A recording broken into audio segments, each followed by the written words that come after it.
Hello, everyone. Do you hear me? Are we having tech issues? I don't think so. Do we hear Mitch? Hi, Mitch. Do we hear me? Am I here? Do we like that, Chad? Do we like these audio levels? It's the exact same as yesterday, so if you don't like it today, the goblins adjusted my setup like usual. Not the goblins. They always do this, Mitch. I get something set up perfectly, and then freaking randomly the next day it's different. I don't know. I honestly don't know. But anyway, welcome to Bingcognito Day 2. Yay! Yay! This is episode 1. I'm trying to decide what to call them, and I'm gonna call them episodes because they're not seasons. It's not like that. Yeah. I want to call them episodes and then just have like day 1 and day 2 in the episode. That makes sense. I like that. I like that. I like that too. So good morning, good afternoon, whatever time it is for you guys. Welcome to Bingcognito Day 2. Today, our contestant is Captain Domo, the bingo man himself. Oh my gosh.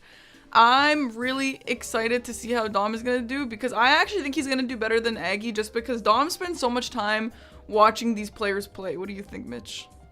I totally agree. Not only does he watch the players play, he takes the opportunity to practice with people all the time. Like, not even just like for himself, because obviously he doesn't need to practice. He's not in the competition, but just like to see other players, to help everyone out. So he's constantly doing so much and thinking about bingo so much that like, yeah, I think he's got a good shot of beating Aggie's score from the first day. I think so too. But let's get Dom in the call and then I'll explain what we're going to be doing for anyone on his channel who is new to this. I also did just want to let everyone know I'm unfortunately feeling kind of sick today and I really wish I didn't have to play Bingcognito today. I would have probably not streamed, but the show must go on. I do have a really great co-commentator, so if I have to leave the room here and there to just gather myself, I will, and Mitch will just keep the show running like he has been doing anyway, just so everybody knows. Anyway. Let's drag Dom in here. Hi, Dom. Hey, Dom. Hey, Dom. God damn, you guys scared the shit out of me. What's up? I told you I'll drag you in 10 minutes. It's been 10 minutes. It's been 10 minutes. It's been 12 minutes. It's 1:02, so I relaxed. I relaxed my brain. You get a 1 minute window where he's locked in. Yeah. That's What's up? How are you? I'm all right. How are you? I'm good. Are you excited for a nice long day of bingo? But you're playing this time. I know. I am playing, and I'm looking forward to it. Are you nervous? No. Okay. Oh. Amazing. Confident. Should I be? Okay. No. This is for fun. Damn. I heard Aggie only got 2 points, so I should be having a good chance. Yes, Aggie did get 2 points, but I think the issue is me. I think the show is actually a lot harder than I thought it was gonna be. So, like, when you have a potential to score 9 points, realistically 6, but 6 to 9 points, and only scoring 2, I think there's something wrong with the system. Well, yeah, I was talking about that a little bit just now, where I was like, seeing the footage is like definitely more digestible, whereas like anyone can mark a square. Like I feel like that it's harder to be like, oh, this is completely a so-and-so play. Yeah. You know what I mean? It's way harder to identify from just square markings. Yeah, for the future, if I do the show again, I think I'm gonna have something set up where I have like clips, like I'll have an editor getting clips from the person's gameplay and then I'll be showing that in the end as hints. But I didn't think about that in time, so we're going to be doing that this time. So what we are going to be doing, let me explain for any of your viewers or anyone in general who missed yesterday's show. This is a show where I am testing to see what it feels like to be playing bingo against an opponent that you don't know their identity. So this came about because people keep telling me, oh, change your playstyle based on your opponent, or don't change your playstyle based on your opponent. I believe that you should change your playstyle based on your opponent, but a lot of people think that you shouldn't do that. So I was like, okay, well, what if you don't even know your opponent? How does that feel to play against someone that you don't know? And then the guessing part is just kind of the for fun part. So the way this is going to work, Dom, you are going to play one game. At the end of the game, you will be guessing and so you'll be getting a point for guessing, and you'll be getting a point if you win. If you guess correctly, first of all, the secret player gets a tier 3 sub from me, so no pressure. But tier 3 sub to your chat? No, to their own. I will give them money if they get guessed correctly. Okay, gotcha.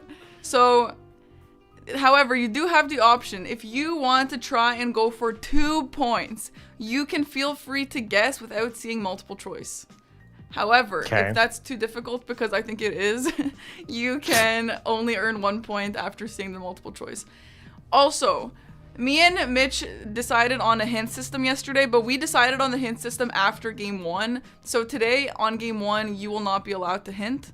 However, for game 2 and 3, you will be allowed to ask Mitch 2 questions based on the gameplay. Mitch also does not know who the secret player is, so you can ask him 2 questions based on something that he saw that might help you choose a answer.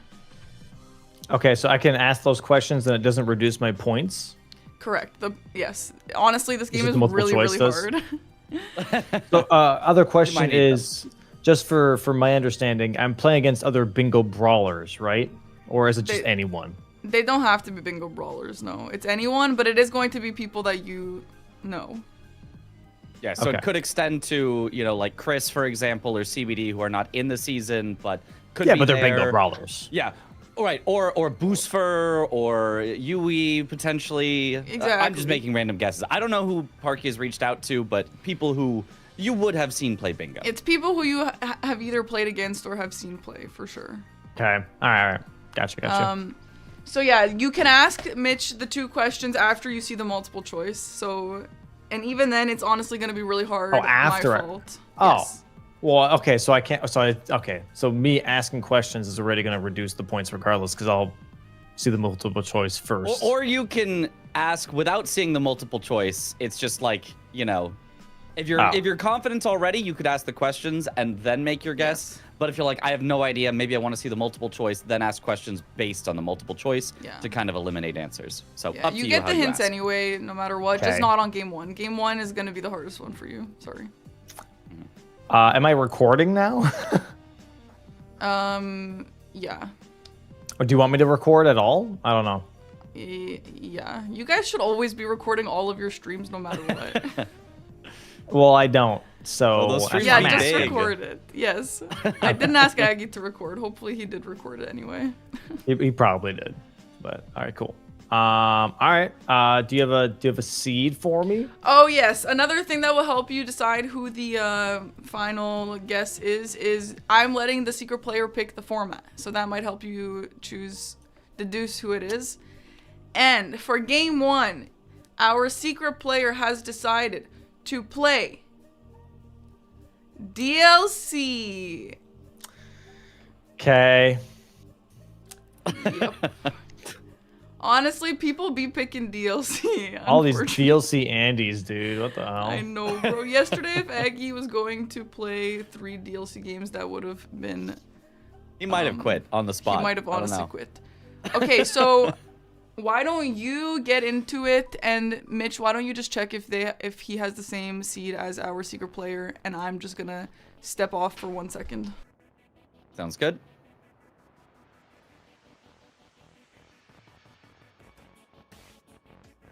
I still need a seed. She didn't send it to you? No. Okay, That's all good. Parky. All good. Yeah, I'm back. I heard. Yes, I have the seed. I will DM it to you. The seed is... in general. Kai. Thank you.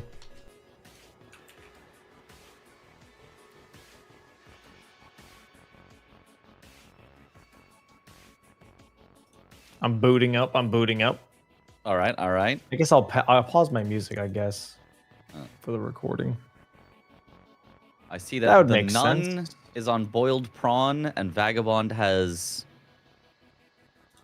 It's a great sword of some kind, I think. Secret. Yeah, let me see. Oh, Mitch, I have your your camera at the bottom left for some reason on my screen. What, is that a new Discord thing? It's got to be a new Discord thing. There's a Discord thing? Oh, what like the an hell? Overlay over your gameplay? Yeah. Oh, that's weird. I can see We your don't see it on camera our bottom end. left. Yeah, I know, but I can't. I just have your face Wait, down there. what the frick? That is so weird. Like, Why look. is Mitch's Weird. face on your Hold on. camera? Hold on, here, check this out. Wait, get Let me rid see of if I that. can. Okay. Here. check Dom's this gonna out. react to me being so excited. He's gonna be like, all right, Literally. the opponent's definitely on, Bro, on consort right now. Yeah, I'll show you guys. It's oh, what the? Wait, where'd I go? Oh, here we go. You're just on the bottom left of my screen, just sitting there. Wait, that's so funny. Like, I don't know how do I get rid of that? Wait, chat. I don't know how to show you guys this. It's so funny. It's just Mitch sitting is- there. Mitch is literally What is just that? on Dom's Elden Ring. Just It's like gotta be like go a- to Discord and say stop viewing his camera. Can you do that? I wasn't There's viewing gotta it be to a way to begin do with. that. You're not even gonna be in this call when you're playing, so you're. Oh, all right, yeah, that's just Yeah, that's yeah. fine. I'm then, gonna that's kick fine. you out. You'll just Okay, you'll okay. just see me when you come back. Sounds good. Okay, so I obviously my warning. I don't have any refs or anything. Just use Bingo Brawler rules. If you do anything weird, just I don't know, just don't. I have a broadsword. We'll disqualify you from all of bastard. Bingo Brawlers if you break Correct. any of the rules. Oh no! And also Bingcognito in the future. You will never come back. Uh-huh. I have bastard sword, and broiled prawn is none. Boiled prawn. That matches. Yep. Awesome. Cool. Okay. Well, any other questions before I kick you out of here? No, not really. All right. Well, good Right, luck. Have good fun, luck. Dom. Thanks. All right, I kicked him out. All right. I guess. Wait, let me make sure I have the right squares. All right. Okay. Okay. Ready, everyone. I'm just gonna get started. Sounds good. And 3, 2, 1. Okay, 10. All right, I Yeah, gotta line it up 3, with 2, my 10, live split. Yeah. 4, 3, 3, 2. 2, 1. Awesome. Yippee! Okay, what do we have? Center Ooh. square. Enemy drop talismans. Ooh. I don't Why do we love have that one for again? center. That's the third game in a row that we've You seen know the what? drop talismans. I'm starting to think the DLC bingo doesn't have a lot of squares. What? No. We also have Drain the Water again. That's a rush. We've got Ancient Dragon Man again. That's a rush. We've got 3 Kindred Cookbooks, 2 Blessings of America, Blow a Finger, Queeline and Bellerot, 2-Handed Sword Talisman. This is the rushiest board I've ever seen. Oh my goodness, what are we back in season 4, season 5? Look at all this rush.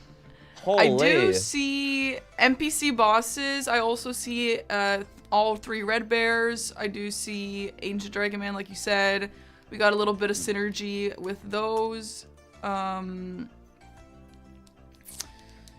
Sword Talisman kind of goes with kill all 3 red bears as well. Yep. Iris of Occultation, Queeline, same line. Yeah, there's a lot of... it's all like at the top of the board. So really that top is going to be very, very contested, which probably means nobody's going to get off to like a much better start than their opponent. Just because, you know, there's so much rush, it's likely to go 50-50. But if somebody does get several of those in a row, their opponent could be in a lot of trouble. I'm trying to speak and also notice what stuff that the secret player is Yes. buying because... this is important. Their menuing felt pretty fast, but I did notice they bought the defensive Blue Dancer Charm. Blue Dancer Charm plus Opaline Hard Tier. All right, lock it in. Lock in the guess. We already know who it is, chat. We're done. We don't even have to see anymore. Game's over. It's CBD. It's gotta be. I mean, who knows? But Mitch, how can you that be is so such sure? a CBD coded thing. That is such a CBD coded thing to do. The Blue Dancer Charm is obviously his signature. The Opaline Hard Tier is something that very few people go for. Mostly they will go for the Stamina Tier instead. So, you know, We'll see, but I really wanted to see those early buys because it's such a unique thing amongst different players. Now, this could also just be a board that synergizes itself with that. I do think Ancient Dragon Man in specific is a really good one for the Blue Dancer charm because you want to rush it, because you want to get off to a good start. You might not want to buy that early armor, even though armor, I quite like it, is something that's going to get you a lot of your money gone early. So Ancient Dragon Man could force someone into picking that when they might not normally, but that is a very CBD true. type of thing. We'll see if the secret player does in fact go for it. We are starting. Oh, they're actually heading for the Blessings of Marika instead, whereas Dom is not headed to the Blessings of Marika, is instead rushing possibly Ancient Dragon Man, but there's a lot of other things. Could be Drain the Water, could be the two-handed sword talisman, could be Kindred Cookbooks, Blow a Finger. Probably not Queeline and Bellerot because Dom is not headed to Bellerot, but a lot of different things that Dom could be doing over here, whereas the secret player very clearly headed straight to the two Blessings of Marika. Yeah, I would probably go Ancient Dragon Man here if I were playing, just because there's also NPC bosses on the board. And we do have Blow a Finger, we do have Dragon bosses. I think this is one of those where it's worth foregoing the early super rushables. Unless Blessing America was on the corner or in the center, I do think the Ancient Dragon Man is a little bit more powerful here. However, also Ancient Dragon Man kind of exposes maybe a little bit of your plan. I don't know if people are considering that. But yeah, also I did see someone in chat say, I forgot to tell Dom's chat, but if you guys are watching from this broadcast, please do not go and tell Dom things that we see. Dom only gets to know, the build, the talismans if he asks the questions. However, he also doesn't even get questions during this match, so Dom should know nothing about the gameplay. We can guess it, Mitch can guess it, but Dom is only allowed to guess based off of the board. So no spoilers, please, and I do hope that his chat will also be respecting that. Yeah. Another thing to mention here for the board is there is 3 dragon bosses on the board, and technically that is completable without killing Ancient Dragon Man, but it's basically... Oh. I've seen it done once. I've seen it done in one game ever, and otherwise it's always an Ancient Dragon Man thing. So this is going to lend itself towards, if you have Ancient Dragon Man, you're likely going to get that as well. There's not a ton of stuff down south. There is Blow a Finger if you wanted to. There's a dupe if you wanted to. There is definitely stuff, but for the most part, if you get Ancient Dragon Man, you're likely going to be uncontested on 3 dragon bosses. So going that early could actually be quite nice to just kind of hold on to that priority. It also helps for Yolan summon later. And is there anything else? I think that's about it. I think that's about it for down there. I agree. This definitely seems a little bit more Shadowkeep. Shadowkeep. That's the name of that place? Storehouse? Yes, Shadowkeep. Sorry, yeah, I'm having a brain fart. Yeah, the storehouse being sort of the main section of the Shadowkeep, which has all the different parts of it. Yeah, Bear, Lion, Hippo would lead you to Shadowkeep. Honestly, there's not even too much Shadowkeep either. I mean, there's passing through to get to Jory, Maddinghand, Midra, but it's not in Shadowkeep per se. Just passing through. There's no Mesmer, there's no Romina, there's no this board is very, very all over the place. Not in a bad way necessarily, but in a way where it's it doesn't lend itself to an obvious specific play. I think the Blessings of Marika is very good here from the secret player. And I also think the two-handed sword talisman would also be very good because you could drop down from there to Chief Bloodfiend. Yes. Yeah. So you can kind of get a 2-for-1 there, as well as two-handed sword talisman just makes him more powerful. The problem with that is this is not a kill-heavy board, so having that extra power, it's not going to help you as much as it would in a different board. Yeah. So very, very odd board as well. It is a Iris of little bit Occultation synergizes with Queeline. I don't know. There's so much here. There's the 2 blessings from our secret player. So yeah, this is a little bit more of a kind of a easy boss / collectathon board. So I would also say even like as we have not seen them pick up, Blade of Mercy is not really that important here. Got a lot of NPCs like the 2 red bears that they're gonna have to fight. This is definitely giving kind of Skidoo Altis and then raw base this board for sure. Yeah, in a board with all rush, I feel like this makes for very interesting differences in how you play. In a board that's very like mid and late, it's like, okay, I just need to go to the place that has the most squares in the mid and late game. But when it's all rush, it's like you're pulled in 7 different directions, and which way you go ultimately depends on a lot of factors. It can be if you find some synergy. It can be you're just going for the fastest one. It can be just a play style difference of just, well, I really like heading always to grab the 2-handed sword talisman because it gives me power if I can. But instead, what it looks like we're seeing is kindred cookbooks from both of them. Dom has already gotten at least his first one, whereas the secret player is headed to the first one. So this looks like it's going to be a snipe in Dom's favor, which is going to be quite nice for him. The secret player will have the extra Skidoo from the Blessings of America that they picked up, but the kindred cookbooks looks like it's going to go Dom's way as a snipe, and then we'll be tied up 1-1. Another thing, secret player has marked partial progress here on the kindred cookbooks, so another little hint as to who it could be. Yeah, I do like Dom's play. I think if I were playing this board, I would probably be doing the same thing that Dom is doing. I said I would have gone Ancient Dragon Man, but I feel like maybe I would have gone Ancient Dragon Man into maybe Kindred Cookbooks. I do like that, and I like that he's getting set up for raw base here. There's not usually a lot of raw base in these games, but I mean, there is a decent amount here.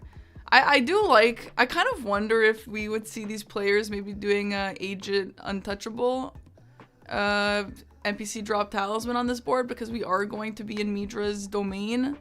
And I don't know, I feel like Dom's the kind of guy to like want to just do that for no reason, like when there's easier stuff to do. I'd like to see it. I would like to see it. The thing is, I don't know. Obviously, neither of them has gone back to Roundtable Hold yet, so they can't really plan around having a parry shield at this point. But if one exists, if you could do it, I think that would be a really, really neat synergy. There's 3 things down there. There's Jory, Maddinghand, and Midra. So if you go down there and you basically get a 4th square out of it, you also get that center square of enemy NPC drop talismans. That'd be super, super powerful. So I think even though the Midra area is usually kind of slow, kind of late, this board feels so early that I think we could see somebody head down there as early as like 30 minutes into the game. We could have somebody down at Jory, which would be very interesting to see. You know, Tom would approve of a Jory rush like that. So if they do head for it early, maybe Tom. Maybe we adjust our guess a little bit. If they actually just head there that quickly, we'll see. Yes, very interesting. Oh my gosh, Dom did the Swed jump. Is that how Swed does it, or does Swed go under? Swed goes under, between the railing and the bridge. He goes underneath it. Nice. Literally, why? Because it's swag. That's swaggy. why. And if you miss it, you die, and then you lose the game. So it's more swag if you're risking losing the entire game off of mistiming a jump. Honestly, that is so Swed to do that. I didn't see if the secret player got the Great Axe check here. I don't think so. I don't think either of them did. Yeah. Now, obviously, we are in rush mode, right? Yeah. We both of them are like, oh my god, there's so much rush on this board. I gotta go. So it does make sense to skip it. And Dom actually, wait, is Dom gonna win the Kindred Cookbooks? The secret player is ahead onto this Kindred Cookbook, but Dom already has a second Kindred Cookbook. So I actually think this is gonna be a very close race on Kindred Cookbooks here, because Dom, I think, should still be overall ahead, but the secret player is getting their second one here just now. So they have to go all the way back to Morth Ruins. Yeah. It's gonna be close though. I mean, this one that Dom's getting is like a little bit of a ride away still. Yeah, but so is the one that the secret player is getting. The secret player has to head through. Now, it's interesting. The one that they chose to do last is the most telling for where they want to go. You want to end at the location that you want to continue on from. And so Dom ending near the backside of Shadowkeep might go immediately drain the water, whereas the secret player ending in Raw Base might go straight to Two-Handed Sword Talisman. Or they might both assume they're in the same places and like switch it up because they're like, oh, the opponent's gonna snipe me right now. I need to go somewhere else. Is very interesting. But Dom does get the Kindred cookbooks and is headed back immediately, it looks like, to drain the water. I think this is a very good play from him, and the secret player notices immediately, cuts the line left instead of going right to the Kindred cookbook, and is still headed to the Two-Handed Sword Talisman. Secret player's got to be sweating a little bit. What if Dom ended right here as well and is just 5 steps ahead towards the Two-Handed Sword Talisman? But we happen to know Dom heading for Drain the Water. Should we give the secret player a name today? Ooh, I do have the list of names You do have a list from of yesterday. names. Yeah. What do you like? We've got Lieutenant Lavender, Major Maroon. That is the world's longest name you guys could have thought of. What? Lieutenant Lavender? But Yes. It sounded so nice. Admiral Aqua, John Beige. John Beige, perfect. Short. John nice and Beige. short. All right. John Beige it is. All right, we've got John Captain Domo versus Beige. John Beige. John Beige, I love that. Okay, so we got John Beige. I think what John Beige will be doing is what I should have done in that one game, which is go to Raw Base, get set up for Two-Handed Sword Talisman, Chief Blood Fiend, and you're gonna get the Grace over here so that you can, once you've gotten the Grace, you can jump back down here, go do the Chief Blood Fiend down there, and then come back up here, grab the Two-Handed Sword Talisman, do the Red Bears whenever you plan on doing that. So we'll see if they know where this Grace is, because I didn't. I presume that John Beige will know. I mean, I trust in John Beige. With a name like that, you gotta know all the stuff. John Beige. John Beige. But yeah, honestly, like, this is a really powerful location for a lot of things. We'll see if they go straight for the Two-Handed Sword Talisman first, because they assume it's a race. And it looks like they will, and then afterwards, hopefully they will grab the Grace so that they can come back later. Because you can just drop down from the Two-Handed Sword Talisman to the Grace. So nice, they're going straight for it. They know that little skip up there to avoid having to find the entrance in the wall. Ooh, even waiting out the Horned Warrior a little bit to grab it. There's Drain the Water for Domo. And there is Two-Handed Sword Talisman for John Beige. For John. 2-2. Yep. For John Beige. For Nice. John Beige. Domo so far with 2 in a line, but John Beige with 2 blocking 2 different lines. So currently John Beige in a better defensive position, but Domo in a better offensive position. So very, very even out of the gate here. I do wonder. So we're looking at this column 1. It is pretty fast. If you're going like Rilana for one of the knights, then you can dupe Rilana relatively quickly. I know 2 dupe is not the fastest, but still, like, those kind of work together. I do wonder when John Beige will be going for Kill Chief Bloodfiend, because they obviously have big priority on that right now, and they know that Dom is not anywhere near that. So they're probably not sweating too much since they know they have priority. And we're finally back at the store. Let's see what the weapon options are today. Yes, let's see. And what they choose to pick could also be very telling potentially of weapons. Obviously, weapon preference is something that different players... everything there sucked, though. Everything there was meh. I saw the Flowerstone Gavel. That's kind of whatever. I don't know what they started with, though. Dom started with the Rotten Duelist Great Axe. Oh, and John Beige started with the Battle Hammer. Not the Rotten Battle Hammer, but just the Battle Hammer, it's a great hammer. Every great hammer, I think pretty much every great hammer or every great hammer is very solid, very good. Yeah. So the Battle Hammer here, it's good. It is low range. That is its one downfall. It's low range. Not as low as like Starfist, but lower than other great hammers, and great hammers as a class tend to be lower range than something like great axes or great swords or great katanas. So this low range could be tricky, but as long as they know how to stay close, it should work out just fine. I do like the Rotten Great Axe. I think just having a Rot by default is just so powerful, especially if we don't have the 4 statuses on the board, because you obviously can't put grease on this one. So I'm a big fan of this choice. I know a lot of people don't like it. You can put grease on it.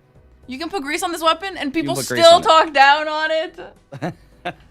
They're like, it scales with Dex. That's why it sucks. Yeah, the Whatever. with Dex is rough. If you put Savage Lion's Claw on it and you turn it into heavy so that it does scale with strength, it's lower than your usual scaling, but honestly, it's fine. It is a weapon, though, that really does need heavy more so than other weapons. So a lot of weapons like the battle hammer, I might actually go frost instead of heavy on. I do think frost is quite nice, but something like the duelist great axe, I do think you have to go heavy just because strength scaling is king. 1.5 times bonus from all of your stats is just really good. Like, you know, in the same amount of stats, you could either get 20 stats or you could get 30 stats. I'd much rather have 30 stats. That's a lot. Sure, yeah.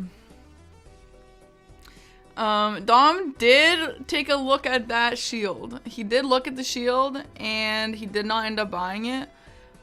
I don't think it had parry on it, but I wonder if he was wondering if he should go for that for the drop talisman. I would like to see someone do that. I'd never do that, obviously, but I think, yeah, that would be very fun. I didn't notice which shield it was. I was looking at the weapons, but yeah, that there's also a couple of shield checks in the DLC, but just not a lot. So trying to get parry from just checking places isn't, it's hard. Oh, going back. He's looking again at the shop. Just so everybody knows, maybe I'll make a pin message. If you guys are liking the branding, the layouts, that was all done by my artist Scholzy. She really worked her ass off to make this look really nice and make my vision come true. Also, if you're liking the music playlist, !playlists, Jericho Jelly, one of my mods, has put some effort in during my bingo journey to get some DMCA free music going for me and for anything that I need music for on stream. So !playlists if you are liking the music as well. Yeah, I like that you've got the DMCA free music is always so nice. Yeah, it's important, right? Yeah. Anytime that I'm, you know, watching over your stuff or whatever and getting your POV, having music going is nice, but especially knowing that, oh, I can play this without having to like worry about copyright is so nice. So we do have Bellerot play. There are a lot of players who Yes. don't believe in a Bellerot play. I gotta be honest. A lot of them think that it's bait. Even if there's good stuff on the board, a lot of them will always say it's bait. Here we do have Lion, here we have Queeline, and Scorpions too. Okay, you know what? We do have 3 things. So... Yeah, we do have 3 things, but 2 that you would do now is the Scorpion Stew and the Queeline and Bellerot are both very, very powerful. The Bear Lion Hippo is a little tough to do early because 3 bosses for 1 square, even 2 bosses after you've already killed the lion, tends to be a little bit of a rough rate for the early game, but definitely something that he could hold priority on forever. The secret player, so just taking away, the secret player feels like just trying to take away different parts of the map. I wouldn't be surprised if after this, they go for the Ancient Dragon Man. Just like, oh, yep, I've shown you I'm here, and I've shown you I'm here, and I've shown you I'm here, so yeah. I've got access to everything. Where are you gonna go? I've got access to everything. So a very map presence style of player is what it seems like we're getting from the secret player. Yes, which, as everybody always says, map progress is the most important thing in DLC bingo. I mean, if you can go anywhere, you can do anything. You can, you've got options. It is very funny when we see some players will just be like, oh yeah, I never went to Shadowkeep the whole game. Yeah, start to finish, never went there. Okay, secret player has gotten Queeline Bell. John Beige, we gotta remember John Beige. John Beige has gotten Queeline and Bellerot. Oh, and is holding on to the Scorpions too. I do think this is also an interesting call. Whether you hold on to squares or whether you cash them in is also very telling of a player's style. Holding on to Scorpions too, but cashing in the Chief Bloodfiend. So like not holding on to all priority and just never cashing them in, but also trying to be a little tricky with it. Not going straight from Queeline to Scorpion Stew, but instead heading back to Chief Bloodfiend. I think it's maybe like, oh, and I think they might be getting Dom to bite on this bait here of, look, I'm totally not at Chief Bloodfiend. I'm totally definitely not at Chief Bloodfiend. You can go get it. And then they come back and take it right as they get Dom to go back out onto it. So this is, I think, really, really smart from John Beige.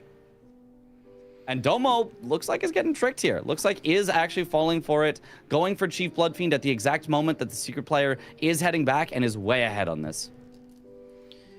Yeah, what I was gonna say earlier, there's some fun stuff you can do when you got a board like this. And this is similar to like a board in base game when you have kill a boss with a bow, kill a boss, whatever.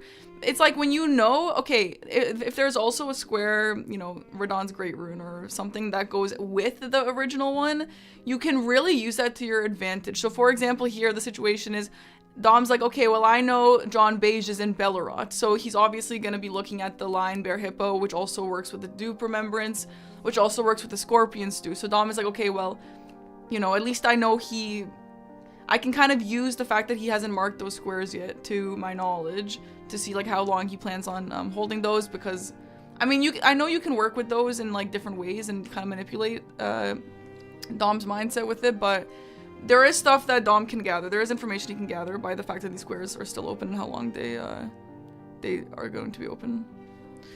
Is the music too quiet? Can you guys not hear it?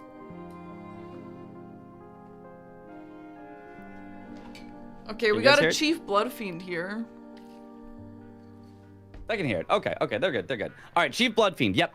So here we go. So Chief Bloodfiend, honestly, fairly easy boss in the DLC just from like having low health, but can be trickier than you might expect. Okay, John Beige not taking the riposte, instead going for a charged R2 there is very interesting. I feel like I always see players go for the riposte on Chief Bloodfiend. But John Beige did not want it, doesn't want it. No, does take it this time, but after getting a little bit of stamina back. I think the first time they had forgotten to drink their physic flask, so they wanted to use it now. Yeah, sure. And I also think, I didn't see exactly how they got into the fight, but I don't see a lot of the, like, Nihil casts from outside. So they may have gone a path where they didn't get spotted by more of the Blood Fiends outside, which could be a very, very smart play, but I don't know what path that is. I don't think I've seen that before. Okay, John Beige taking the riposte here. Healing up, playing very safe here. He always goes AFK for a second, this boss. Yeah. Okay, that should be the kill. Charged R2 gets it. Nice. Nice job. And right as Dom gets here, Dom getting absolutely tricked. And obviously the good thing about this for John Beige, not only is it tricking Dom, right? Not only is it wasting all of his time, it also blocks out Dom's line that was a little scary for him, right? Because if Dom had just gone Rolana, which he had set up, he went and he got the Grace near Rolana. That's a night boss. That's dupe. So Dom could have had a very, very scary column 1. So really good job by John Beige in order to block out with Chief Bloodfiend before Dom had a chance to really push that line on him and force John Beige into something that maybe he didn't want to do there. Maybe he didn't want to do Rolana right away. But just as I say that, John Beige is going for Rolana anyway, it looks like.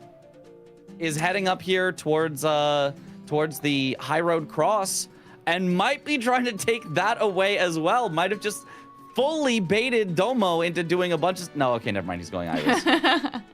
Okay, well, would have been funny, though. Do you feel like when players have, like, their thing that they do, like, you know, I don't know. For example, me, like, let's say I don't do the pouch heals anymore, but let's say, like, I was still doing the pouch heals and I'm like, oh, that's a thing that I do. Do you think that the players who have that one thing, like, they eventually start to get tired of it and don't want to be doing that anymore, but they feel pressured to stay in it just because it's, like, a meme now for them? You know, I think that's always maybe possible. I don't know that I've ever felt that. I absolutely will change around the things that I'm doing the way that I'm doing if I find out something that, like, feels better for me or things like that. But I could definitely see that. I feel like Swed is maybe a person I could see do that. Where like I'll be like, okay, no, seriously, Swed, like this is just mathematically better. It's just faster, and he's just like, nah, never mind. Nah, I don't want to. I want to do it my way. Nah. I don't feel like that's a sense of like though he has to for the meme. I feel like that's just he wants to. I feel like that's just the type of player that he is. He wants to have his own style, and I think that's kind of cool. I think CBD also is a type of player that has his own style. I think that Gray is maybe a player that has a bit of his own style as well, with like the hippo plays. That's a little more like board as opposed to like build or things like that. But I do think there are some players that have like a very strong sense of style, and then some players who are mostly doing whatever feels optimal, and then, you know, just a little bit of style on top. So that might be more like your Blanks or your Tom that feel like, okay, if they can figure out something that's better, they're just going to do that's better. Oh, Dom, yeah, heading for the Ancient Dragonman. Powerful play here, as we have mentioned. You know, it was a possible very early rush, but John Beige, let's give it up, but Dom getting tagged here. Oh, now has to do it again. That's going to lose him quite a bit of time. I mean, luckily for Dom, John Beige is not heading for it right now, but Dom already being behind by 2 squares is going to have to, you know, figure out a way back into this. And Ancient Dragonman, I think, is a good start to getting back into this, but, you know, it's a little tough when you die and lose a bunch of time like this, so... Yeah, luckily, I don't think he died too late into the fight, which is always better. But yeah, dying not at all is always the best. Yeah, for sure. And here we got Mr. John Beige getting the Iris of Occultation from this Omen Killer here. Yeah, this is a bit of an interesting play. Iris is obviously something that can be done very early, but doesn't always necessarily feel like it should be done that early, if that makes sense. Of like... It doesn't take too long, but it feels like it's lacking in getting you extra map progress. Obviously, the Queeline and Bellerot made perfect sense. It's one of the two. It's just a lot faster and got him access to Bellerot. But once he already had it, finishing off the Iris doesn't necessarily feel like it's always necessary. But hey, this appears to be the style of John Beige is... Hey, I'm already ahead. Let's not get sniped on the things that I had progress on, right? I already had Two-Handed Sword Talisman. Let's cash in Chief Bloodfiend before it becomes a problem. I already had Queeline. Let's cash in Iris before it becomes a problem. And I do think that is a good way to play when you're ahead. I think that this makes sense from John Beige, even if on paper the square maybe isn't the most powerful right now. Maybe it isn't as powerful as Ancient Dragonman. Yeah, I would agree. Also, if John Beige has not yet been into Shadowkeep from the back, yeah, having to go, like, the Queeline giving the Iris is such a annoying spot because it's kind of in the middle. It's like it takes forever to get there from the back section, Grace, and it takes forever to get there from here. So if you can set everything up by the first time you run through, which is what John Beige did, that's a really perfect pathing and really smart way to do this. Yeah, you know what? I didn't even think about that, but you're right. That is very, very smart. So John Beige can turn in the Iris and then continue on without having to warp. That is actually quite a time save. Probably like a minute time save on total pathing in order to do it this way. So yeah, that is very smart. I hadn't even considered that. So, yeah. All right.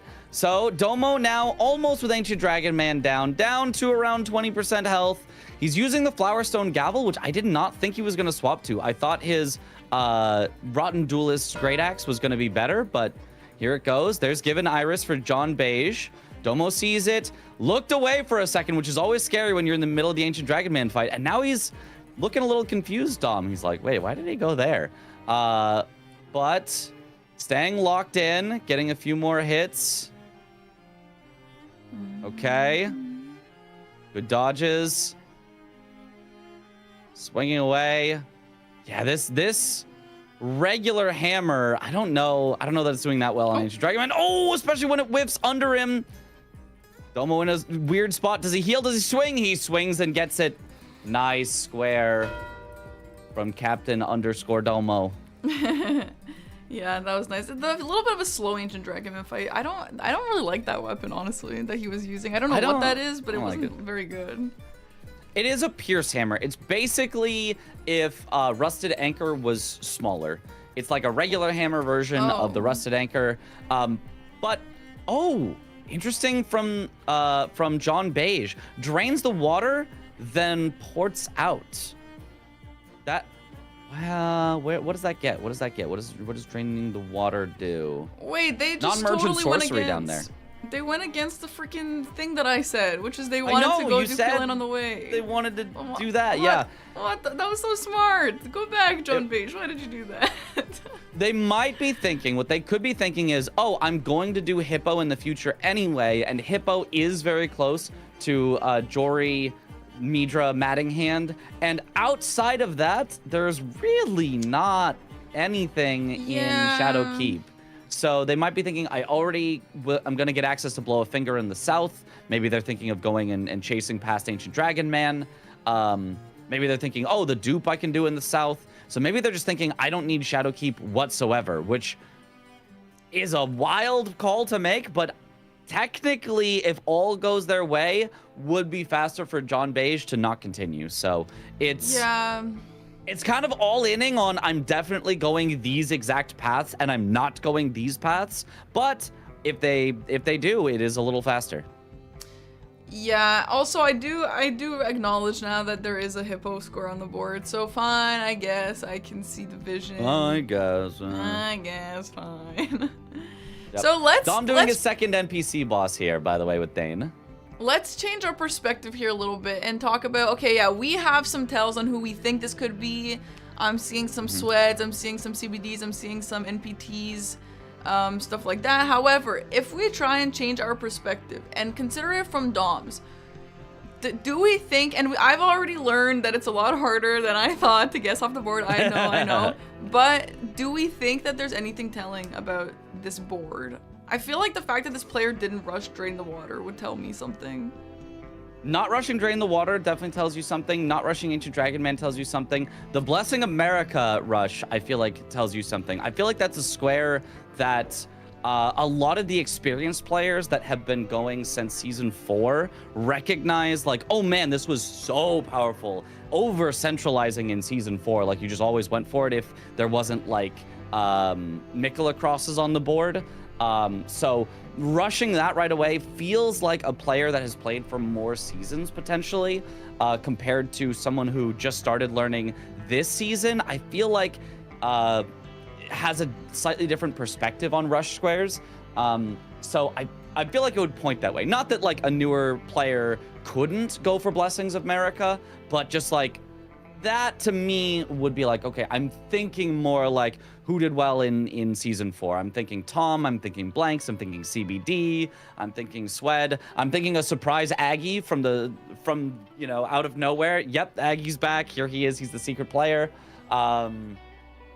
Could be a lot of things, but that's what I'm thinking a little more so than a Sirius or a Roma in this particular case, if I'm Dom. Outside of that, I mean, it's also been very, very tricky. It's been very, let me hold progress on things. Let me go back to things when you least expect it. So for Dom, I do also think that's telling. The style of trying to go and claim things that your opponent might want, as opposed to like, oh, I'm just gonna stick to my own thing. So there are hints here, but they point to a lot of players. I think there are several players that could play like that. Just to clarify, chat, it is possible that there can be repeats. It is also possible that there won't be repeats, but there also can be repeats of players. Also, it is possible for it to be Aggie. When I said Aggie and Dom will not be playing each other, I meant that they're like, the point of the competition is not for Aggie and Dom to go head to head. If Aggie is a secret player, that's a whole different thing. So I'm just saying, keep your minds open. What if they tie on points? Can we have them play at the end for to tie break?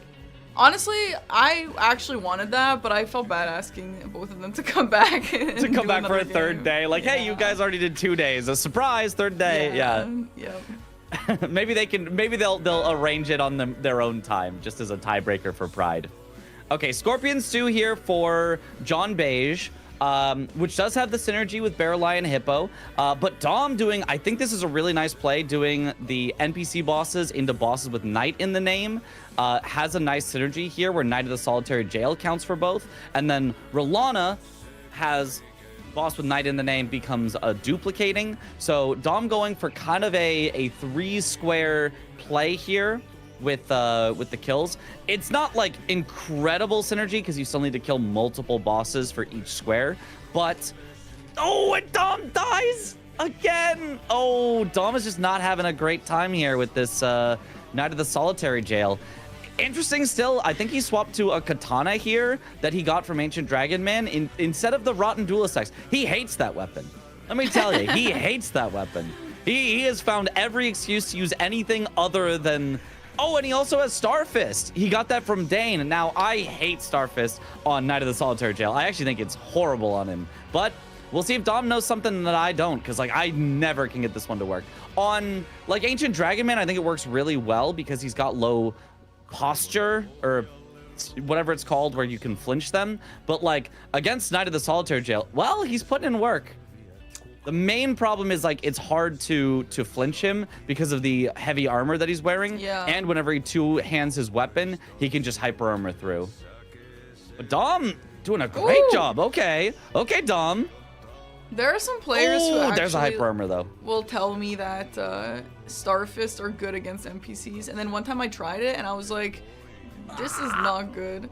Dude, does this show curse people to have like a bad game? I feel like we've seen some people like die to things that they don't normally die to on this show. Yeah, it does feel like that. It was definitely like day one, you know, it felt really tough for Aggie, but then it also felt tough for our third secret player, who I could probably reveal, but like, I don't know, what if somebody didn't see day one? But yeah, definitely. Okay. I felt like, yeah, definitely on both sides, it has felt like this competition, maybe it is just the stress of not knowing who you're up against is affecting their play.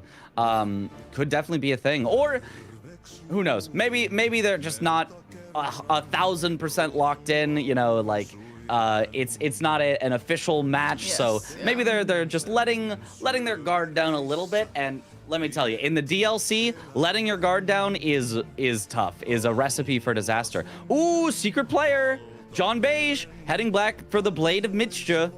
Oh, they are going Blade of Mitsja, huh? Yeah. I guess, only after they've done so many things that were rushed. They like rushed for everything that needed to be rushed, and now they're like, okay, let me just set myself up for the late game. So I do like this play. I think this is pretty cool. Yeah, this would be good for the Knights, the Bear, and the Hippo, and Jory. Yep. And maybe Death Knight if you choose to get the riposte. But I don't know. I probably wouldn't have leaned towards getting Blade of Mitsja on this board. But hey. Yeah, it looks like they're also going to get the Skidoo on the way through here from this pot guy. So they really are just setting themselves up for power. And who do I know who sets themselves up for power? Roma. Roma loves to get extra Skidoo, loves to get Blade of Mercy, loves to get Golden Vow Flame Grant Me Strength. So this is definitely pointing in the direction of a Roma, somebody who really, really wants that extra power in order to be able to really almost bully their opponent in the late game. Like, if I'm way stronger than you, then I get to dictate the tempo of the game. I get to choose where I go, and you are forced into where I want to force you to go. Another thing also to mention about John Beige is they're choosing very, very good defensive squares. So the Scorpion Stew blocked out Dom's column 5 as well as row 3, and now all that John Beige needs to block out is a diagonal and a row 4. So 3 dragon bosses would block out every single line, and John Beige would officially be able to win on majority. And I think that's what they're doing, because they're racing an Ancient Dragon Man, which there's very little behind it except for dragon bosses. which is the exact block that they need. So I think this is a very smart defensive play from John Beige. If you're already up, just make sure you can't get bingoed upon. Yeah, I'm actually really curious about John Beige's playstyle here. They're doing a lot of stuff that I, like, at first I was like, oh, this is really smart and efficient, and then they just do it later, you know? Yeah. So I am a little bit intrigued by their style of play here. Obviously, it seems like they know what they're doing, but just a tad curious. Yeah, the holding on to stuff and like pivoting away a little bit and coming back and like chasing opponents on what they have priority on is also a very Blank style of play, I feel like, as well. So Blanks has this style of like, I'm gonna hold on to things, but then I'm gonna take what you have that you've been holding on to, and like it's really weird and hard to counter because it's like if you let him have his stuff, then he's also going to take your stuff, and then he's got all the stuff. If you try to take his stuff, he's taking your stuff in the meantime, and then it's just a trade. Like, so Yes, yeah. that does feel like possibly the way that John Beige is playing here is trying to just get progress on everything and take away the progress that your opponent has. Whereas Dom is headed for boss with Knight in the name here with Rolana. We'll see if he finishes off Dupe next, or if he finishes off boss with Knight in the name next. Yeah, very nice stagger. So okay, you know what? What is interesting about John Beige's play here is that they're doing Ancient Dragon Man, and Dom will have no idea that John Beige did Ancient Dragon Man. So yeah, as you're saying, like they might do the little, I'm gonna just steal, you know, the things that you have priority on, like dragon bosses, and, you know, blow a finger or whatever. And Dom has no idea that he even is here. Yeah. Yeah, and there's a good amount of things here. I think that blow a finger is honestly quite instructive of like, it doesn't take very long, but you have to have access to it. And so Dom is probably thinking, oh, I want Ancient Dragon Man. I'm the one with access to blow a finger. You're not, so I don't have to do it right now. Whereas John Beige is like, okay, I don't want to go backside of Shadowkeep for blow a finger, so it's obviously better for me to chase into the lower area. I want to see if John Beige goes for blow a finger first or for 3 dragon bosses. 3 dragon bosses, the more important square, but blow a finger, the much faster square. So do they value important positional things on the board, or do they value quick squares? Or do they do a little combination? Maybe kill a dragon, then blow a finger, then kill the other 2. Could be a very smart way to do it, and could be very hard for the opponent to block. Okay, I'm trying to find if I could turn off those damn live notifications. Why do I have every single person who I've ever followed going live right now? I have no idea. Hopefully They're all this will trying to work. ruin your stream. You just have to unfollow Literally. everyone you've ever followed just to turn them off. When a channel you follow goes live, turn that notification off. Okay, I've done it. Hopefully that'll do the trick. Yippee! Sorry, guys. Now we're learning more about Parky. We're learning all the channels that she follows. Anyway, here we are in the Oh, it's a dragon boss fight. dragon boss race. Dom has Dragon come back boss and said, race. okay, it's been about long enough on these dragon bosses. Let me try to take it. But John Beige is already here and has now the first dragon boss down. We'll see where John Beige goes. I think John Beige is going 1 dragon into blow a finger into the other 2 dragons. And I think this is actually going to work out great for Dom. Not only does he have Starfist, which is, oh, look at that damage. Sheesh. Is also going to give him time to get a dragon boss, start on the second boss by the time that John Beige does blow a finger, and so is going to, from there, be able to win the dragon bosses. So this actually works out quite well for Dom. John Beige had, I think, a really smart plan to try to take it away, but going for blow a finger might end up being a little too greedy almost with it, of like, yeah, you know, you want to get both, but going for both might lose you the more important square. Greedy. Do we know any greedy players? We know a lot of greedy players. I feel like that's almost the whole roster. Like, is there a player that isn't greedy? That would be the more telling. Who can we rule out here? And I'm not sure I can think of anyone we could rule out from a greedy play. Yeah, the difference is some people know like square timings and stuff, so the greed usually works out for them, and then other people like me, it's like just vibes based. It doesn't usually work out though. Oh, John Beige actually not going for either Blow a Finger or Dragon Boss. Doesn't want Dom to know they're in the Southern Coast yet. Is going for Rolana. Is maybe going to do Dupe and Blow a Finger at the same time so that they can just, like, head down once and do both. That's very efficient. Yeah, this is I like very, that. very efficient. Same as kind of what they were doing with Iris of Occultation straight into Drain the Water. Yeah. They're wanting to do things very, very efficiently. So I think this is kind of cool. This is neat play. They're spinning around in circles instead of lighting the grace. Oh, they couldn't decide. Wait, what? Why didn't they get the grace? Oh, I know why. They were in combat with the knight, Oh, the and they wanted guy. to not be in combat so that they could do a pivot warp because they didn't want to grab the grace, then quit out, And- then warp. They wanted to just Okay. pivot warp on the grace. So that's a very, very interesting play. I don't know that I've seen that as a style from somebody. Interesting. The Yeah. spinning around in circles feels a little like Sweat or maybe Gray. Gray, I have seen literally do circles and look at the camera as he was picking up Blade of Mercy. That's funny. Yeah. So a little almost show-offy there.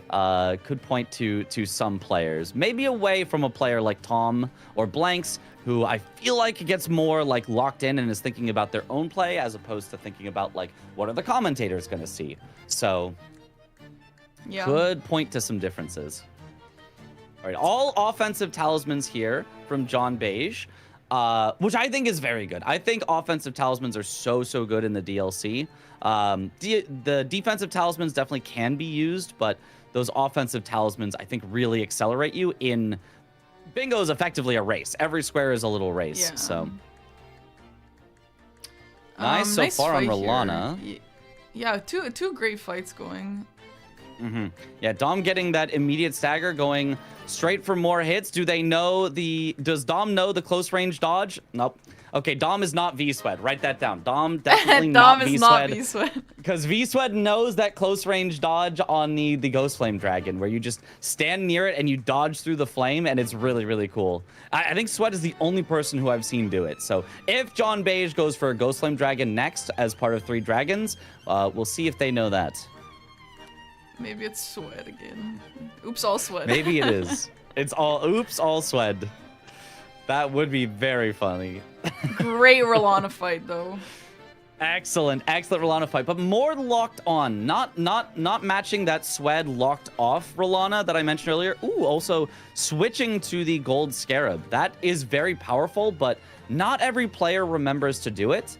And one good thing about the Gold Scarab is you can warp away and still get the bonus because you still have the Gold Scarab active as you warp, whereas we saw in a match yesterday that if you warp away with Gold Horn Tender, it does not stay active. So the Gold Scarab stays, the Gold Horn Tender does not. So John Beige knows their difference here.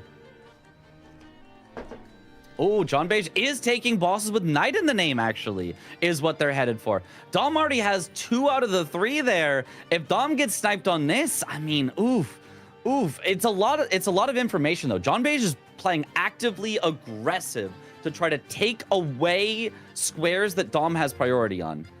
Like, I guess maybe Dom hasn't directly shown boss with Knight in the name, like more than one, but the NPC bosses was so indicative of that. The NPC bosses was like, okay, obviously you have done Knight of the Solitary Jail, so John Beige going directly for bosses with Knight in the name, not even dupe, which feels a little safer, not even blow a finger, not even dragon bosses, which it looked like they were going for, is a very, very aggressive play. But I like it. I like it here from John Beige. Dom leveling up before deciding what to do here. Not blowing a finger. Oh, this might be dupe, though. Dupe, I think you do go around in order to get the dupe spot. I don't know where Dom's headed, though. It could be a Ghost Flame Dragon as well. The Ghost Flame Dragon is weak to strike, which is what Dom has more of. And if you can kill it very quickly, you don't have to worry about the skeletons as much. I think that is what he's going for. I think Dom is headed for the Ghost Flame Dragon. I feel like you don't really see people doing that, Ghost Flame Dragon. Even Dom will say during commentary, I don't recommend going for this one because the skeletons are so annoying. But if he thinks he can really do annoying, the but damage, yeah. Yeah. Starfist is maybe a perfect weapon for this Ghost Flame Dragon. So, I mean, maybe you might as well. Maybe it's like, okay, well, if I've got the perfect weapon, I should be able to kill this one faster than like the dueling drakes. The dueling drakes obviously is very annoying as well. So would I rather have skeletons or an entire second dragon? But he dies on the jump! Dies on the jump down. That was not the spot. Uh-oh. Uh-oh. A little bit of possible frustration seeping in on Dom's side. That's a tough one. Hopefully we get base game next. yeah.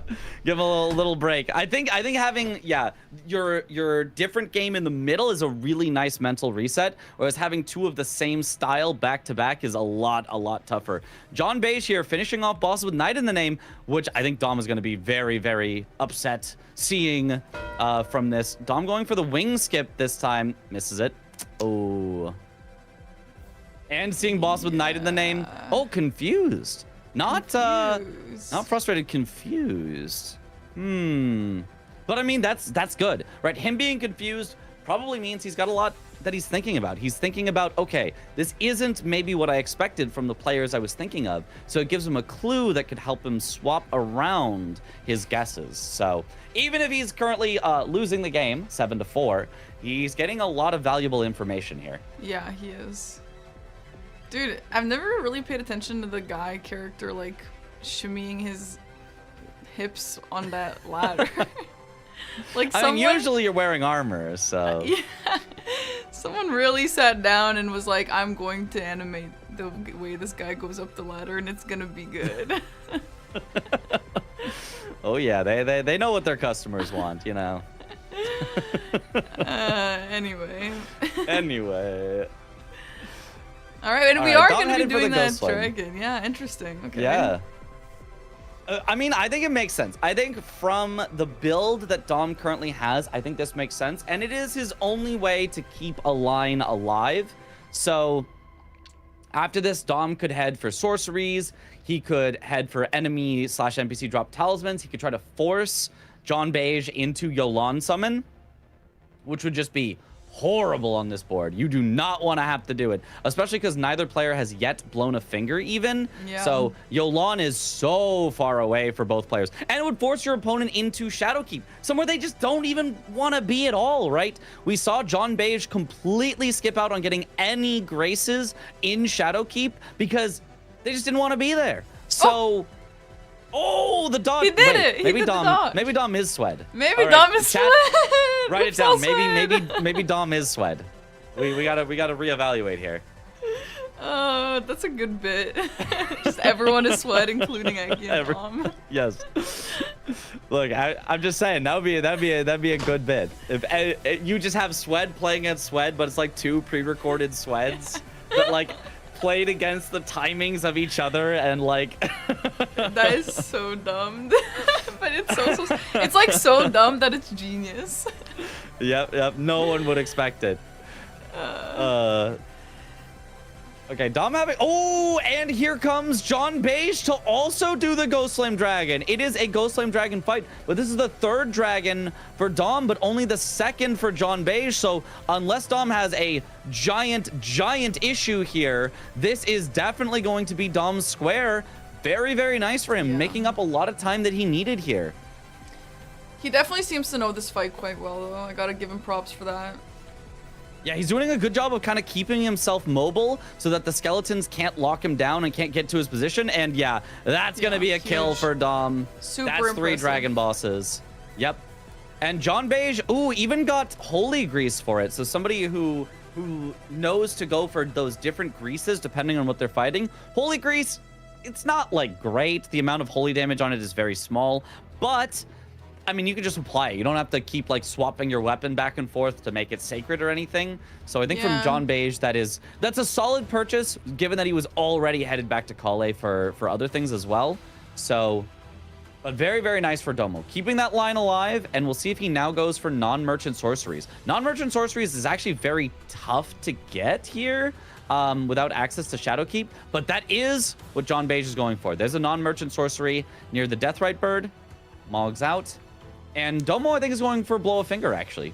So not maybe trying to pressure that line, but instead just saying, hey, I think I can still fight for majority. I'm only behind by 2. If I get blow a finger, I'm in a good spot. I can go for dupe, and I'm in a good spot. And Domo might be able to catch this up very, very quickly to within 1 or even 0 squares of difference very soon. Yeah, I really like this progress that Dom is making because, like you're saying, there's a lot of just really slow stuff on the board coming up, and you just gotta have some progress on those. It is interesting that Craft 2 Unique Hefty Pot is still here. That is a very fast square if you know just the 2 fast pickups, and pretty easy to get done.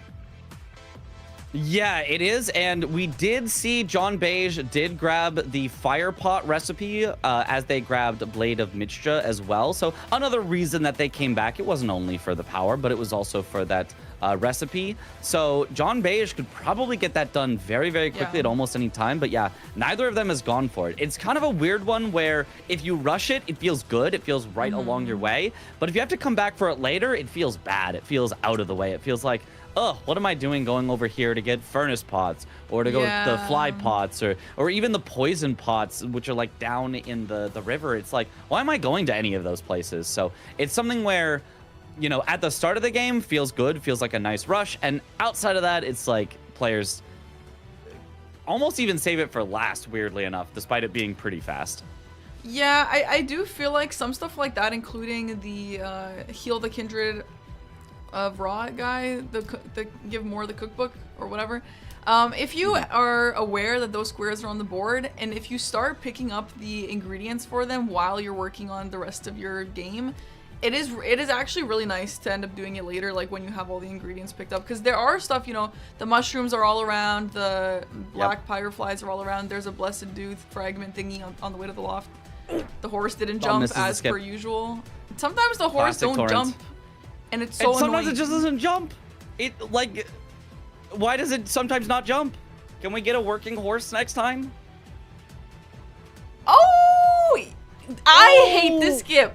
I have not done it in a professional Bingo Brawlers game, but I have spent multiple evenings off stream or on like my alt account practicing this stupid skip. It's annoying. Yeah, I wonder if you're going for both blow a finger and dupe, I wonder if it's actually faster. It's certainly easier to just do the dupe, or sorry, the blow a finger skip and then go up from there to the dupe instead of doing the dupe skip and going down from there to the finger. I actually don't know. I don't know if there is an overall better route for that. I imagine Dom does. He's probably looked into this more than I have. So maybe he knows that dupe into blow a finger is just the faster. But only if Torrent behaves. He's losing so much time here. He's lost like minutes at this point. So this is rough. I hate when the horse doesn't jump. I think that sometimes he doesn't jump or sometimes he doesn't behave when you have a weapon that goes over your shoulder. But Dom doesn't have that here. So there we go. Oh, he gets the skip. Very nice. Okay. So now he can head right to the dupe, and it's along the way down to blow a finger. So should be 2 squares for Dom very, very shortly. Just a bit of a cursed Bingcognito. John Beige is finally headed, I think, for the craft a pot that we mentioned, right? I don't even know where he is actually. Oh yes, the Alien Village. This is the fly one. Yes, I was like, I think they're headed to the fly village, but I was like, I wasn't 100% sure, but there it is. That confirms it. So I believe John Beige should just have all the materials. They've just been gathering random stuff along the way, so that's got to be it. So there's the double dupe for Dom. Double dupe for Dom. And then straight to blow a finger. Okay, nice. Yeah, and Dom will be catching up here. He also, as we saw, he's got a little bit of progress on Yolan Summon. We do still have a lot of stuff on the way to Midra, and so far neither player has any sort of priority on that, but that, I mean, it's 3 squares, so that is something. I also wonder when they're going to be cashing in this Death Knight, because that goes quite nicely with an NPC drop talisman as well. So... Oh, John Beige forgot to just get a hefty pot earlier. They went through, they grabbed the recipe, they grabbed the Blade of Mitsja, and they just forgot about, oh, I need a pot to actually craft the hefty pots. That's classic, funny. Classic. Well, that is a key ingredient to those. But John Beige, I think, should be able to just buy the materials here and then actually craft the fire pots. So should be just fine. Oh, and also telling Moore to be sad for some reason. I don't think that was necessary. I think just really hates Moore. He's just feeling hateful today. Bro, yeah. Just get out of here. Okay, buys the material. Like, genuinely, what does that get you? And doesn't it's get funny you because anything. he scrolled down to talk. It's not like it just came up. Like, he I know, consciously was like, fuck He more consciously was today. like, sad upon you. We gotta Very remember crisp to move. ask. Honestly, yeah, that is a very crisp move to just hatefully like tell an NPC to be sad. Okay. Oh, is this a race here? Gonna be down to Jory. They, I believe, are both here in Shadowkeep. Here's the second crafted hefty pot. Okay, John Ooh. Beige pulling a little bit ahead here now, 9-7. So in the time that Dom got the double dupe and the blow of finger, which were pretty fast, John Beige actually just fought back and said, well, I'm going to get 2 in that same time, and got the hefty pots and whatever John Beige did before that I forget. Because they definitely just did 2 things. I like that John Beige did the pot menuing on the elevator. That's a small little detail that is a nice optimization. Mm-hmm. Yeah, doing it when you don't have to do anything else is really nice. You can also do it while running. Oh, John Beige hitting the wall, not throwing a dagger. Cross off Blanks from the list. Blanks is a known dagger thrower. So Some people do that, and I'm like, is it really sorceries. better? Thank you, Chad. It was sorceries that John Beige did before. Yep. Okay. So now Dom is still ahead though, heading down to Jory, and it's gonna come down to who has a faster fight. John Beige does have the Blade of Michja, which helps so much on Jory. It's all backstabs. Yes. It's just always 100% uptime on the bonus. So Dom's got his work cut out for him. He's only ahead by maybe 10 seconds of running. Is all that it feels like, because they are almost neck and neck. If we brought up the map, which actually I can on my own end, I don't think you probably have that overlay ready. I can literally see, yeah, I have to like zoom in to see the difference of Dom and John Beige, because they are that close together in the difference between them. Yeah, if you zoom out, they look like they're almost on top of each other. Wait, what? Wait, yeah, there might be like a slight difference in delay between the two of them, but yeah, they what are you talking are about? pretty close on the map. Wait, I can open the map? You can open the map. Yeah, it's just on there on the bingo board. What the flip? How long have I been able to do that? It's I don't know. It was added at some point. The flip, I can draw on it too. You could draw on the map. Yeah. The flip. I don't have a map screen. I was like, is Mitch talking about, like, what the hell is Mitch talking about? Yeah, you could just have map time whenever you want. It is no longer, Domo can no longer hoard the map from the masses. We all have access to it. Well, that is sick. Well, sorry I don't have that, guys. Sorry about that, but that's pretty cool. How do I undo the drawings? I think it's X to clear it all. Nope. No, X is swap. Z undoes individual ones, and then C is clear. C is clear. C is full clear. Wait, let me get a window capture going. Gotta set up the whole map screen in the middle. Cool.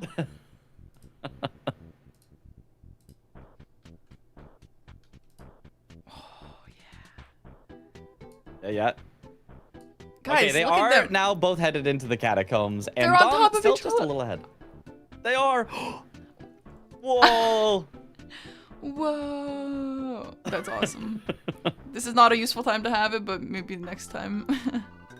Cool. It's always useful to have the map.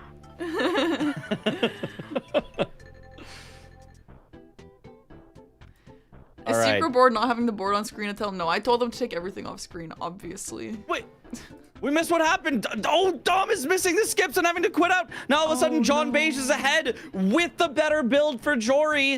Uh-oh, if John Beige gets this, that could pretty much be game over. That's 3 squares. John Beige is already at 9. If they just win those 3 squares, all they need is 1 more. They're ahead on Red Bears because they already have lower row. They're ahead on Bear, Lion, Hippo because they've already got a lion and are ready to get more bears. Like, this is looking really, really tough for Dom. He has absolutely got to find a way to get it. And one way that he could do that is John Beige did miss a skip as well and has to quit out. This skip is a little bit harder than it looks, honestly. Yeah. The lantern honestly, helps if a you lot. have to like stop and do the lantern, I don't even know if the skip is like that worth it. Going around doesn't take too much time even. This is a skip that saves like, I want to say like 5 seconds. What? So I missing thought it it saved once, like 30 seconds. I didn't have to No. learn that crappy skip. it might be Wait. closer to 10. It might be closer to 10. I'm not sure the exact amount, but you can literally just like walk over and then do a little drop down and then just like go down the ladder and that's it. That's annoying. Damn. All these Yeah, skips are like, save 1 second here and it's the world's hardest skip. You lose 10 years off your life every time you do it. Yep. All right, John Beige not doing the look down strat, which is a Swed special. So, you know, another point against Swed. Oops, all Swed not looking as likely. Unless Swed just is suddenly changing his playstyle just to mess with us. But definitely be not a lot immoral. of those Swed specific stuff. That would be immoral, yeah. To be We fair, would write I him a mean, strongly worded letter if he did. Dom isn't extremely behind. I think, you know, missing, like, if John Beige messes up the loop and Dom gets a perfect loop, I think that would maybe help. Obviously, a death for John Beige would also even them out a little bit.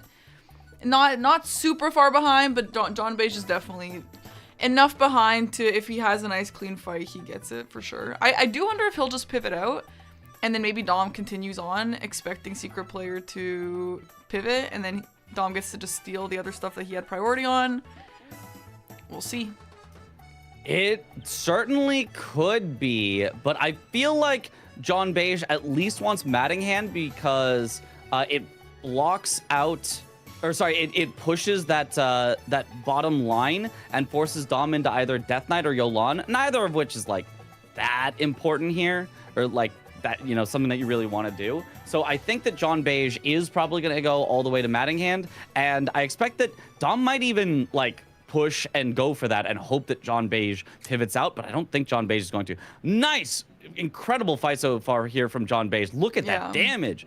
The setup with Super Blade of good. Midsha with Golden Vow Flame Grant Me Strength is massively out damaging the Starfist. I mean, and obviously Starfist is like a really incredibly good weapon, but just like you can't compete with all of the buffs that John Beige has going. And there's Jory.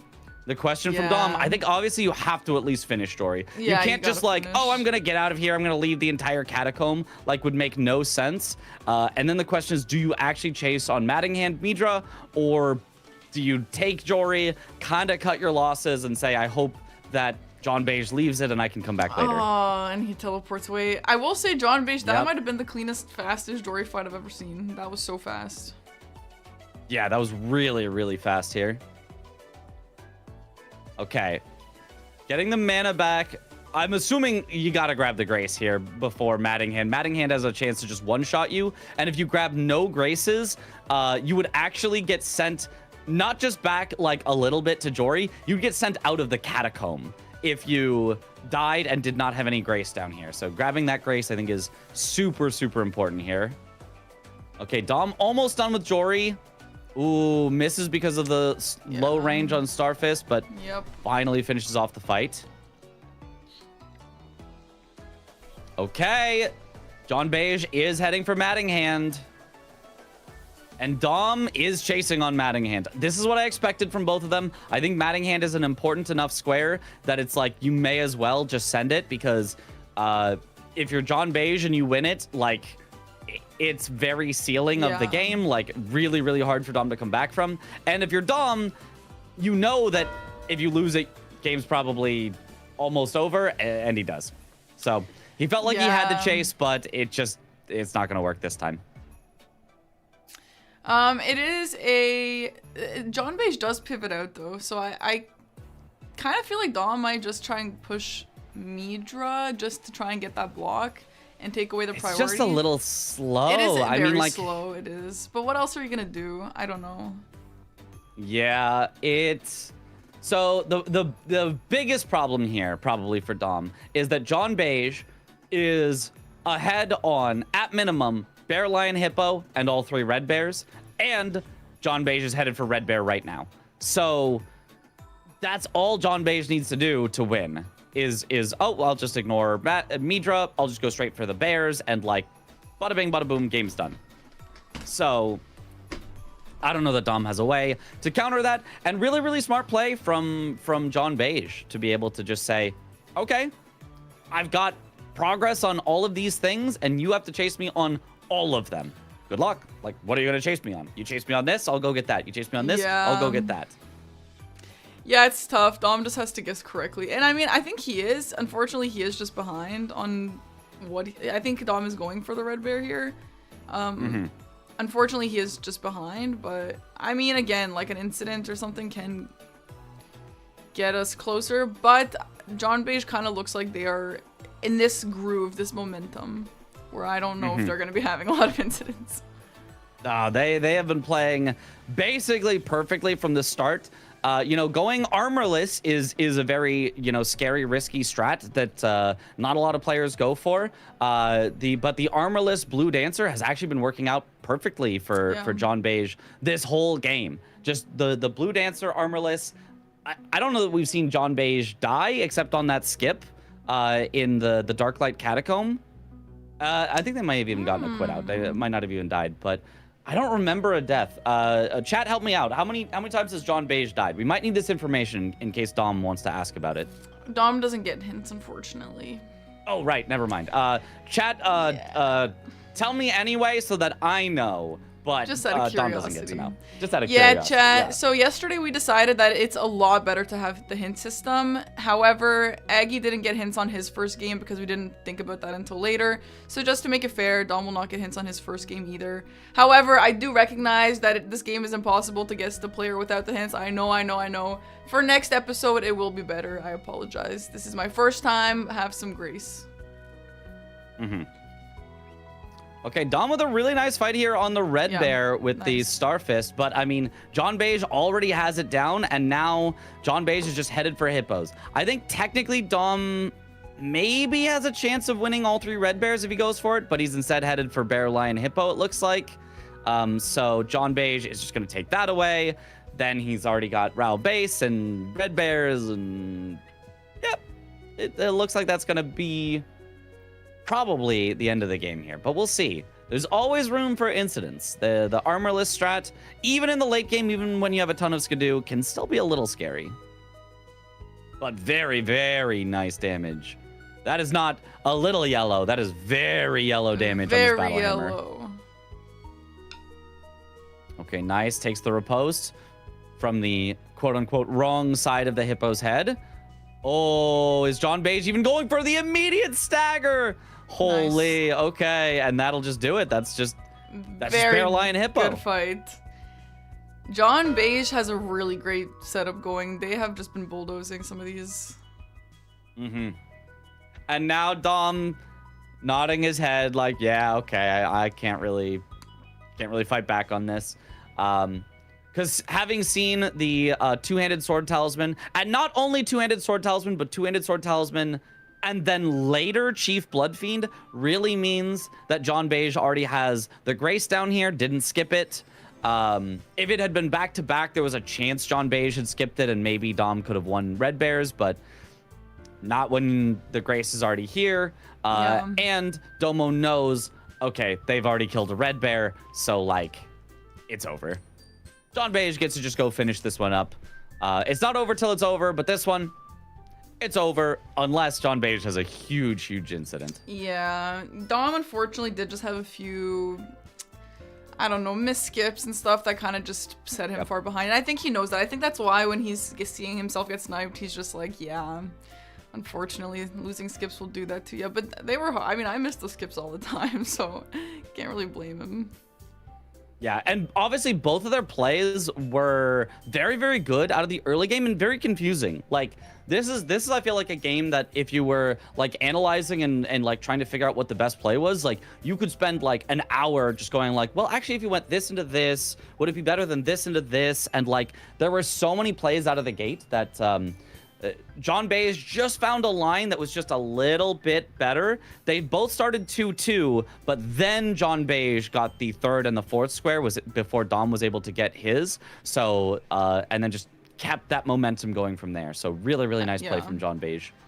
Momentum is such a powerful thing in bingo, like, and negatively and positively. If you just are like going negative momentum and just start getting tilted and tilted, it shows so much and it feels horrible. And also vice versa, if you are just rolling this insane momentum, you're just super confident, can pull off anything you want, it feels so good. Yeah, it definitely, and like also just that's also kind of the way that bingo works is whoever has more squares on the board by default will have more threats on the board, so their opponent is forced into more things. By default will have more blocks of their opponent's threats, so it's harder for their opponent to threaten things. It is a game that can be very snowbally, and only, you know, if you keep it close, it can be like, oh my god, look at this, 12 to 12, like that's incredible. But so many games, just by one square swing, just by one snipe or one decision, can all of a sudden look like, oh, it's, you know, 13 to 8. Well, that wasn't a close game. It's like, oh no, it was. There really was just one thing, and then everything snowballs from there.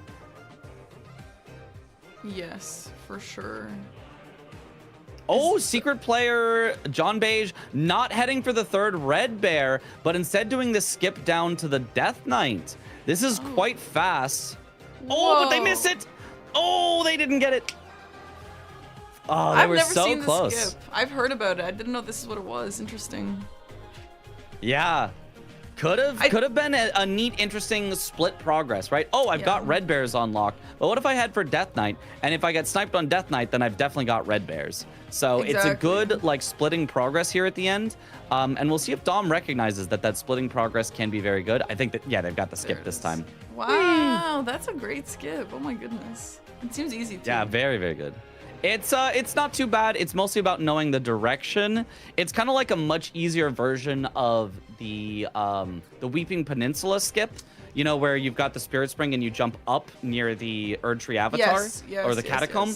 Yeah, it's basically that one where if you know the direction and you just time a good double jump, it's not too bad.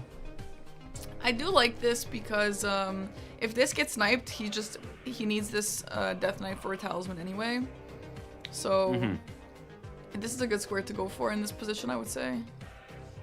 Yeah, I think that, John Beige is just splitting everything, which is like, if you're ahead like this, just split everything. I mean, you might as well, especially synergize everything. Synergize and split, great play. Right, and Dom has not marked in, what, 18 minutes? So I think John Beige can just guess, okay, Dom might be going for Midra or something. And yeah, Dom is headed for Midra. I'm sad that I don't think we're gonna get to see the fight by the time that John Beige gets the Death Knight and the game will be over, because I love me seeing some Midra. It's a fun one. I think John Beige's build will be so good against this boss too. I mean, going naked with the Blue Dancer is obviously high risk, high reward. It really does feel nice against these fast bosses in the DLC to have the light roll. It really does make a world of difference. I don't know if John Beige actually has the light roll with such a heavy hammer. I don't know. I mean, I guess probably. You would just get a little bit of endurance if you're off of having light roll. So I imagine that John Beige does have light roll. Yeah. Oh, for sure. I don't know. I haven't tried out light roll a lot, so I have no idea how good it is against a lot of the DLC bosses. I've just learned everything at medium roll, and I've just said that's how I'm always going to be. I will always be medium. Rolana is a really nice fight on light roll. That's one of the big ones, in my opinion. Rolana and also Dancing Lion on light roll, both super, super nice. Okay. Yeah, I haven't thought about it for Dancing Lion. Dancing Lion... I definitely need to practice more dancing line. I was like, there's something profound to say here, but I'm like, I don't know what it is because I just don't know dancing line well enough. I'm like, I don't know. Yeah. It's just a weird one. This damage is really nice. Also very yellow. And Really Death Knight nice. is a tanky one. With just like a regular Joe Schmo build, Death Knight takes forever. Yeah, surprisingly, it feels almost like a minor boss. Not a mini boss, but like, you know, it doesn't feel like a super major one, but then like is very tanky, especially for how early you can find a Death Knight in the DLC, but doesn't look like it when John Beige is doing this much damage. Takes the riposte to activate Blade of Mercy, and I do think that that is worth it. And especially like in this end game here, you're so powerful that it's also very safe to do. Nice strafe around the back. Wow, really good of the Death strafe. Oh Knight. my goodness. And there and we this have the 13th locks square. up game 1. All right, my official guess for who it is before we bring in Dom is it's CBD. I think that blue dancer charm is a little bit of a giveaway, but Dom isn't gonna know, so we'll see who he guesses for it. Okay, chat, I'm going to bring Dom in. We're going to do the multiple choice. And when we show the multiple choice, the mods will put up a gamba and you can guess with your fake money who you think it is. Let me just make sure we got the right thing here. Yes, we do. Okay, I'm going to get Dom. Where is my Discord? Here it is.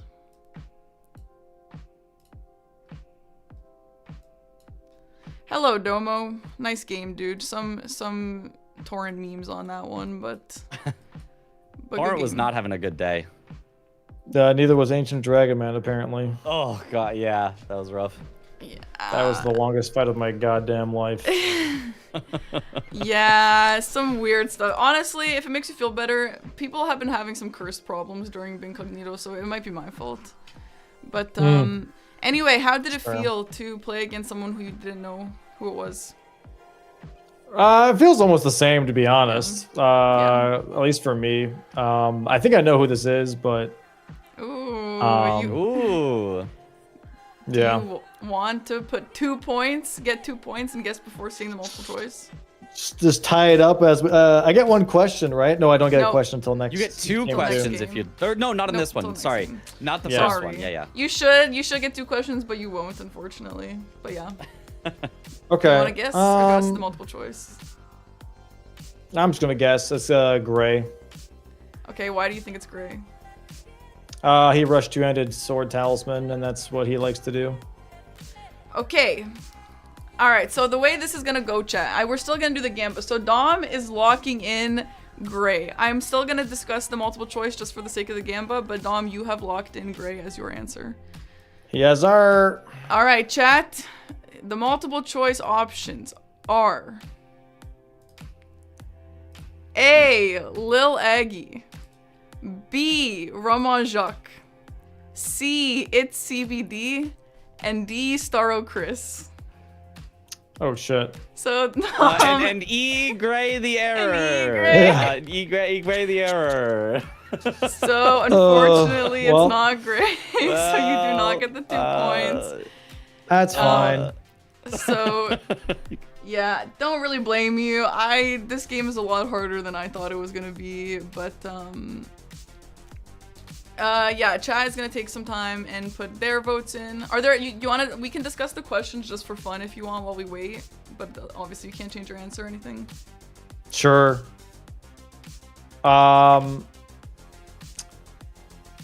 Did they have any buffs? They did. Golden Vow, Flame Grant Me Strength for pretty much the whole game. I guess that'd be buffs. Do you want to know about their talismans or anything else like that? Well, Yeah. if that's the second question, he can ask that. Right, I guess that would have to be right. That buffs is different, I guess. I was like, does that count because it's on the buff bar? I was like, I don't know. Okay.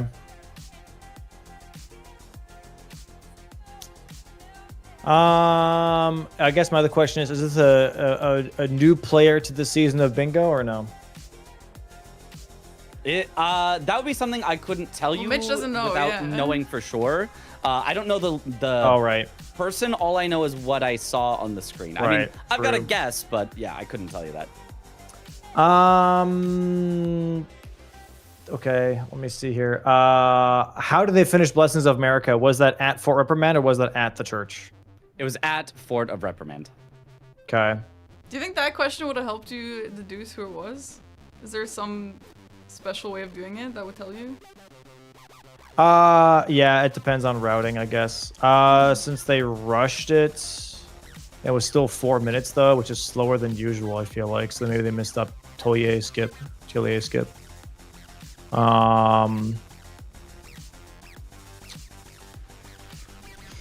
Well, I mean, you don't have to ask another question. It doesn't matter. This is just for fun. The question. I'd probably say Aggie then, honestly. I think it's Aggie. Yeah. All right, let's let me. Tell That's probably bait, but.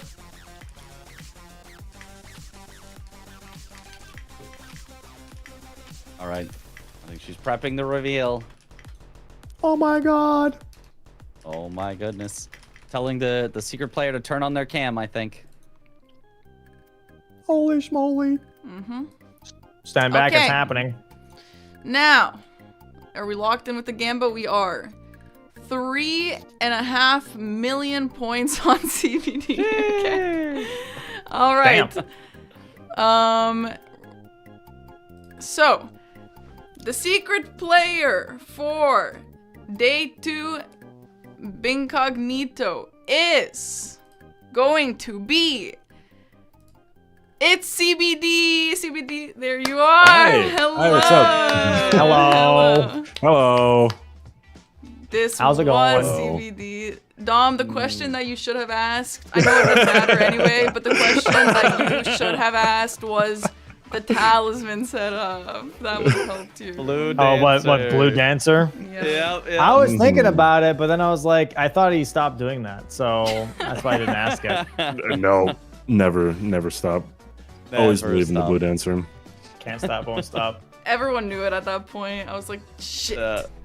CBD knew it too. CBD knew that would give it away too, though. Fair. Do you guys That's have any fair. game Good questions? game, CBD. Huh? If you want to ask any game questions for the sake of practice, feel free to do that. Nah, I'm good. I mean, that pretty much answers most of what I was thinking then. Okay, well, We. yeah. Yep. Yeah, I don't really have anything. Okay. I think.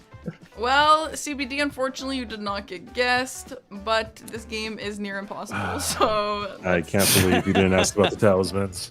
Yeah. Honestly, to be banking fair, on it. I guess that makes sense as to why Parky was like, wait, that's a second question because it was actually valuable. It's super valuable. Makes sense. Yep. Yeah, honestly, the DLC, Aggie asked yesterday about someone's build, and that honestly says a lot in the DLC, so... I feel like I build, though, guess. is kind of too much. I don't think you should ask build. Build is probably too much, yeah. Yeah. Probably It's buffs, talismans, or armor or weapon Or, are yeah, things you something probably like have to that. ask individually. Yeah. Yeah. Oh, but Dom mostly gets to ask, right? Since Aggie got to ask. Next Well- Not on game. this one. You Not had to this make the one. guess first. Oh, and yeah, then yeah, for I fun, mean- we ask questions. Yeah. Yeah, I mean for the next two. For the next two, he yeah, does, yeah, so he can think about Yeah. that. I was hoping it was Gray because it was like it's early enough to where Gray would play a game and also two-handed talisman. I was like, that's kind of like two things that were kind of pointing towards them personally. Yeah, so you don't think any of the square... I mean, I guess you said the two-handed talisman, I guess, yeah. Anything about the playstyle of the squares? Did that help you deduce anything, or is it just I mean, actually, I shouldn't have said Aggie to be honest, because Craft 2 Unique Hefty Pots was on the board for way too damn long. So he definitely does that really early. I don't know about other people's behaviors with Craft 2 Hefty Pots. Yeah. Besides that, I mean, nothing really. Yeah. Yeah. Yeah, CBD, we were confused why you told Moore to be sad.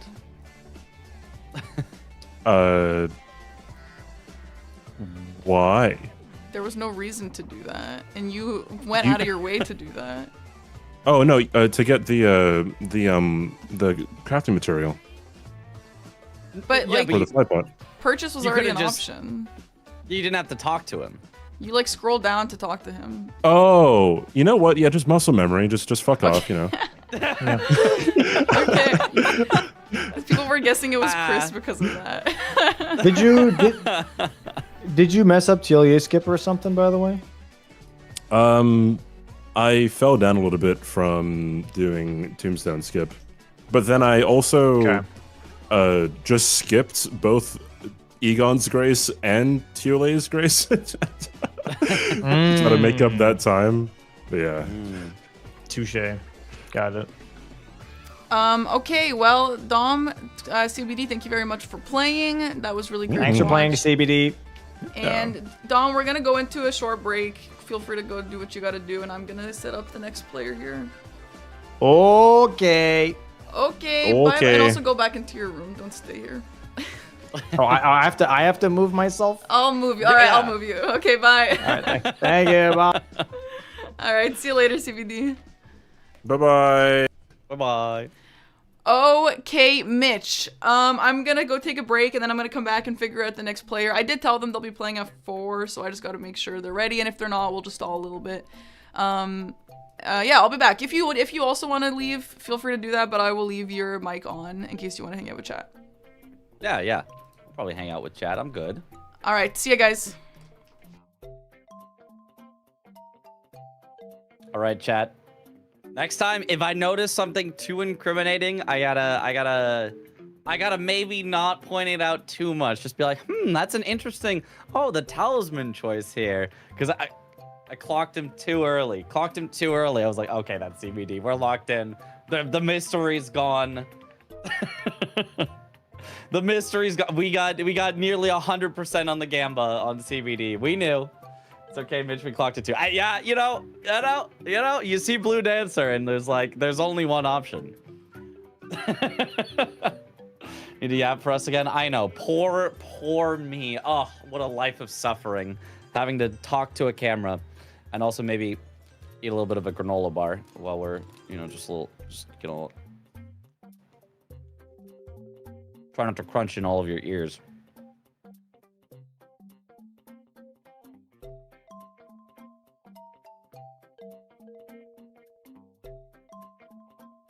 Imagine a different player taking Blue Dancer to throw everyone off. Bro, that would have worked. I'd have said CBD no matter what after I saw Blue Dancer. Someone doing a CBD cosplay would be so funny. Imagine somebody just pulls up like Mr. Green and you're like, oh, it's Chris. Wait a minute. Is he allowed to do that? And it's just someone else who recreated Mr. Green just to throw us all off.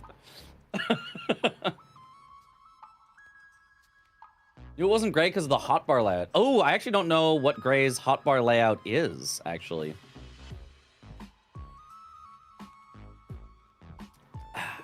If they play like someone else, the game would be kind of pointless. Yeah. They are supposed to play like themselves. Because also their goal is to get guests. CBD unfortunately did not get guests, so does not get a free tier 3 from Parky. But if the players can get guests, then I would find them if they did. Okay, Chris. You would find them in what? Like give them a handshake. Be like, hey, same character, right? That's Is there a pool of secret players like active bingo players, etc., or is it more random? It's active bingo players. Like it's the members of Bingo Brawlers, it's the players from the preseason, it's practice partners that people have had, it's anyone that reasonably they could be expected to know. So it's not gonna be somebody that like, oh, this is a player that was, in season 1 but never played again, or anything like that. It's going to be somebody who you could know from their current play style, how they currently play in the base game and the DLC, who it could be. So definitely there is a pool, but it's not like a tiny pool. It's a large pool. There's probably at least like 15, maybe 20 even players that it could be, but yeah, it wouldn't be someone completely random. It wouldn't be someone from Bingo Club that Domo has never played with before. And there are hundreds of people in Bingo Club that do bingo all the time. It's a decent sized pool. Yeah. Chris is in chat, noted. That does mean he's awake. So, Chris awake is, I don't know if that's surprising at this time. I have no idea, actually. Would answer clock CBD immediately. Yeah, I mean, like, yeah, the CBD was easy to find in this particular game. Swed was pretty easy to find. Jack was hard to find until we saw the Mesmer fight. And then like I said, I just couldn't figure out. I was like, I don't know. Apparently chat was more attentive than me though. Chat seems to always be able to figure these things out, so see how that we'll see how that goes for this next game, if chat can also figure it out. The Swed discard a certain sword. Didn't get it. Otherwise, that would have been a nice tell as well. That would have been really funny.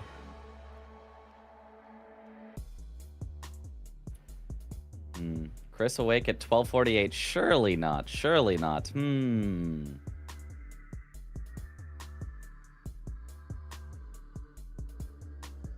All right. Parky back, working on important things, important Parky things.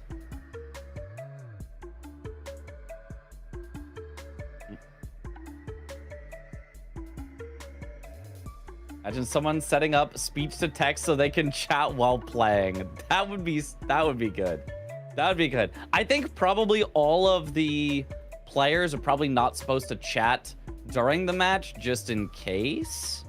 Like, so that we don't get any hints like that, but it would be funny if you did the anti-hint, the opposite.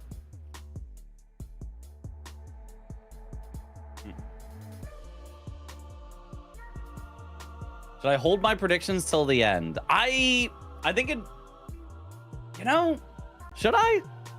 I don't know. Sometimes I feel like I have to talk through my thought I don't process. think you should. I mean, Yeah. like, this would be different if chat guessing, like, really meant anything, but since the you guessing and the chat missing is all for, guessing is all for fun, I think that it doesn't really matter if you're guessing. And, like, yeah, chat, some of these are gonna be obvious, like the Blue Talisman or, like, the Swed game. Some of them are gonna be obvious, but, like, that's kind of part of the fun, right? Like, whatever. Yeah. Yeah, some of it is just like, hey, if you do notice something, it's fun to point it out and be like, oh, I think I know now. Like, if I pointed out nothing and just kind of was like, oh, interesting play. I wonder who it could be. Like, I think that's less fun than being like, oh my gosh, I think we know it, and getting, like, gathering the clues together.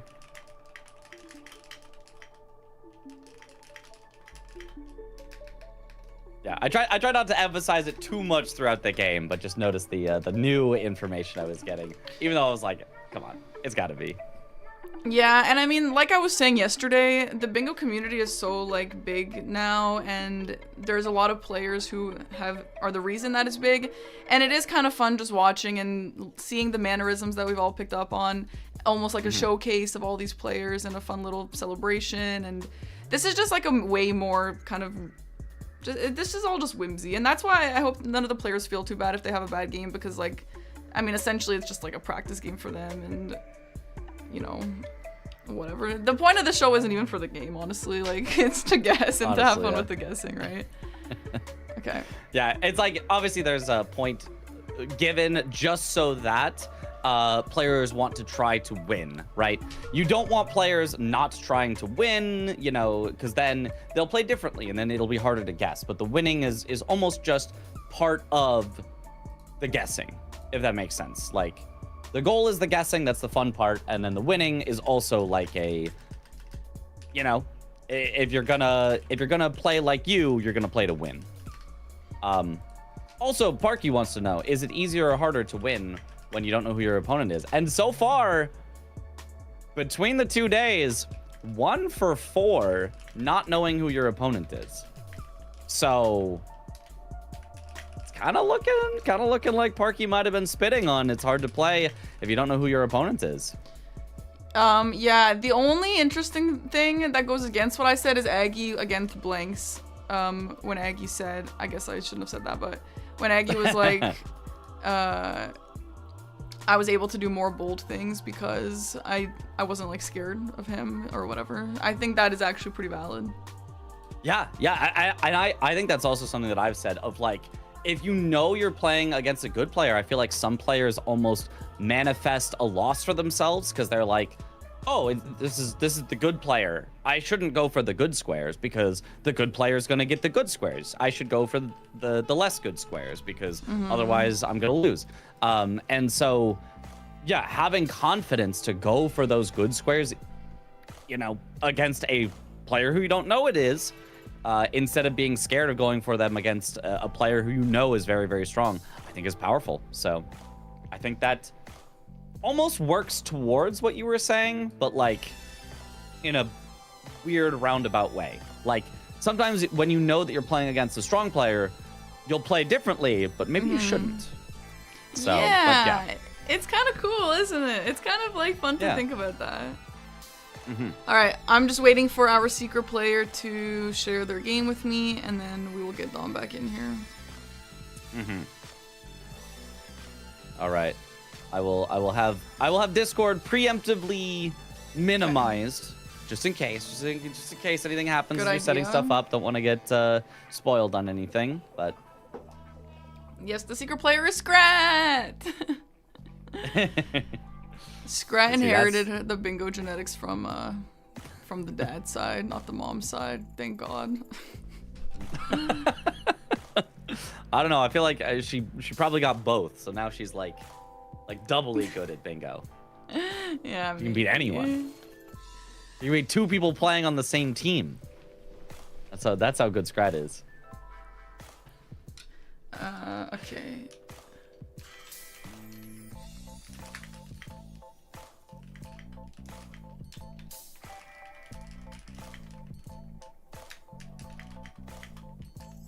I also just think this is a very cool like format of I love seeing, you know, bingo in these new unique ways and unique ways to think about it that I think not a lot of people have like brought up before, of just like, yeah, there's, you know, you can think about the squares and you can think about the strategies, but thinking about the players I think is something that that commentators will sometimes bring up and chat will sometimes talk about, but like it hasn't been brought to the forefront quite like this. So I think this is a really cool experiment and just a super fun way to do it. I love the just like, okay, it's for fun, but also there's a tier 3 on the line. Like I love just adding the little bit of stakes, just makes it's so fun. I do feel a little bad. Only one person got a tier 3 so far. Yeah, we have to make it a little easier next time to give out more tier 3s for sure. Maybe Dom can get the next 2 though, and if he can get one without even having the multiple choice, that would be so impressive. Okay. Okay. I think we're almost set. Okay.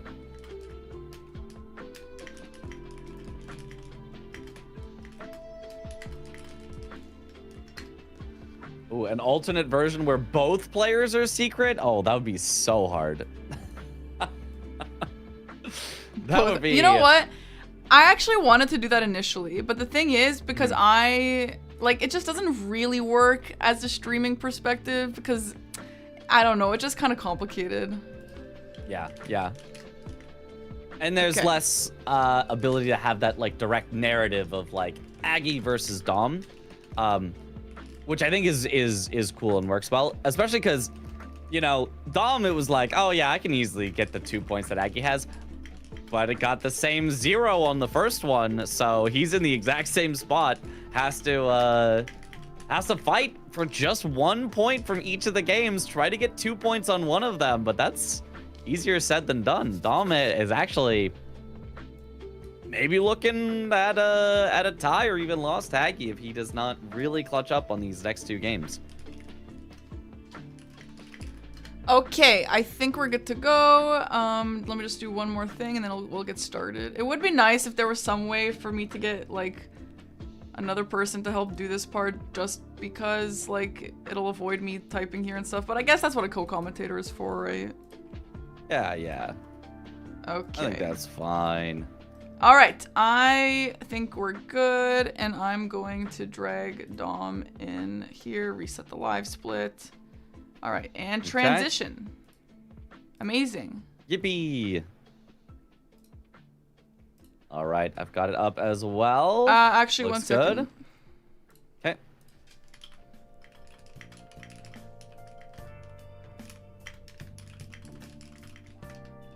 All right. I've already got a small bit of information. Our secret player has joined with all caps lock as their name. Secret player. Who really likes capital letters? Caps lock, huh? Okay, we're just stalling for something. 1 minute, 1 minute, guys.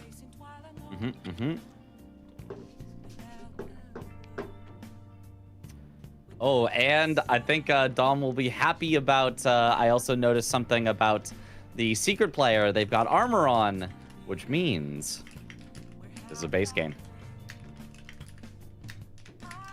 I think Dom will be super excited to hear about that. Not having to do 2 of the same format back to back, which just, it's so much harder on your brain. You're thinking, oh wait, was that in this game or the last game? Like, where was that on the board? Like, much easier to swap formats so that you're not thinking about those same squares that you were previously.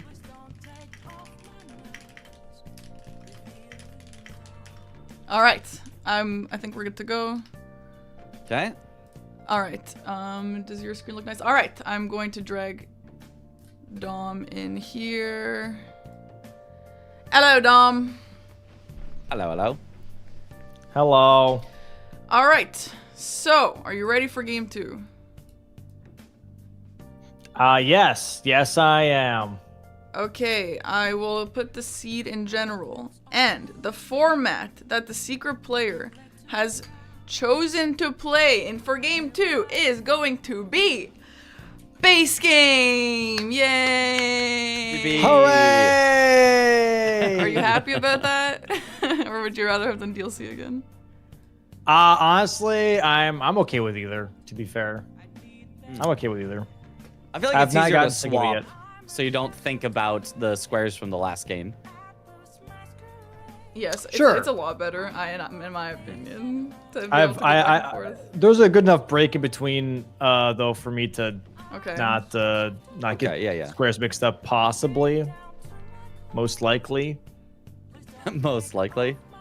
Yeah, dude. possibly. And 2 of Eggy's game 1 and Eggy's game 2 were both DLC, and it was like essentially the exact same board. It was like all the same squares. Damn, that's tough. And then he messed up Yeah. like killing Queeline twice by accident because obviously that's hard to keep track of. Okay, it looks like the seeds do match. All right, Dom, are you ready to get dragged back? Yep, send me over. And keep in mind that you do get 2 questions this time, so you can, if you have any questions in mind throughout the match, you can think about that. Sure, sounds good. Sounds good. Okay, bye-bye. Bye-bye. Oh, cut him off. That's fine. All right. Are we ready to go, everyone, for game 2? Yippee! All I'm right. so ready. I'm going to start the match in 3, 2, 1. And then I'm going to hover live. And then the split 10 start at the seconds. same So time. it's 3, 2, 1, Yeah, 10, and then 9, 10, 8. yeah. 4, 3, 2, 2, 1. What? All right, there we go. Okay. Ooh. Oh, Melania on the board, I notice already. Which obviously is not a rush, but like...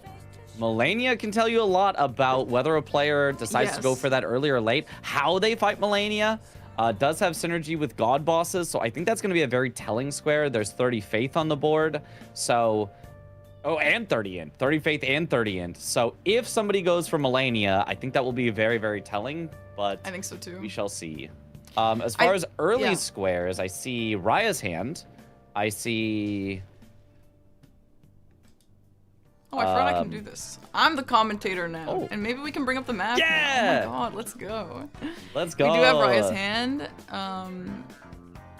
Radon without status effects and restore Radon's Great Rune. A double same up line. on Radon on the same line. Yeah, very, very powerful. There's also Godric while summoning Nefeli Lu, which is a god boss. So it feels like this is going to be very rush-ish into those bigger bosses that sometimes you might see as more like a 5th to 10th square on the board. Usually not done late, but done, you know, not at the start. Might be done a little earlier.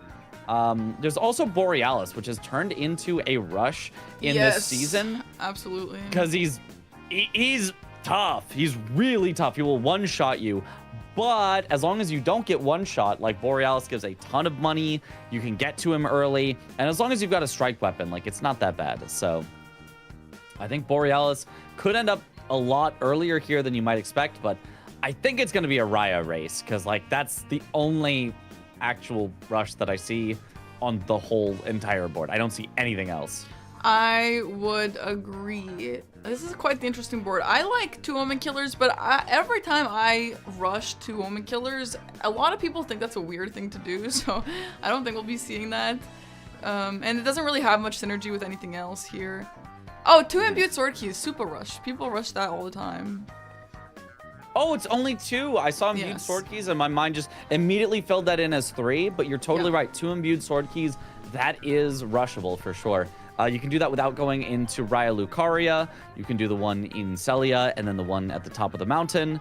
You could go into Raya Lucaria instead if you had a reason to. There is 4 whetstone knives. So getting access into Raya Lucaria gets you a whetstone knife. So that could be something to think about, but I don't know. I don't know that this is the board that really screams that you need to do that as a rush. So I'm still looking at Raya's hand, but maybe after Raya's hand, Imbued Sword Keys could be a good play. Or just set up for Radon. I think Radon is massively powerful on this one. Obviously, it's a square itself. There's Restore Radon's Great Rune, and it gets you access to Graven Ghost, Glovewort, Bell Bearings 1. So like, it's kind of a 3-for-1. Also the Elder Lions, also stat dump squares. I kind of think we might be seeing some Radon on this board. There's a lot that goes with Radon. We do also have 3 God bosses, also Godric on the board, also Soldier of Godric on the board. Yeah. So, interesting. Yeah, Radon also gets you access to a whetstone knife. So we got some big Radon energy on this board, huh? Yeah, we definitely do. Some other random little stuff that I'm seeing about our secret player who needs a color name. What do you think about General Gold? Ooh, General Gold is kind of cool. General Gold. Okay. General Gold has gone for the claws instead of the iron balls, which I feel like is not a super common thing. Like, the claws are very powerful, but especially Radon without status effects. Like, you've chosen a claw, there's Radon without status effects. Feels like a strange initial call. So maybe somebody who's just very, very comfortable with claws. I think somebody like Chris, I think really likes the fist weapons, is always like, oh, Starfist is the best weapon in the game, you know, all of this. So it makes me lean away from someone like Chris, maybe towards someone like, honestly, can I say Aggie? I mean, he could come back as a secret player. Aggie could absolutely I feel like back. I feel like maybe could be more liking the claws. I feel like there are definitely a lot of players that like the claws, but I'm not entirely sure which players do and do not. So this is a good bit of information, but not something that has helped me thus far piece it together. If Dom asks at the end, did he go for the claws, then, you know, maybe that'll help him. But for me, I don't know. Very interesting. Very interesting. You know what? If Dom was the secret player, I would say I know this is Dom because of his route. Everyone goes to the right, but he still goes by the church, Kale's church. Did he grab the grace at Kale's church? I don't know that I didn't there's see him a grab it. I need saw him for it in go this one. by the door.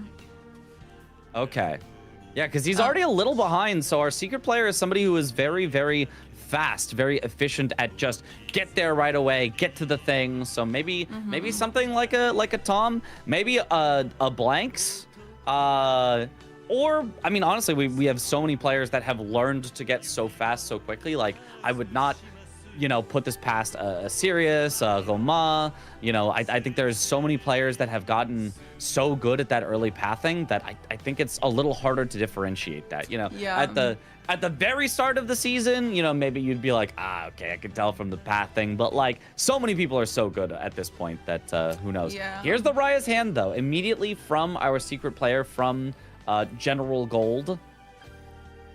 And so this is what we expected, and as about as fast as you can do it here.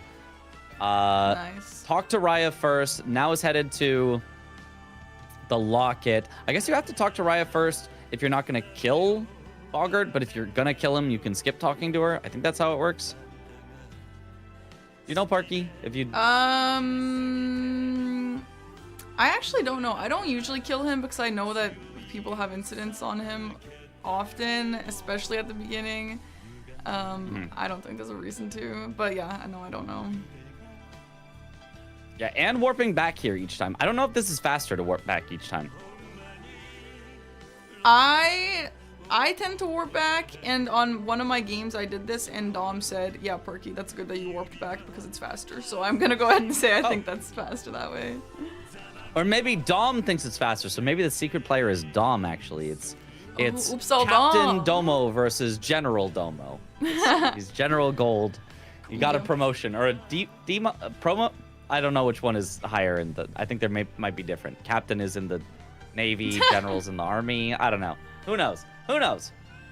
I do like this play because it gets you this Altus Grace, which will eventually be required for Radon, and it gets you closer to Gilliga, who is an Altus boss. Mm-hmm. Yes. Which is a very easy Altus boss as well. Graven Ghost 1 is this Catacomb, I believe. I need to check my book. I don't know if that's 1 or 2. Yes. Yeah, this is one of the ones. The 2 are the ones that are like way out of the way. They're the one at Moon of Nox Stella area, and then the one in the mountaintops. The mountaintops, yeah, okay. Yeah, the 2s are horrible. The 1s are okay. The 1s are not too bad. As long as you kill Right. Radon, the 1s are fine. Yeah, okay. Is there any other reason to go underground other than that? Let me see. I don't see a reason to. Oh wait, and there's the first square. There's Great Raya's job, hand. General Gold. General Gold off to a great start, getting the first square. And Dom is headed straight for, looks like Godric without summoning Nefeli Lu.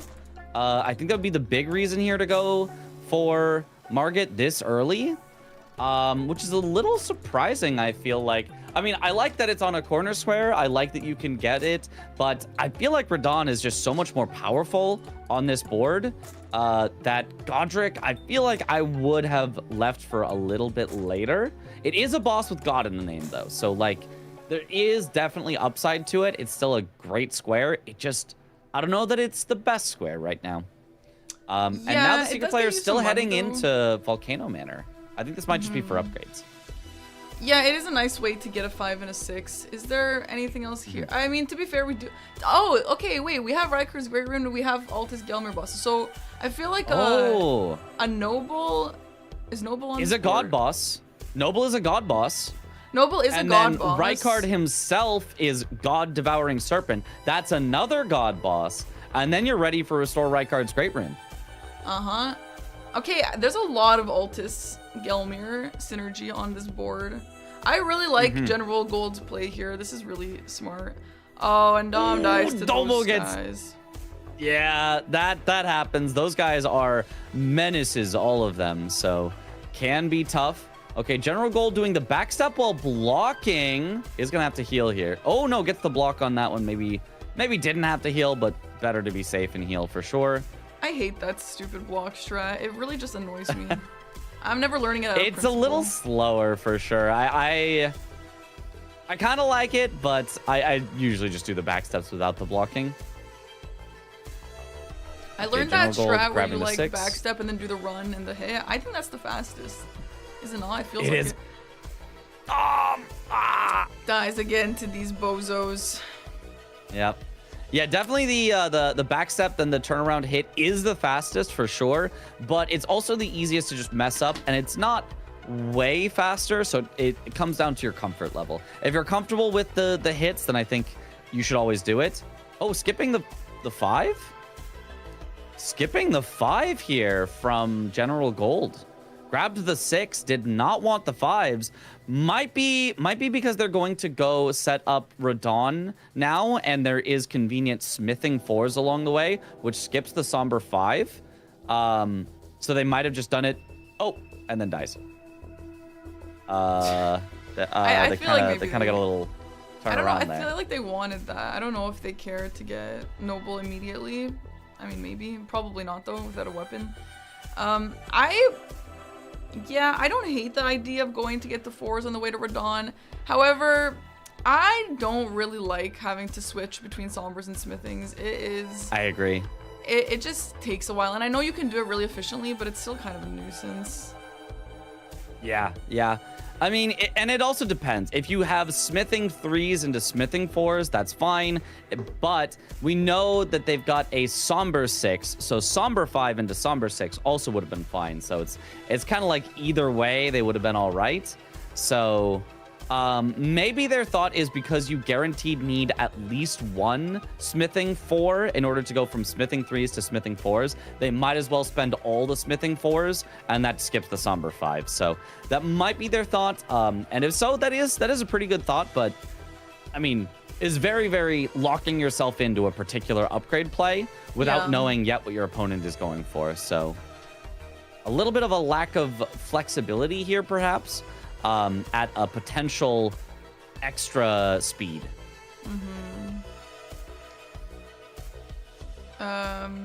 So yeah, I think Dom did set up for that Godric, obviously, as we were guessing. Godric with Nefeli Lu. I wonder when he's going to do that. I don't think his balls are upgraded just yet. I don't think so either. Well, probably they might be like +3 because you can just grab that along the way up to Margit. But that's +3 smithing, not somber. So that is not very well upgraded. Okay. And Dom is actually just sending it, which I mean is fine. He should be all right to kill Godric, but I don't know that he needed to rush this so much when he already saw take Raya's hand. He maybe could have taken an extra minute or 2 or 3 to upgrade. And still easily won Godric with Nefeli Lu.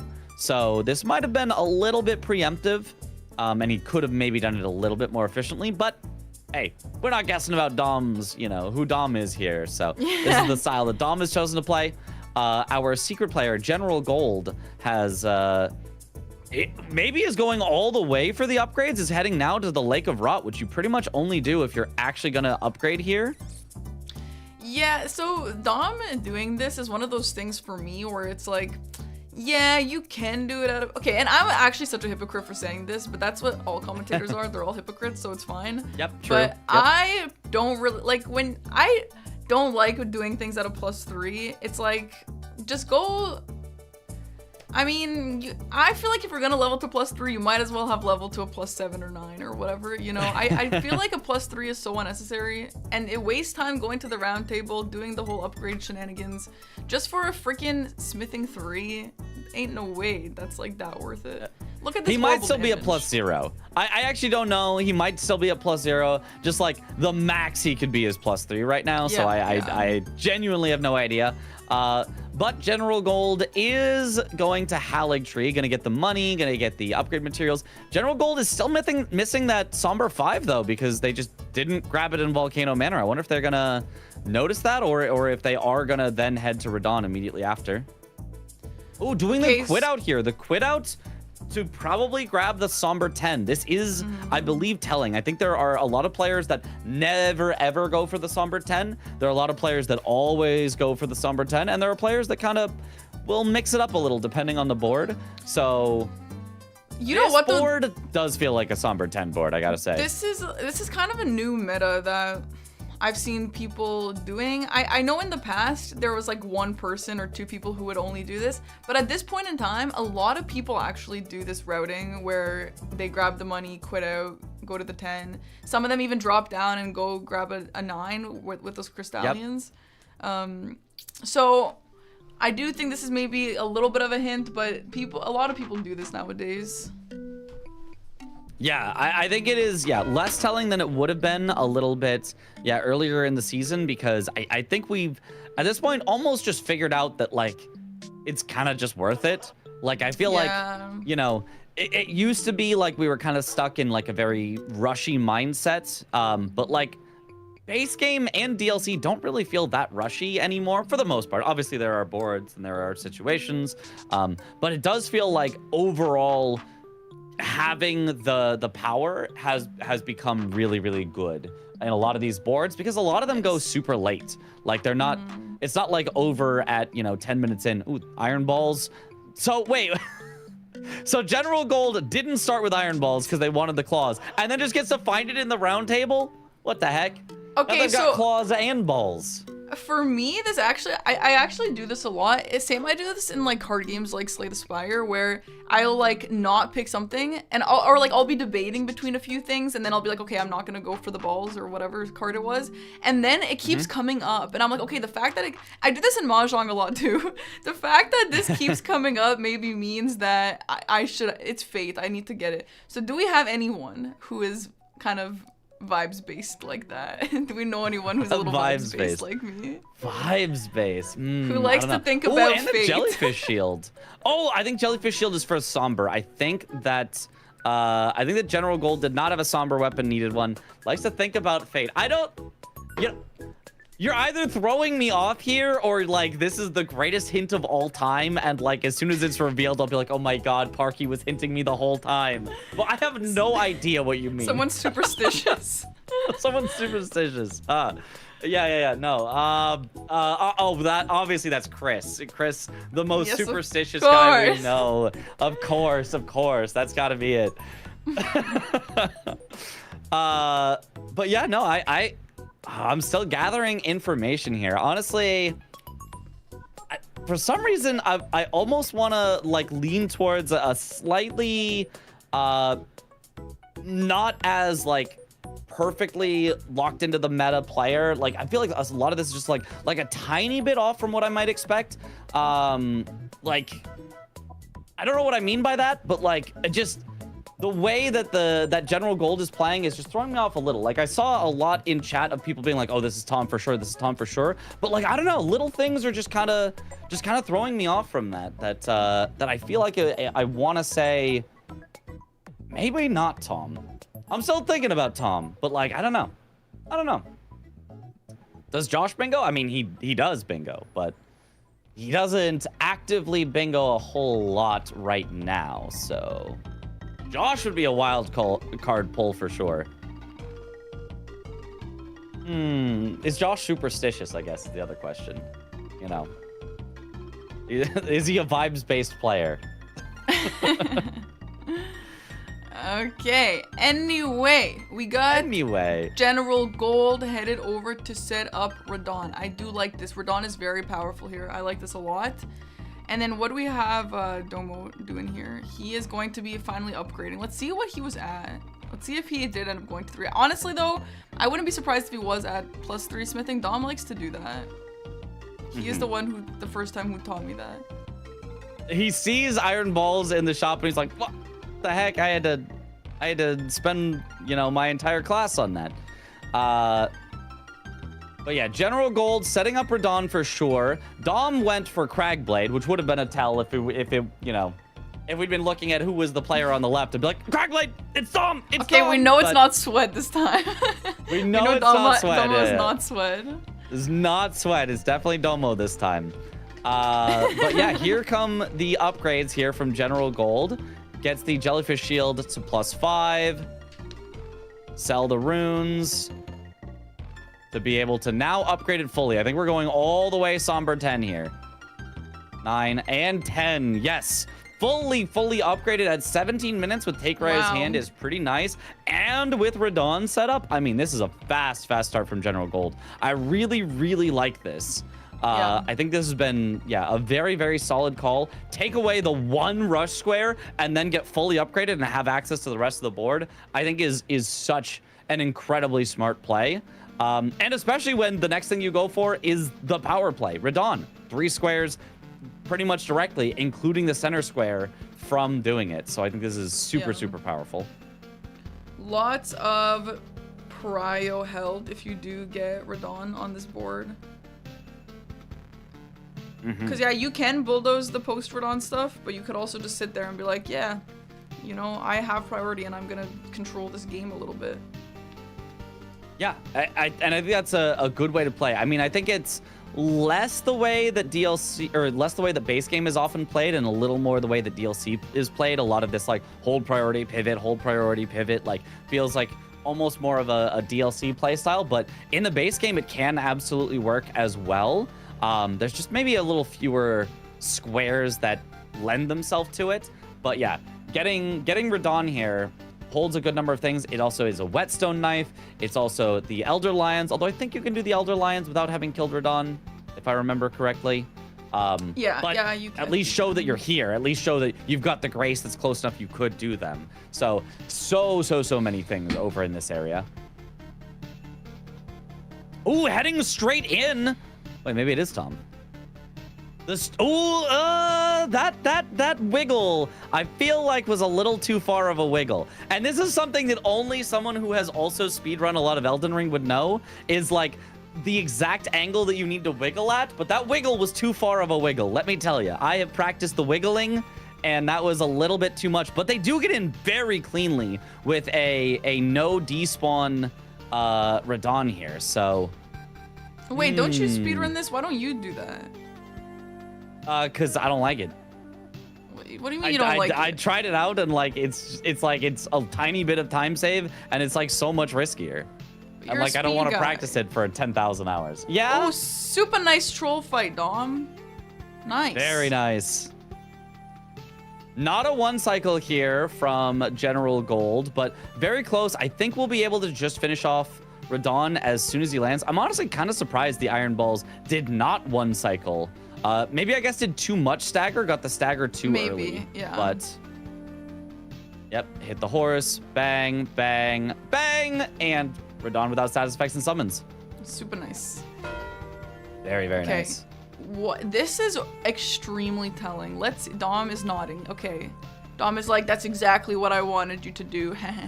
Which, I mean, this is a powerful play. Like, having Radon is a powerful play, but also plays like this, Dom has received so much information. He's like, okay, that's not even what I was wanting to do. I'm gonna go just do my own thing, whatever. And then, like I was saying, now Dom is like, okay, well, I know that General Gold has prio on this stuff. Should I maybe try and swipe that from him, or should I just go on my own path? We'll see. We'll see what Dom chooses to do here.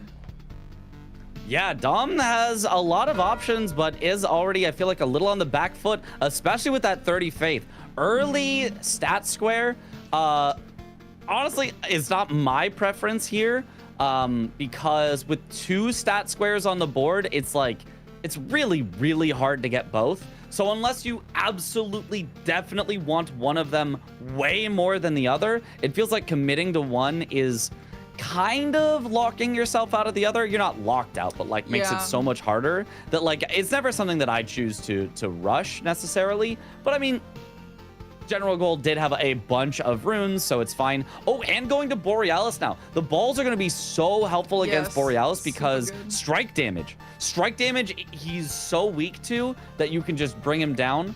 I don't think it's going to be nearly enough runes to also get the 30 int after the 30 faith, but I mean, it's a lot of runes to maybe start to at least get some vigor or some strength or whatever else General Gold might be thinking about on this board.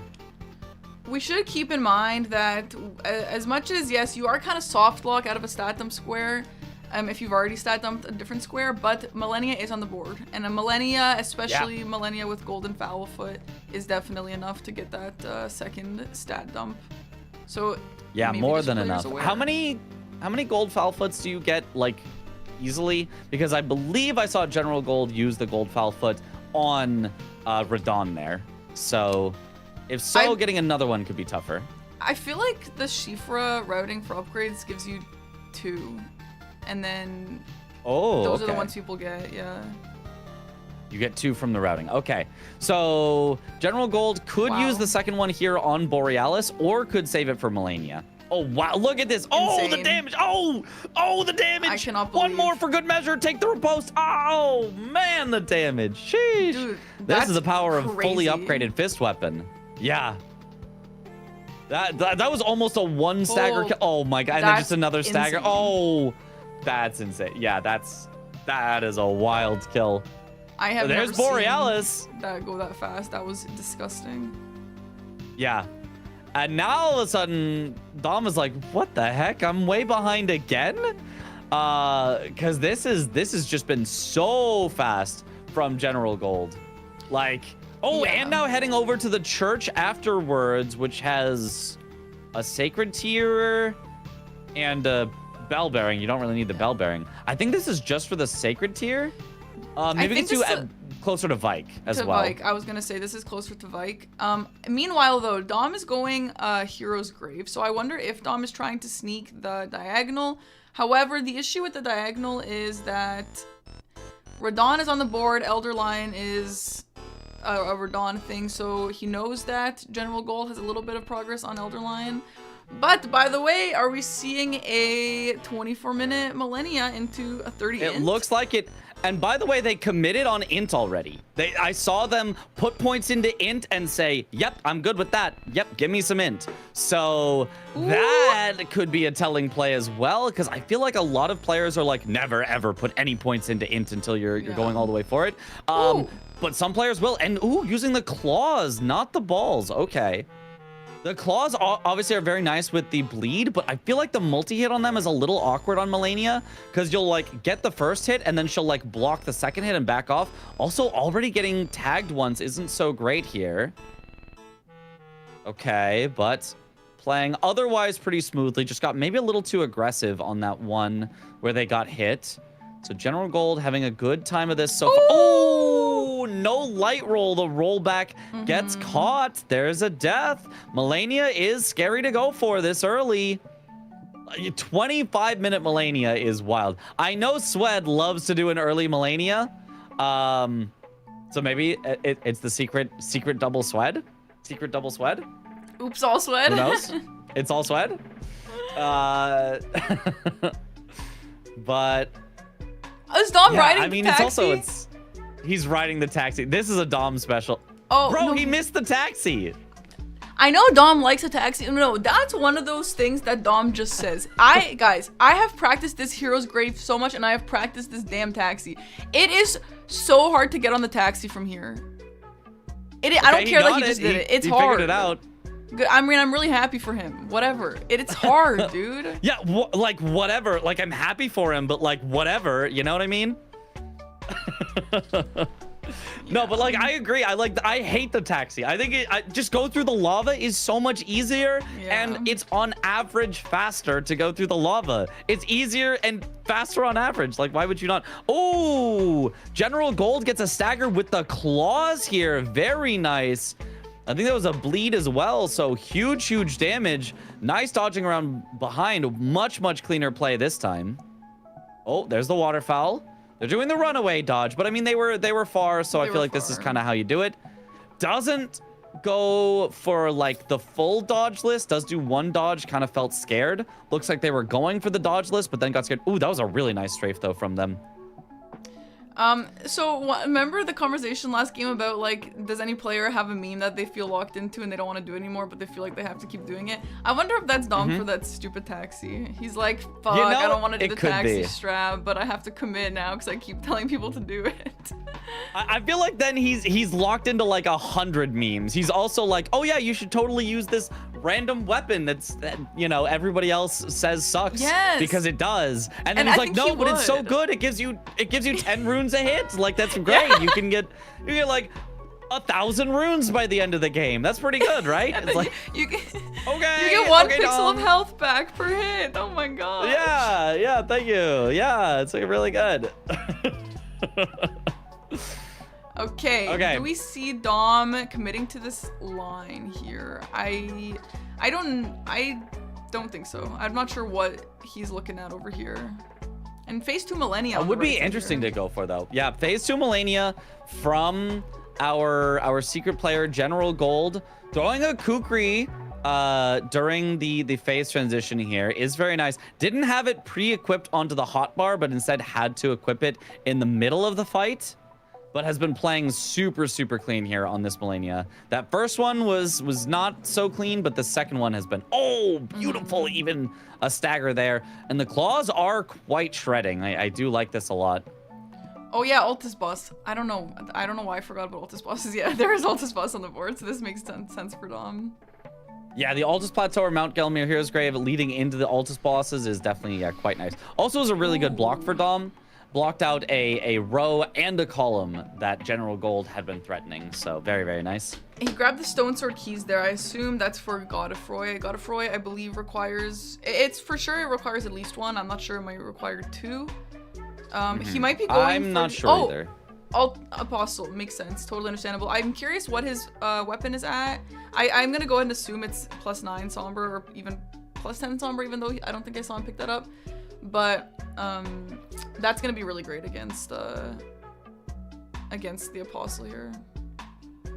Yeah, I would love to see probably Dom also do Noble. I do feel like Noble is a solid play for him because it gets you access towards Rykard. It's a God boss and it's in Mount Gelmir, so that's kind of a 3-square progress from 1 kill. So I think that would be really good from Dom. He could finish off God bosses with it. And be well ahead on Altus Plateau boss as well. There's Millennia though, by the way, from General Gold. Just kind of hitless. Just hitless. Just a casual hitless Millennia. No big deal. No big deal. I know Chad is going, this has to be Tom. This has to be Tom. And it could be. Oh, and there's a 30 int as well. Oh my goodness. 6-2. Now, there is a big downside to this. This is not all good for General Gold. Going 30 Faith and 30 int makes it so hard for you to level up your other stats, so you have to be super locked in. It's going to be low vigor the entire game. You see their health bar right now? That's pretty much not going to change from now to the end of the game, so that is tough. Dom can get a lot more powerful and possibly come back in the late game because of that. Okay, Dom doing a nice job. Stay behind the Apostle. I don't think Dom's weapon is that upgraded at this point either, which is another big downside for Dom. General Gold is a fully upgraded +10 weapon, and Dom at this point is still, well, I want to say around +9 smithing or plus, he did pick up, 3 or 4 Somber. He picked up the Somber 7 and the Somber 8. I don't see why he would just pick those up and not upgrade. We might have... Maybe he is then? Yeah, I think he should be high enough, yeah. Okay, he could be +20 then. Okay, I must have missed that. It didn't feel like his damage was that good on Apostle, but maybe Apostle's just tankier than I realized. Apostle is Altus scaled, which is pretty high scaled, so it's not too surprising. Apostle maybe also is resistant to strike the same way Noble is. I actually don't know. They both have the Godskin armor on, so maybe they're just both resistant to strike. Could be. Yeah, Dom is +8 Sombra. Yeah, I thought so. It'd be weird to go grab those upgrades and not level up. Yep. Dom heading for Godefroy, which I feel like especially after you just saw, well, I guess he just saw Millennia, so he might be thinking Millennia was a god boss. So maybe that's why Dom is headed straight for Godefroy instead of something like Godskin Noble. But I mean, it's also a powerful play. It's a boss in Altus Plateau Mount Gelmir, so he's gonna get a double up here. He's gonna get god bosses and Altus Plateau bosses. Bang, bang, 2 for 1. So very powerful, but... Oh, and here we've got the invasion here from General Gold. NPC invaders. They already went for Nereus, and now Giza with the wheel. Ooh. Oh, charge 4th?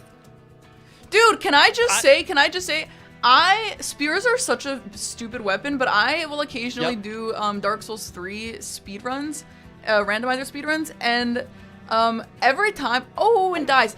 I'm gonna hold that thought, but this NPC invader, I ask, why doesn't anyone go for this? And they're like, because it's horrible. And I'm like, okay, I'll just believe you. And yeah, there it is.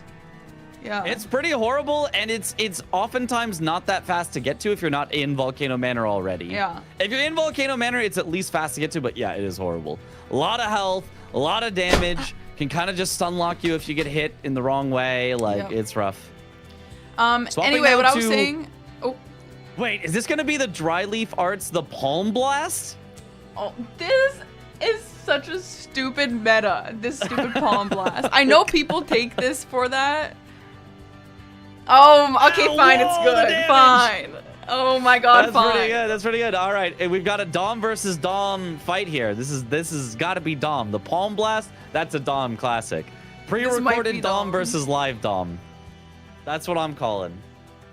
Oh my god. Anyway, Godfrey also almost dead. He is low HP at this point, but he's also tanky. This guy is tankier than you would expect, to be honest.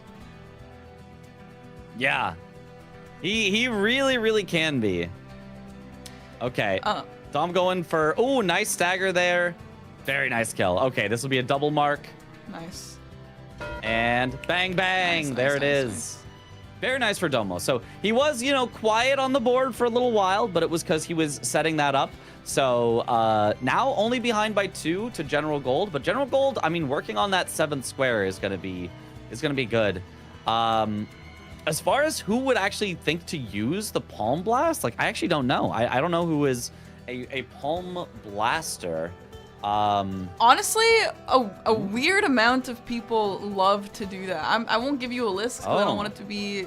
I don't want to give you a list, but there are a lot of people who are like, early Palm Blast, the best. You have to go early Palm Blast. Like that's so good. I'm like, bruh. Okay. I will never do it. Yeah. I don't know who that is. I hope maybe chat knows and then you know. But I don't know. I don't know. There's a lot of people running through my head as to who the secret player could be. I haven't seen any like super big obvious tells so far. Okay, here's the Millicent Invader, which I feel like is this the meta Invader? I feel like this is usually one that people skip, but I mean, I guess if you just need invaders, like this isn't so bad. I mean, people learned the baboosh, easy baboosh for when this was a square on the board, so yeah. Ooh, so this could be a player who learned the babooshes because they were clearly running around to the babooshes. So maybe not a player that only joined this season who wouldn't know the babooshes as much. Okay, here's NPC Invaders. Maybe someone who was in the preseason. I know that was all over the preseason was the babooshes. So Chris could be a baboosher. Repeat of Pepe Jack could be a baboosh because I think Millicent Invader was only removed between the preseason and the full season. I think it was in the preseason if I remember correctly. So I see a few people again back to people back. saying why is Dom going Radon? I actually don't hate this. It's off the board at this point, but there are a few squares still behind Radon, like Radon's Great Rune, Elder Lion. Okay, I mean, to be fair, you don't have to kill Radon for Elder Lions, but still, you do have to kill Radon for Whetstone Knife, and also Graven Ghost is after Radon. So there is enough reason to do it, and like, because Dom is definitely behind at this point, he does have to take some prio away from the opponent. So that's a decent way to do that for sure. I agree, and some of those are pretty good ones that General Gold has held on to, but General Gold heading to Celia might be cashing in Restore Radon's Great Rune, so might be kind of perfectly wrong timing for Dom to go for Radon. Maybe was thinking of taking that away, but might not get it here. Also Imbued Sword Key is here. Yeah, definitely headed for the Imbued Sword Key. That was an interesting path up. They like dismounted, then remounted to kind of climb up. Was a very interesting call there. What I wanted to say earlier, because I know that someone in the comments is going to be like, she never finished that, I wanted to know. Yeah, Champion Gravetender in Dark Souls 3, worst boss, but if you get him early in Dark Souls 3 speedrun randomizers, it actually, that sort of like spear with the run forward is actually fire against Champion Gravetender and probably also Half-Light. That's like the one time spears are good. So just saying, you're welcome. Go ahead and use that next time you guys do randomizer speedruns in Dark Souls 3. You know what? I will keep that in mind. That's definitely something that could use in the future. Do you think Aggie knows that for his weekly randomizer speedruns? I'm not gonna backseat Aggie, Mitch. But you should. I'm not gonna backseat. Oh, backseat and actually, you should use this one, and Spogie. you should do this one, and you should do that, and I'm sure he'll appreciate it. Yeah, I think so. Yeah. Okay. General Let's see Gold what Dom is doing. climbing up here now. Oh, Dom is doing incantations. Okay. Or maybe not. Was at least talk to Corin a little bit. Maybe he's setting up column 1. Ooh, column 1 would be interesting. Incantations. Leonine's pretty easy. Radon he could try to take away, although I don't know. General Gold might be heading for it right now. And then Rykard's, he now at least has been in... Yeah, he has been in Volcano Man. No. Dom Raya's is hand not. was... Dom is not. No. I'm getting confused. It was our secret player. General Gold has been in Volcano Manor. Dom has not. So Rykard's Great Rune would still be very, very tough there for sure.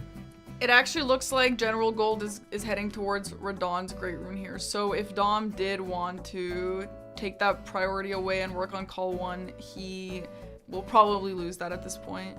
Oh, Just kidding. It's Grail without status effects. It's Grail without status effects.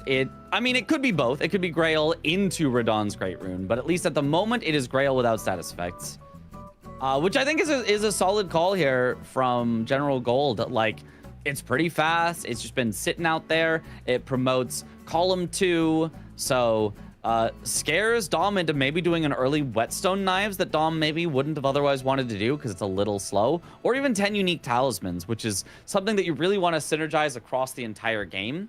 Yeah, one little semi-meta thing that I have finally noticed, did not catch up on earlier, is secret player has no current progress marks on the board. Maybe they marked something earlier and I didn't see. I think they might have marked a little NPC invaders, but the imbued sword key that they picked up from General Gold has not been marked on the board. So I do, maybe this is somebody who doesn't always mark their progress.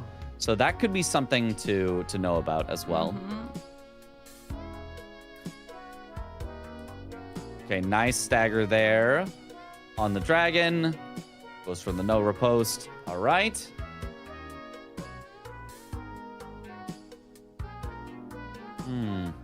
Yeah, and there was a lot of efficiency in this one particular play of like imbued sword key into Grail, possibly into Restore Radon's Great Rune. And I hope Dom rushes Radon's Great Rune here and doesn't stop for Grail, because if he'll probably get the Grace here, but like... It's probably going to be too late anyway, because General Gold just killed Grail, is just waiting for the runes to flow in order to mark the square. Yeah. There it is. There is And also Dom, a talisman here, he sees it. Getting the Grace isn't like the worst thing ever. He doesn't know that it's a race to Radon's Great Rune right now.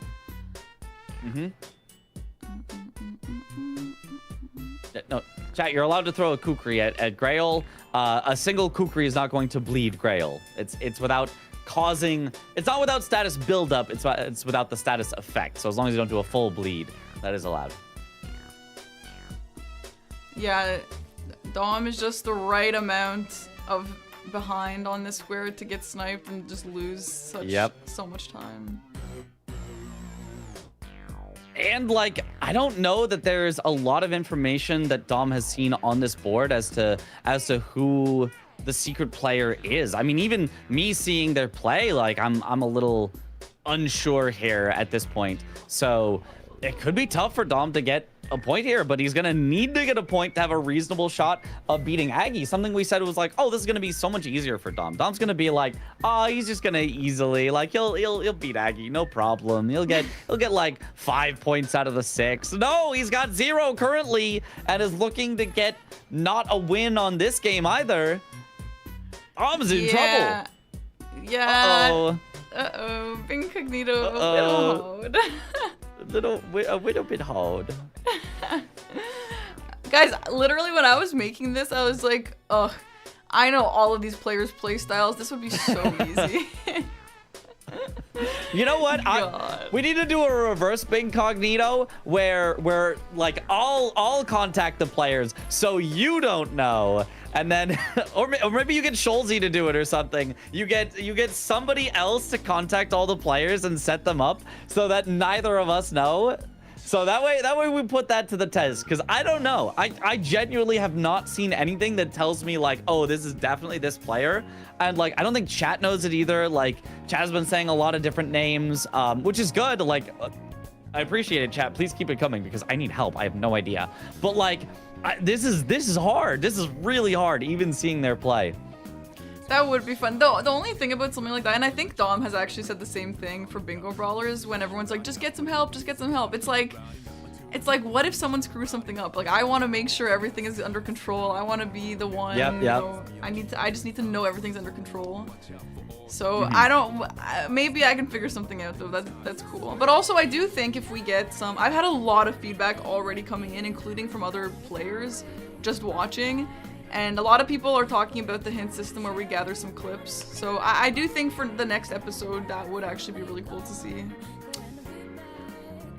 Yeah, I definitely think that would be very, very instructive.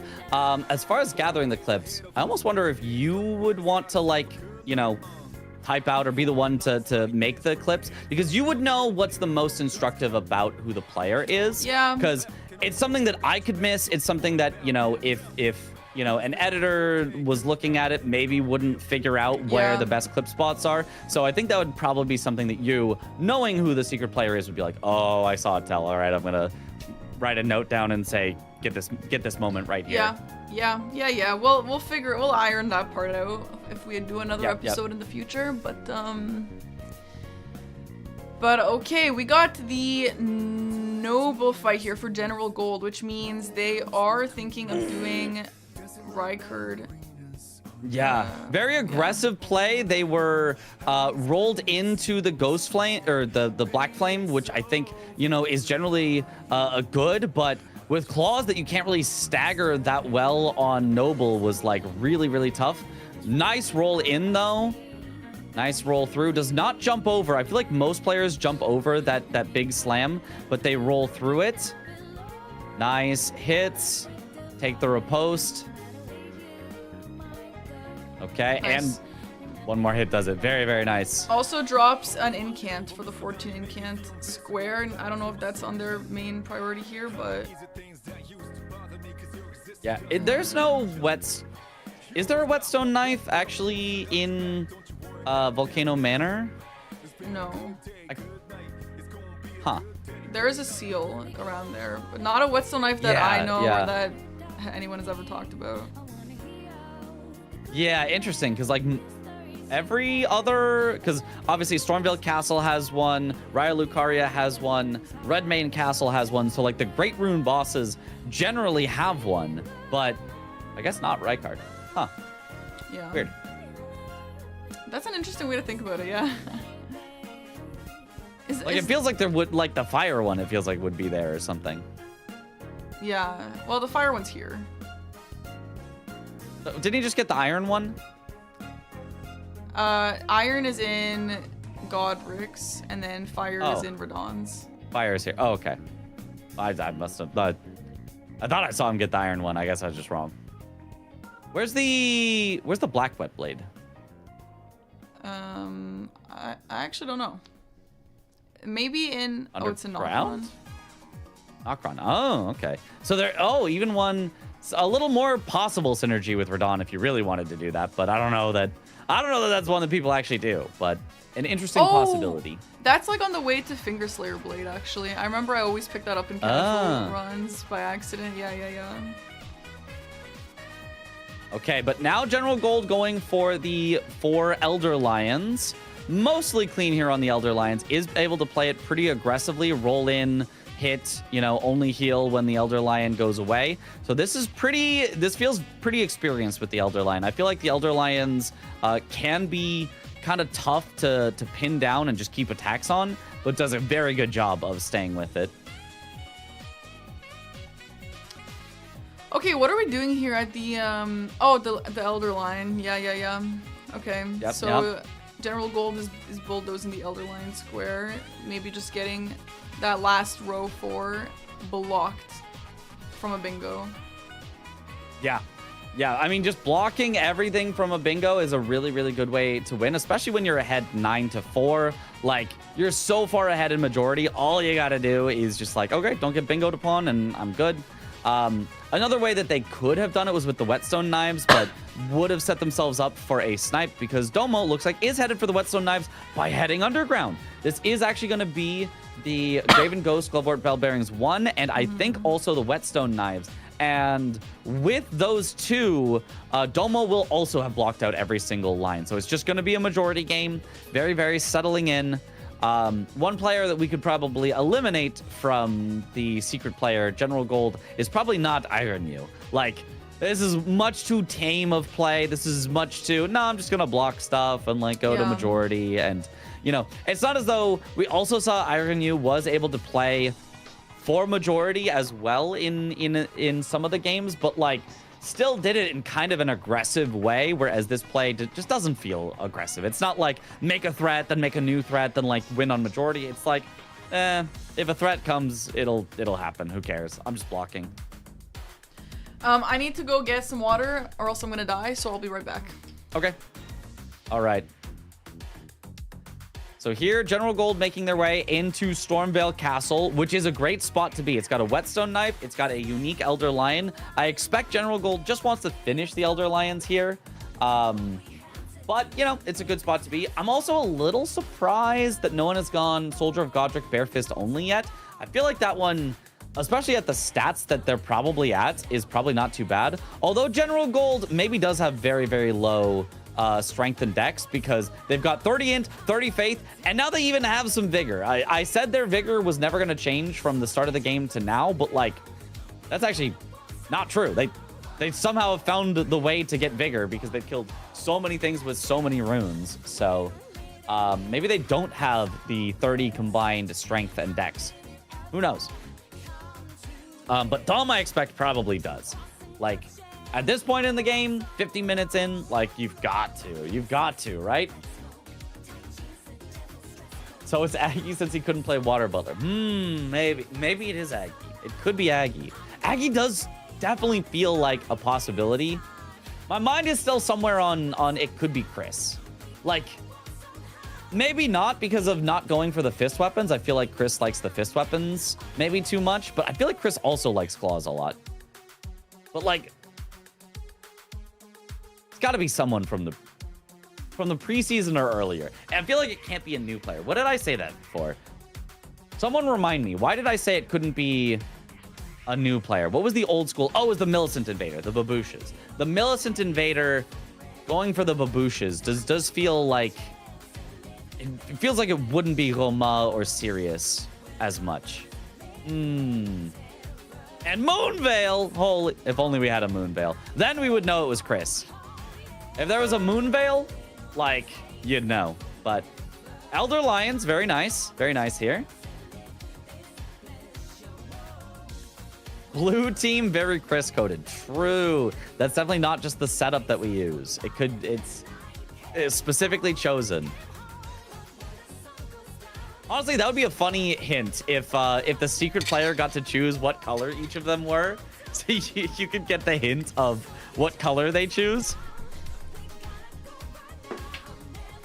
It'd almost be a nice, almost 50-50 that you could cut it down to.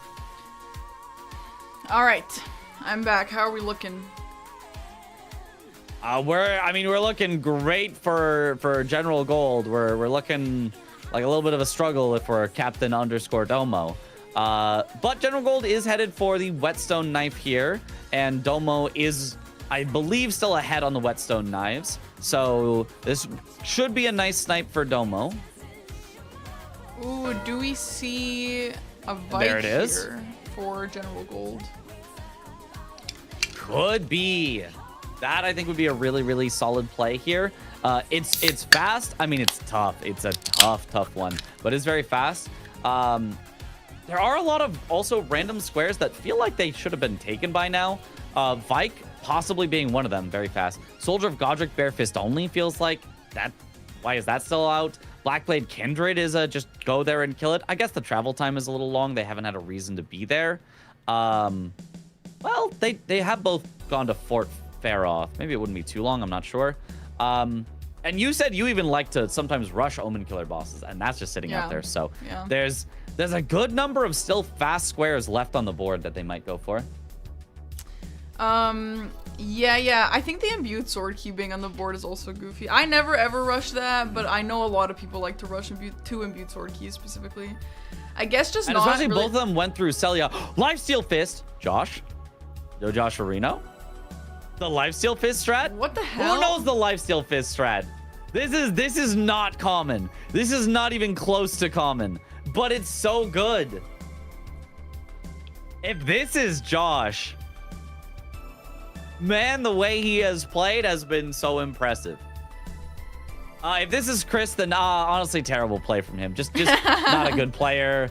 Honestly, don't even know why he's in this. But yeah, honestly, the Lifesteal Fist is such an interesting strat. Just kind of looping, semi-looping, not quite looping, but semi-looping is really, really cool. Oh, going for it maybe, though. It's a little slow, though. Once you get into the loop, it seems like you can often get it several times.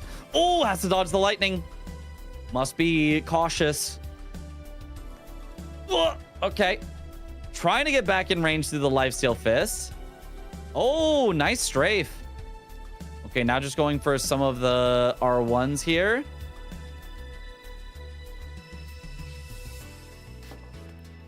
Yeah, there's the lightning. Is this going to be an opportunity for Lifesteal Fist? Oh, Backstab instead. Backsteal might lead to Lifesteal Fist. Oh, they went for it but didn't get it. Luckily, they've got so much health and so much healing. Like, I'm surprised that General Gold, after getting 30 Int and 30 Faith, has so many other stats as well. Like, I guess that's just how much Runes Melania gives. I guess you can just get both and then just say, yeah, it's fine. Ooh, gets tagged as well from the spear there. Just one more hit, though, will do it. There's Vike. Wow. I mean, not hitless or anything, but definitely a clean fight. First try. Yeah. Pretty nice, pretty nice. Okay, Dom heading for Adon? Adon is... A Tal is... No, an incantation. An incantation. Finishing off the last incantation with Adon. Okay. Makes sense, makes sense. That is a pretty fast one. And he had gotten the rest of them already. So we are officially... Yep, in a full major... No, wait, not officially. Dom still has to block middle column. But almost officially in a full majority game.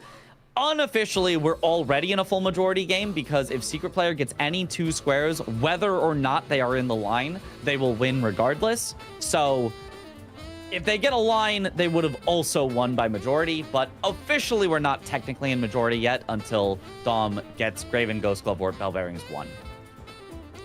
Looks like a BBK race. The BBK race. Yup. Ooh, that is interesting. Both of them have iron balls, which is very nice to have strike damage against gargoyles. So this should be a relatively quick one. And yeah, it's another one that I said, it's like, oh, it's just fast. You just go there, kill one boss, get a square. Like C square, get square is, I think, what people have been calling it. And it's a powerful strategy. Like, genuinely, it's just a good strategy of just like, oh, I see a good square, I go get that one. Yeah, there's absolutely such thing as too much synergy, playing too smart, playing too efficiently. So I do also like C square, get square. I had to learn that as well for myself. Yeah, it's definitely, it's kind of, the way I think about it is like, if there are 4 fast squares or 4 squares that synergize with each other, I just kind of ask myself, which one could I get done with all 4 faster? So if there's, just because there's synergy doesn't always mean that the synergy is faster than just getting several individual squares. So in this case, the synergy is pretty minimal at this point. They've taken away almost all the synergy. So we're kind of just in a C square, get square game. Was that a little crouch, uncrouch from General Gold? Ted, did you guys see that? Like, I don't think that did anything, but like, I feel like I saw a little crouch, uncrouch. Ooh, running away from this big combo instead of rolling through it, I feel like is a different strat than I usually see. Nice. Rolls through a little too far. Both of them having a nice Blackblade Kindred, and General Gold does get a stagger, takes the riposte here. Very, very nice. Nice damage. Oh, but Dom also gets the stagger, so now he's kind of catching up. Dom is pretty close. It's like 40% to 50% here on health, so not that much of a difference. Oh, Dom gets tagged, though. Doesn't quite get one shot, luckily, has just barely enough healing health, has to heal up here, but now General Gold has taken definitely the lead here, is getting, oh my goodness. And Dom does die, unfortunately. Dom dies! Okay, General Gold is one hit away, is gonna get it here. Bang! Okay. There is Blackblade Kindred. So Okay, General Dom Gold in a just tough needs spot one now. more square here. Yeah, Dom just has to guess correctly on every single thing now. Yeah, I mean, that's tough. That's tough. There is just so many little things that, like, are going General Gold's way, and, like, Dom is just like, what do I do now? What do I do? You have to win every remaining square if you're Dom. That's an uphill battle.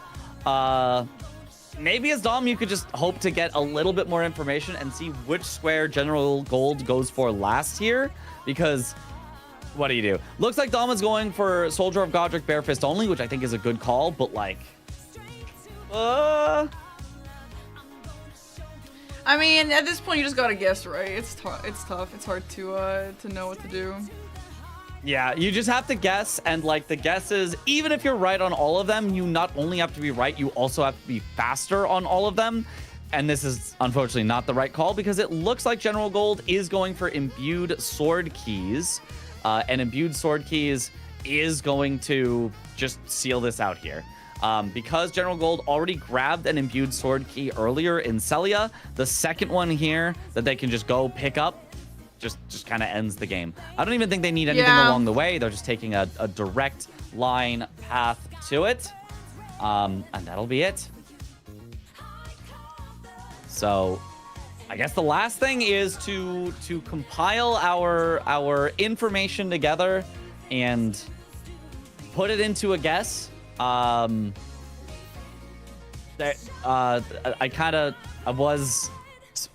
might have been figured out who it was for a reason that I shouldn't have. So I'm not gonna give a guess. By the way, that was in the rule set. Not my fault that not all players listen to the rules. I'm just putting that out there. Chat, if you saw it, don't say anything. Don't say anything. Don't say anything. Yeah, but I mean, it is what it is. I thought about it and I told them. I did tell them. So that's not my fault. Yeah. However, no one mentioned anything to Dom, and for the people who didn't see anything, don't keep talking about it. Keep it fun for them. Yeah. But I respect. Yeah, I mean, a lot of information we did gain. Yeah, from this game, we saw a lot of very efficient plays. We saw General Gold constantly grabbing, things on the way to other things, setting up multiple things. But also not being afraid to finish off things that they had priority on. They didn't hold on to things for way too long. And obviously that super early Melania, the early Borealis was really, really nice plays from General Gold. Yeah. So really, really, really well played here from them. And we'll see if Dom can guess who it is.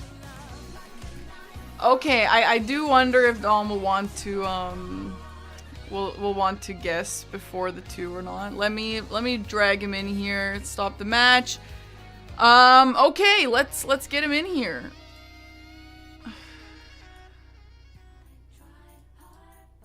Hi, Dom. Hello. Hello. How was that game for you? Dog shit. Not fun at all. I got sniped like a bajillion times. Yep. Yeah. You guys crossed over for sure a few times. Well, would you like to ask 2 questions now and then take a 2-point guess, or you can ask questions after seeing the multiple choice options and then get a 1-point guess? I'll do some questions first. Okay, so Mitch will answer, and Mitch, keep in mind you're only answering off the gameplay because you don't know who it is. Yep. I do not know who it is. Let me think.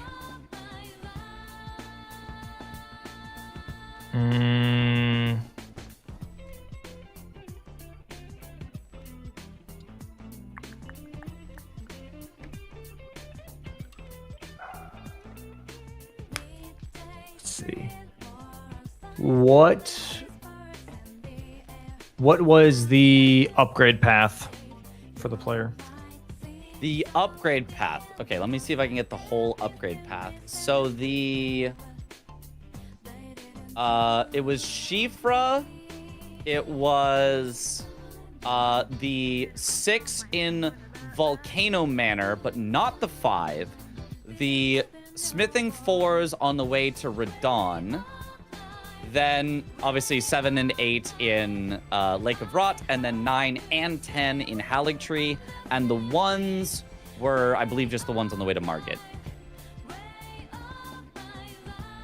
On the way to so Stormhill Shack, yeah? Stormhill Shack, yeah. Okay.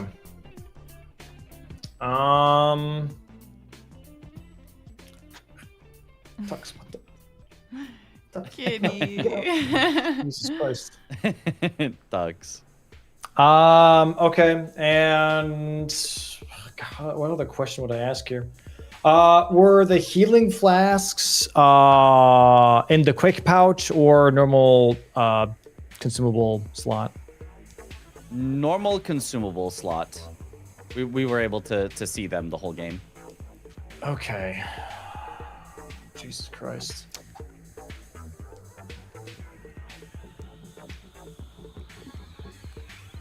Do you think you might want to Based on guess, the- or do you want to do a multiple choice? Well, based on like how they played, I think I know who it is. Ooh. It's not V It's a Sweat. risky play. It's not V Sweat because he puts his heals in his pouch, but he doesn't early Melania. So the only person that I know would also do early Melania would be like Tom. But Tom has his healing in his taskbar, not quick pouch. I'm pretty sure, like 99% sure. Also, the way the board played is very Tom-like. Like I was able to kind of call out the squares that were going to be marked, but I still went for them because I was hoping I would get it. I think of most players like Tom, I get the best read on for most of the time, like what he wants to do. I'm just gonna throw a dart and say Tom. Nuclear pasta Tom. Tomlinson. You want to put 2 points on the line and guess? Yep. Okay. Okay, so for this game, we are skipping the Gamba because my chat knows who it is. So I will just get the player on the screen. All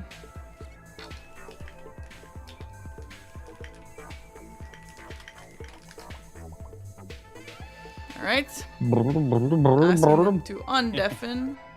Oh, okay.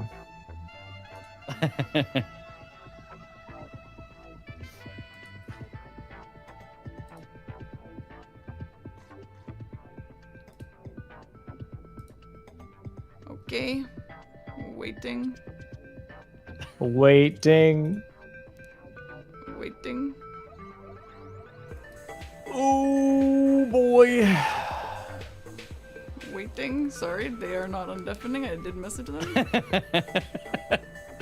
They went Because to if go you get this pee. wrong, Dom, you have no realistic chance of winning unless you win the next game and guess it without the multiple choice. I'll tie. So- That's fine. Yeah, that's true. Okay. I'll do a cheeky so, tie. our secret player of Dom Game 2 was Nuclear Pasta Tom. Hello. Hi Yippee. there, Tom. Hi, How Tom. are you? All right. You're muted. You can unmute and talk. I'm not sure. Oh, Anyway. that's lame. Hi. Hi. Hi, everyone. Did you have fun? Hello. Did you have fun, Domo? No, that was miserable. No, I'm sorry. I'm sorry. It was one of those games, huh? No, I knew it was you. I knew it was you though. I was hoping so. I mean, that's the whole point of this, right? I You think know? I think Yeah. halfway through I was like, this is probably Tom. And then I was like, if Elder Lands gets marked, it's Tom. And then Elder Lands got marked. I'm like, okay, it's Tom. So yeah, Dom To be went for fair, I greedy was going for two-pointer, no multiple of those choice. squares, but you know.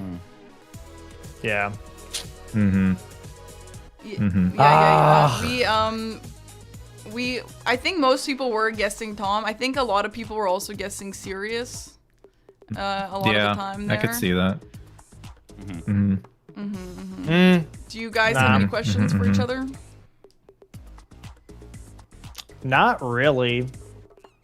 Like I know what he did and why.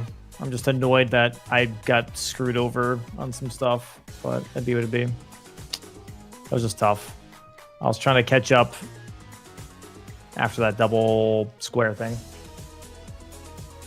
What did I snipe you Oh. on? Well, where Yeah, do let's- I Let's begin? go down the list, huh? One would be Blackblade Kindred. The other one would Yep. be Okay. I was gonna do Borealis, so it wasn't necessarily a snipe, but I was in the motion, and then I was like, no, you know what? It's a better idea if I go Hero's Grave. So thank God I made that call. Mm-hmm. Grail without status effects. Radahn's Great Oh. Rune.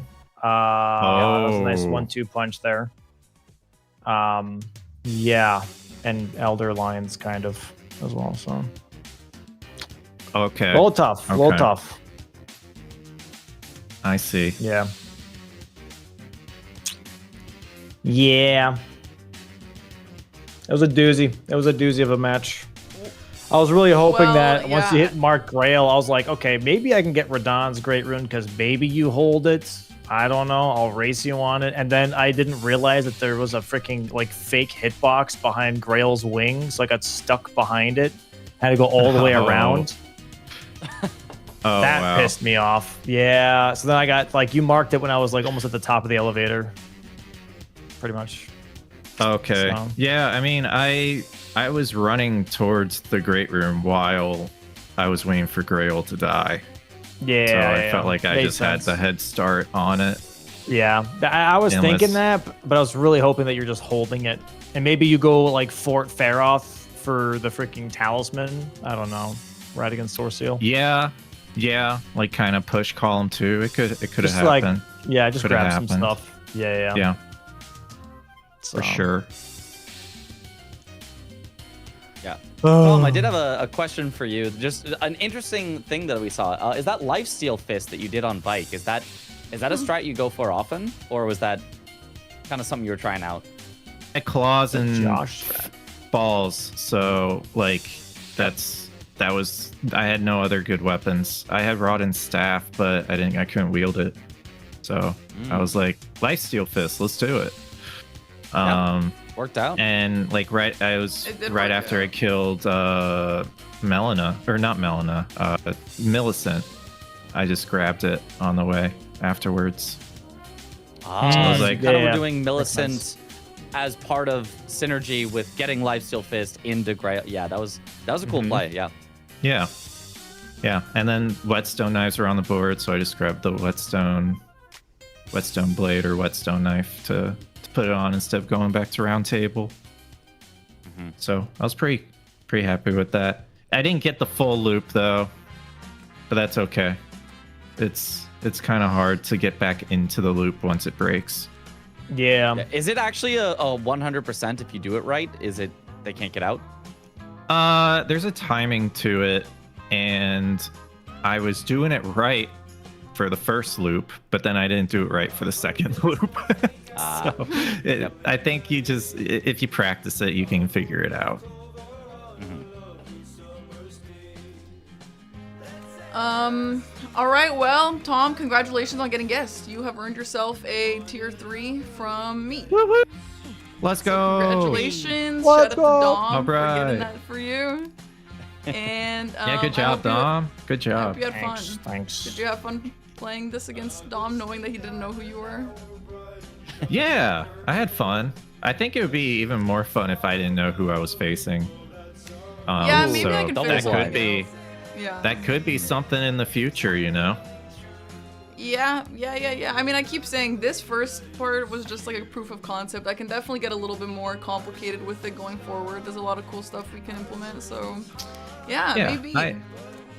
I like the way it's being done right now, though. I like the way it's being done right now. Well, thank you very much.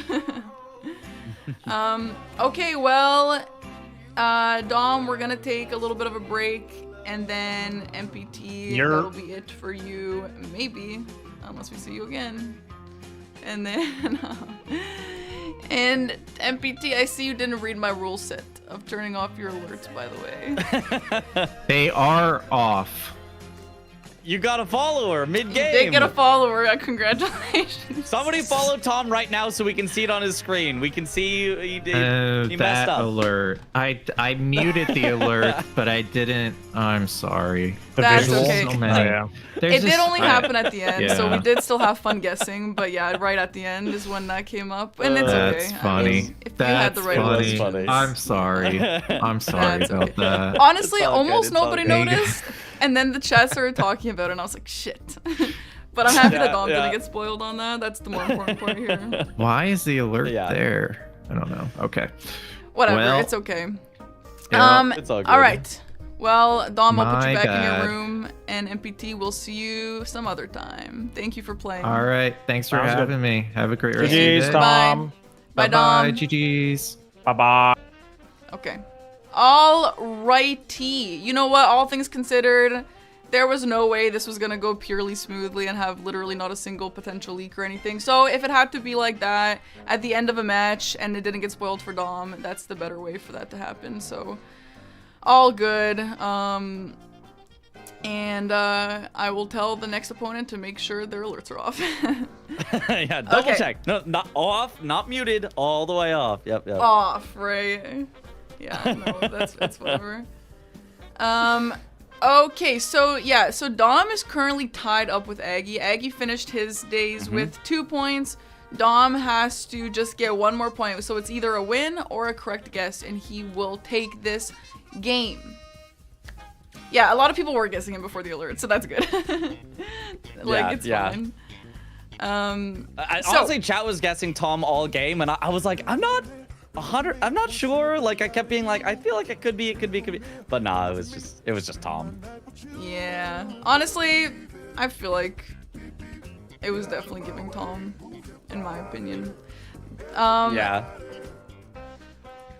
Honestly, I don't even know how easy the multiple choice would have been. I'm pretty sure my multiple choice options was just everyone that was mentioned. So So could have been real hard for us if we had not necessarily known. But yeah. Okay, I'm gonna wonder get how to that prediction typing would to have my played next out. player, but the prediction would have been so Tom, I think. Honestly, people were saying like this is for sure Tom. The only time people Yeah, were yeah. saying this is not for sure Tom is dying to Millennia. They're like, okay, no way, Tom would never die. Tom would never die. Not a single time. Not once. All right, I'm going to get in contact with our player. Mitch, if you need a break, go take a break. Feel free. Do what you want, whatever you want I'm to do. good. Go ahead. I'm good.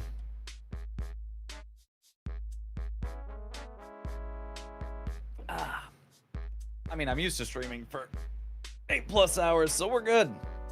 Might even do that after this. Ugh. Please stretch. Oh, you know, I got you. A little stretching.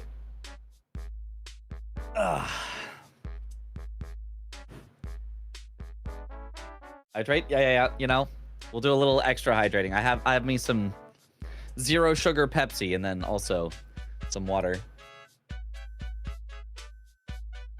Does Mitch ever take breaks? Yeah, when I'm done streaming. That's the break. That's all you need. You don't... Why would you need a break during stream?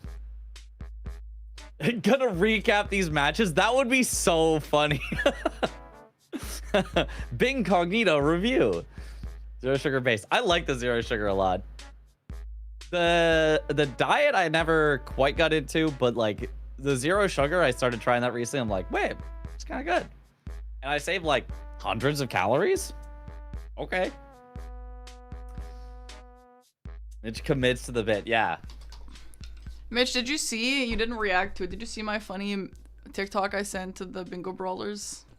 I did. That was so good. That was. Why so didn't you funny. reply You know then if it was so funny? I never react to things. I am shy when I'm not on stream. I'm like, oh, if I'll just do nothing. I'll say nothing. Guys, I sent, I think it's from Bo Burnham's Inside, where he's like, okay, so now I'm going to like react to the thing that I did yesterday, and then that plays, and then it's like, okay, I guess I'm gonna react to the thing that I just reacted to yesterday, and he just like loops it, and I sent it to the Bingo Brawlers Discord, and I was like, when a player reacts to the thing that they just did, and that's literally Mitch, bro. Mitch will sit there and commentate with Dom for 8 hours, and then freaking sit there and react to him commentating.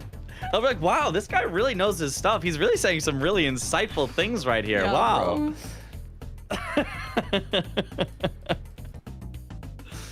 I love this music.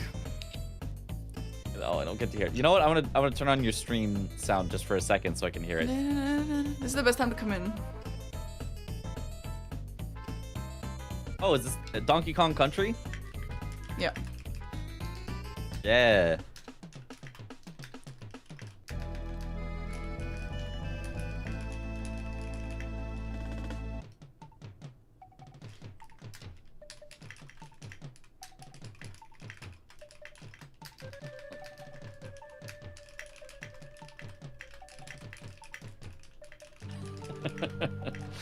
Wide monkey, please.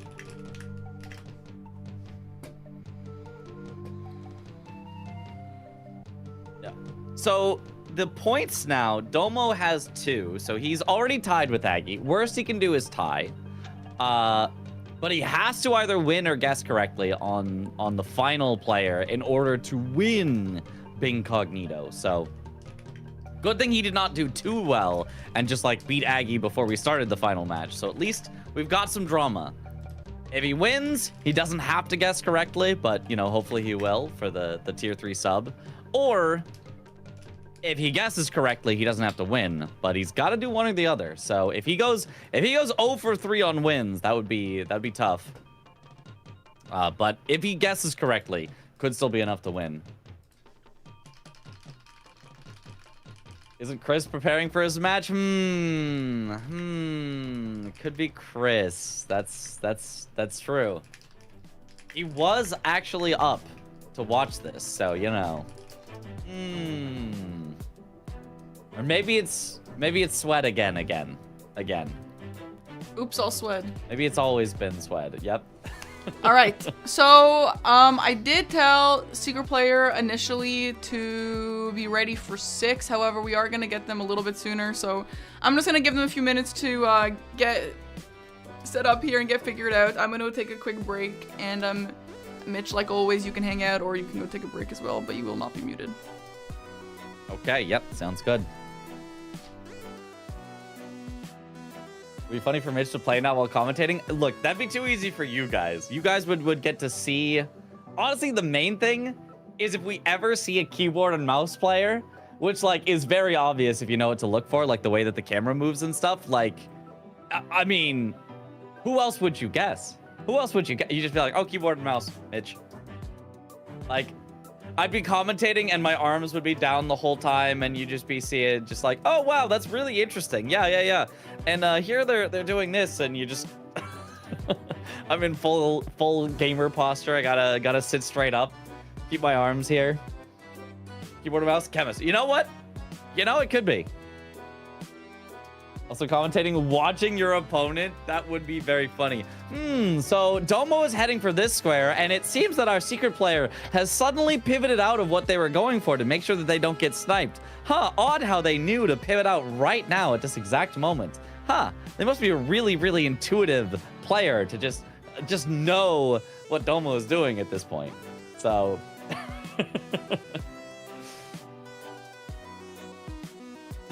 It'd be so funny if it's Aggie. Honestly, another Aggie would be very funny. I think that would go hard. Switch the controller to throw you off.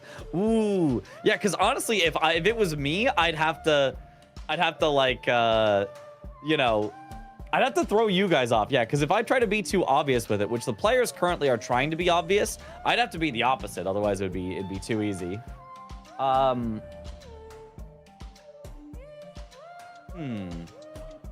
Yeah. Also, it would be really funny to get to the multiple choice part, because then it would be like, all right, who's playing? Is it, you know, is it Tom? Is it Blanks? Is it Swed? Or is it Mitch Riz? And then Dom would be like, what do you mean, is it Mitch Riz? It's not an option. That can't be an option. Like,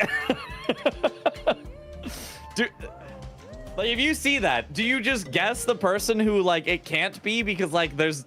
why else would Parky put Mitch Riz as an option? Or would you be like, okay, so she gave me a freebie. It's not Mitch. I'm just going with something else.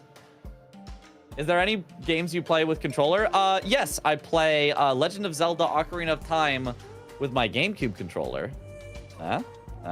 Or Super Smash Bros., which is why it's the Super Smash Bros. Edition. Or... Super Mario 64 I played with controller for Archipelago, or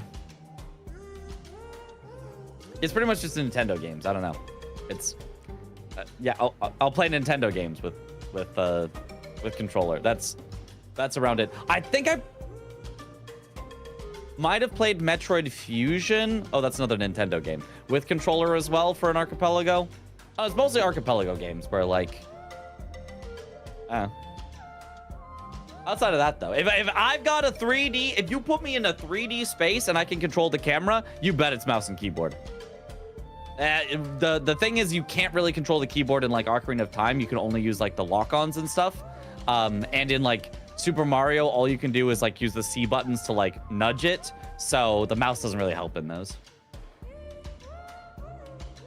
Have you played Red Dead Redemption 2? That's a hard game to not play on controller. Why? I would 100% play that keyboard and mouse. You think I'm gonna play a shooter on controller? Like, why would I play a shooter on controller when I could play keyboard and mouse and actually aim and have fun? That sounds like a definite keyboard. That sounds like a 2000% keyboard and mouse game. Every shooter is a keyboard and mouse game. And yeah, like you can you know, Souls totally. I think play however you like, but a shooter, that's got to be keyboard and mouse. Would you play Forza in keyboard and mouse? I might. I played Trackmania keyboard, not mouse. You don't, but I played Trackmania keyboard. But controller is also very good for racing games. I think that's definitely an either or. I might try controller for racing games, but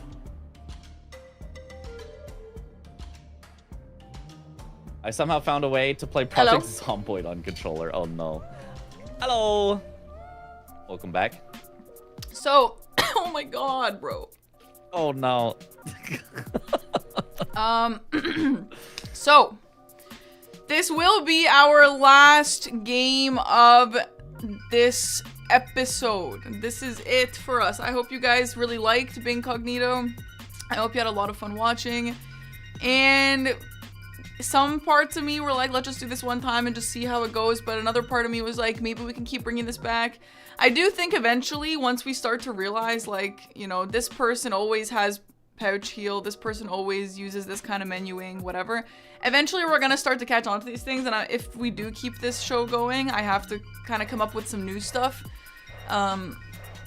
Where, you know, either we need different kind of players, or, I don't know, I'll have to figure something else out if we start running out of players. But on the bright side, Bingo is getting really big with a lot of new people, so, So I don't know. Maybe we can. Maybe I can figure something out. But even then, I mean, at the end of the day, the most important part is for the main players to be guessing, and they don't get to see all that kind of menuing and whatever else that we get to see. So I feel like even then, if we have some, I think I really like the short clips idea for hints. That's gonna be something I'm gonna try and implement for the future. Some people have mentioned to me to do like a clip when somebody marks the square or like during square progress, and then the main player can ask, okay, can I see the clip that corresponds to this square? That might be a cool way to do it. I don't know, but there are lots of options, lots of ways to make it really, really cool. So anyway, I appreciate a lot the support. I think a lot of people have been giving me extremely positive feedback. I haven't really seen any negative feedback at all. So thank you guys. It was a lot to figure out, but I'm really glad that it has worked out mostly. And in terms of tech issues and leaks, honestly, the worst one was the one that we just saw. And the fact that everyone kind of knew, or at least like mostly knew who that player was, and it was also only at the end, it's kind of like a best case scenario of a leak. And it also wasn't leaked to Dom, so it is kind of a best case scenario of a leak, which is good, I guess. So yeah. I don't think it ruined or spoiled the match at all. It was still a lot of fun, and like, you know, like, it's funny, the non-leaks we have sometimes known much sooner than like the one time that it was actually kind of leaked. Just because, yeah, some of those players have it, but I mean, I think that's totally fine, and it was still a very, very fun game to watch, and really nice performance that Tom put on there. I do feel bad for the main players. Like, I do feel like if you're losing and you just have to play another game of bingo and you don't want to play it, that does kind of suck, but whatever, I guess. I mean, they knew what they were getting into, so. Yeah, and it's like, it's a practice day. You know, on a practice day, like, sometimes you'd lose a couple of games. Like, you're not going to have a winning day every single practice day, so I think they know what they put themselves in for. They know what to expect for having to do 3 games in a row.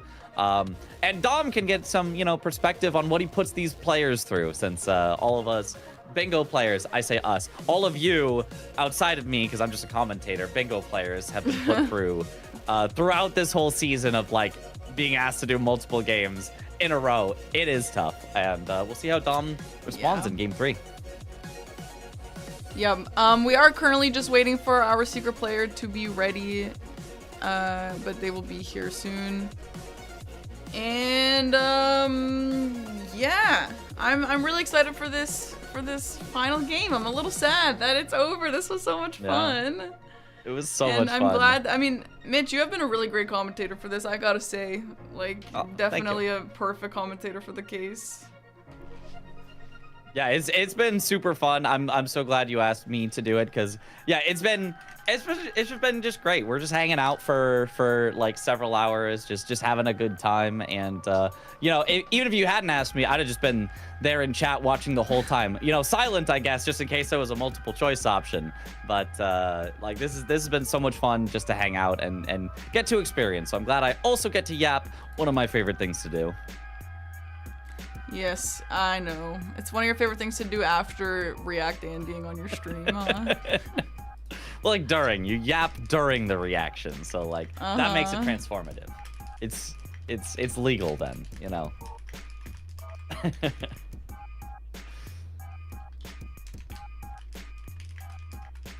All right. In the meantime, would you like to think of a name for our final player here? Final one. So we've used General Gold. I'm thinking we have a lot of ones that are several syllables that Parky didn't like. She didn't like Lieutenant Lavender. That is a little bit of a mouthful. What about Officer Orange? I like Officer Orange. It's still a little bit of a mouthful, but orange is my fave color, so. Ooh, okay. I will keep that in mind. In case we do another, like, strings attached where it's like, name the lie from somebody else. Parky's favorite color is orange. I'm storing that away.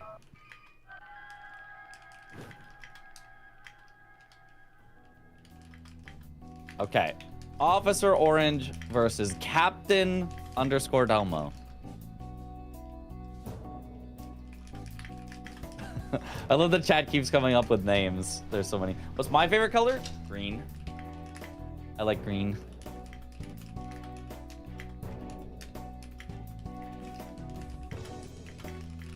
Were all nicknames alliteration? Most of them were, except for John Beige.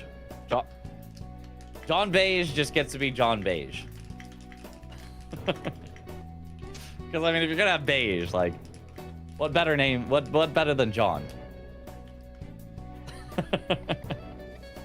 Governor Green? You know what? I'm writing it down. I'm writing it down. Governor Green. I'm writing it down. It's added to the list. Governor Green. Green is goated. Who would have thought? Yeah.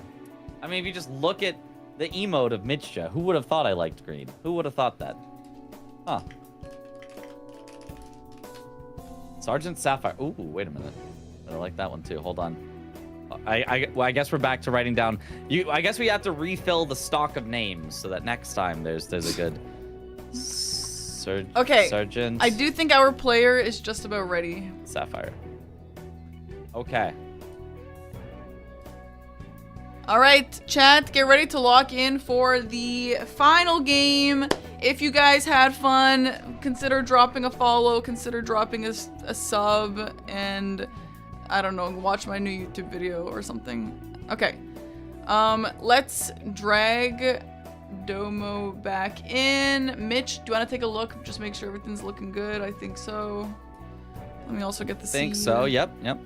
Looks good on my end for everything. All right.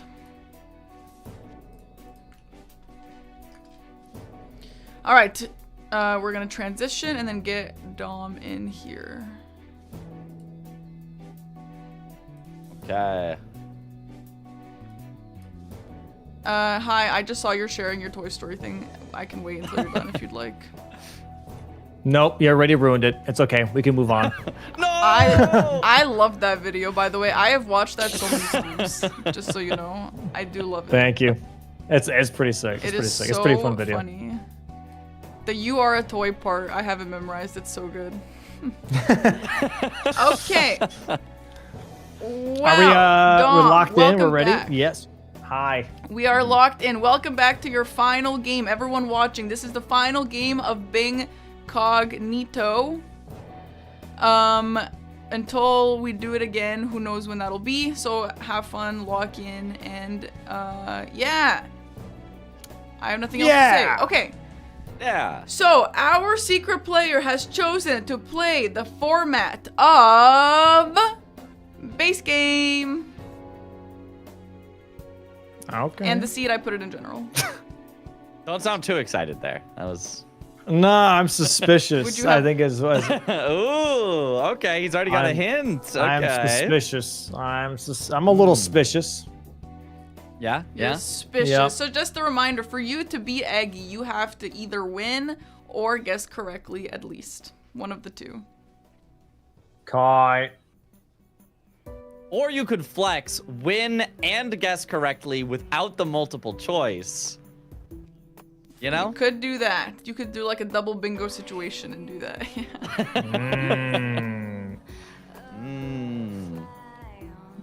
Muy interesante. All right. Well, let me see here. We'll I'm get into it, we loading can make up sure my you have the right character. seed. Yes.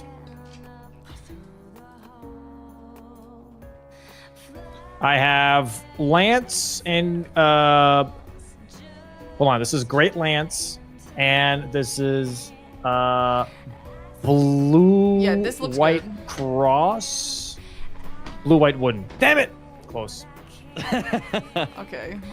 Yep. Amazing. You got it. All right, that's Same good. seed. I am going to drag you back in to your own room. Okay. Okay. Goodbye. Goodbye. Goodbye. Okay. Yes, chat. She said right. beat Aggie as in beat him in Bingcognito, not as in the opponent is Aggie. But it could be. It could be. It could All right, be. I'm going to get started on this board. And here we go. Okay. 10, 9. Ever won. Last Bingcognito game ever. Oh no. Ever. This is so sad. No. Alright, and there's the timer. Oh. Center Oh! Millennia Center Square! If we see another early Millennia, Domo's gonna be like, what the heck? I already saw Tom. We saw Swed yesterday. Like, who is that? But you never know when it's a center square. And bosses with God in the name along the same diagonal. Holy. But there's also Godfrey Gold Spirit, Godric's Great Rune, Mount Gelmir or Altus Plateau, Heroes. Oh, that's Heroes Grave. That's not bosses. I was thinking that synergized with God bosses. Never mind me. That's a different one. Oh my goodness, though. Moog, Lord of Blood. Yeah, There's so Moog, many Lord of late stuff Blood. here. If Dom was the secret player and he went Moog, Lord of Blood, I'd be like, that's probably Dom. Yeah, it could be. I do think Moog early is actually a really powerful play. I feel like especially when Millennia's on the board, Moog gets you the runes to then easily do Millennia. Obviously also gets you 30 int if you want that. And since there's only one dump square, that's really good. But we're getting a little ahead of ourselves. Rush squares, I see Falling Star Beast. I mean, that's like a classic rush square that gets you to set up. There's Smithing Stone Bell Bearing 1 and 2, which is a little, it's a little weirder, but does get you a lot of those upgrade materials that you might want without having to go out of your way for them. So that's definitely something they could think about. Then there is that it? I feel like this is I mean, 2 Cemetery Shades. in terms of rushes, I mean, Yeah. I don't know. I'm seeing like not too many rushes other than Falling Star Beast, and then maybe like I don't know. So Smithing Stone, that is going to be the Liurnia and then the Onyx Lore Tunnel, right? Yes, exactly. Those two. And in those 2 tunnels, you can also pick up some stones, I believe, as well, so that you can kind of get a decent upgrade start there from those 2. But it's not fast, but it's a boss in Liurnia for one of them. Yep. So like that's not too bad.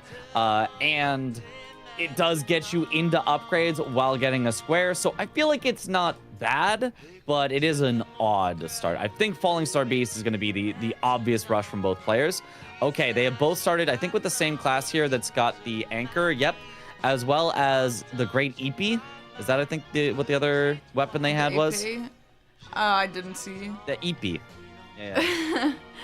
I would like to say it is Epe. I would like to say there's a lot of Liurnia on this board. This is a very Liurnia leaning board.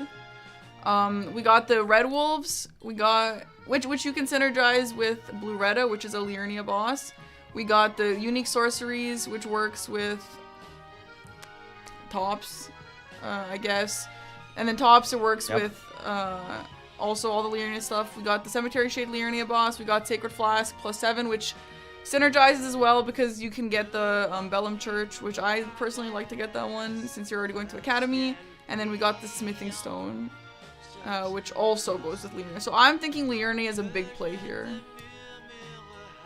Liurnia definitely could be. I feel like Liurnia, the one thing that's hard to synergize with that also feels very powerful is bosses with God in the name.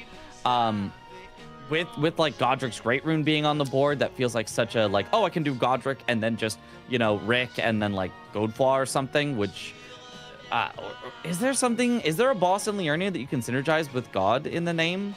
I actually can't think of one. I would say no, from what I can think of. Okay. Yeah, and then obviously, yeah, as you said, there's so much Liurnia stuff. Yeah, Red Wolves, yeah, there's a lot of Liurnia. This might just be a rush Liurnia. This might be Falling Star Beast into full upgrade into Liurnia stuff. Might be the play that they could think about. But we'll see. Okay, our secret player, which we decided was Officer Orange. I had to remember. Officer Orange has grabbed the First Steps Grace, which is very nice because they can come back to it later. But the question is, are they going to need that? What square would you come back for later that you need the First Steps Grace? Oh, could be Rick. No, you get No. the grace down there automatically. You don't need it. Yeah. Could be. I don't know, actually. I can think of one. I can think of one that you'd come. Larval Tears. Larval Tears. You'd want to go from there across the lake. Yeah, that might be it. I think that's closer. Sorry, I think the handle. Oh, tree bosses. Yes. Tree Sentinel. Yes. Tree bosses is a good one to do for that grace. So, yeah, the secret player thinking about some possible synergies and heading over here towards the gate front grace instead of going for the greatsword check even before the gate front grace. So many G's, alliteration for Officer Orange. Claymore. Okay. I mean, all reliable maybe. All reliable. I mean, I do think if I have Rusted Anchor, I'm pretty happy with that, but maybe for a variety of damage types. So obviously Pierce is very strong, but great swords have generally standard. Claymore does have some pierces as well. So could be thinking about some possible damage type differences. I'm not sure it's super needed on this board though. I don't know that I see anything that is super resistant to pierce. Maybe Watchdogs, but yeah, they're so easy anyway, like who cares? Yeah, Falling Star Beast surprisingly is not resistant to pierce, nor are they weak to strike. That's the damage type. I was like, it's not slam, it's strike. They're actually equally resistant to all damage types, so Anchor is still a very good weapon against Falling Star Beast. And, okay, Officer Orange is going for some immediate upgrades. Maybe not heading straight for the Falling Star Beast, whereas Dom is just grabbing money, just enough money to be able to wield the Anchor, and is probably going to head straight for Falling Star Beast. So, very different starts here out of the gate. And we'll see how this plays out for both of them. Okay, Officer Orange. Oh, Lake of Rot. This is an immediate upgrade path. Big upgrade. Wow. Yeah. Okay. Even sitting to level up the flask once so that they don't have to do the slow rot, I'm assuming. Yeah. Yeah. Okay, this is a player that does not do the slow rot. That's a very, very telling hint, but I have no idea who. But let's see here. Thinking about who I know does or does not do the slow rot. I think we saw Aggie in his games not do the slow rot. Surprise Aggie?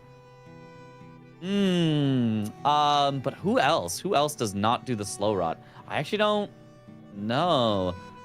Roma, maybe? Could be Roma. Could be... I don't know if Sirius does.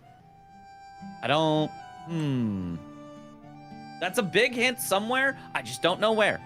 I don't know enough to know exactly who. But they're definitely heading for the full upgrades. They're now in Haligtree, just grabbing the gear, just grabbing the money, the upgrade materials. And we'll see also if they do the quit out strat, the jump down and quit out, or if they do the sneak strat. Looks like sneaking. This is definitely also telling as to who it is. It's night and they're sneaking. So this is the full sneak strat. Probably going for the 10 then, I expect. No, not going for the 10. Just kidding. The exact opposite of what I said. Completely skipping it and the money, where Dom is making his way into the tunnel here, kicking down the ladder, and is going to go for that Falling Star Beast. So who skips a 9 and does not do the slow rot? I mean, it's very careful to do the crouch strat. Oh, and has to wait for the Royal Revenant even to get out of the way here. Oh, Mog out. I guess they were in combat. I guess the Royal Revenant did see them. Unironically, Aggie does both of those.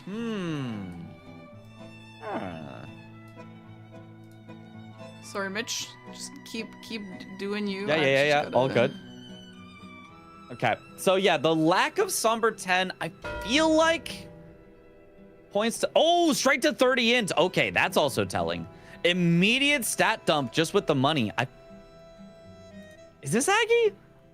I'm still getting more Aggie vibes. Like, Roma, I feel like gets the 10. I feel like, at least in the DLC, he's all about power, getting more powerful. I don't know for sure whether he gets the 10 in base game, but I know in DLC he's a Skidoo goblin like me, so I would imagine he would always get the 10.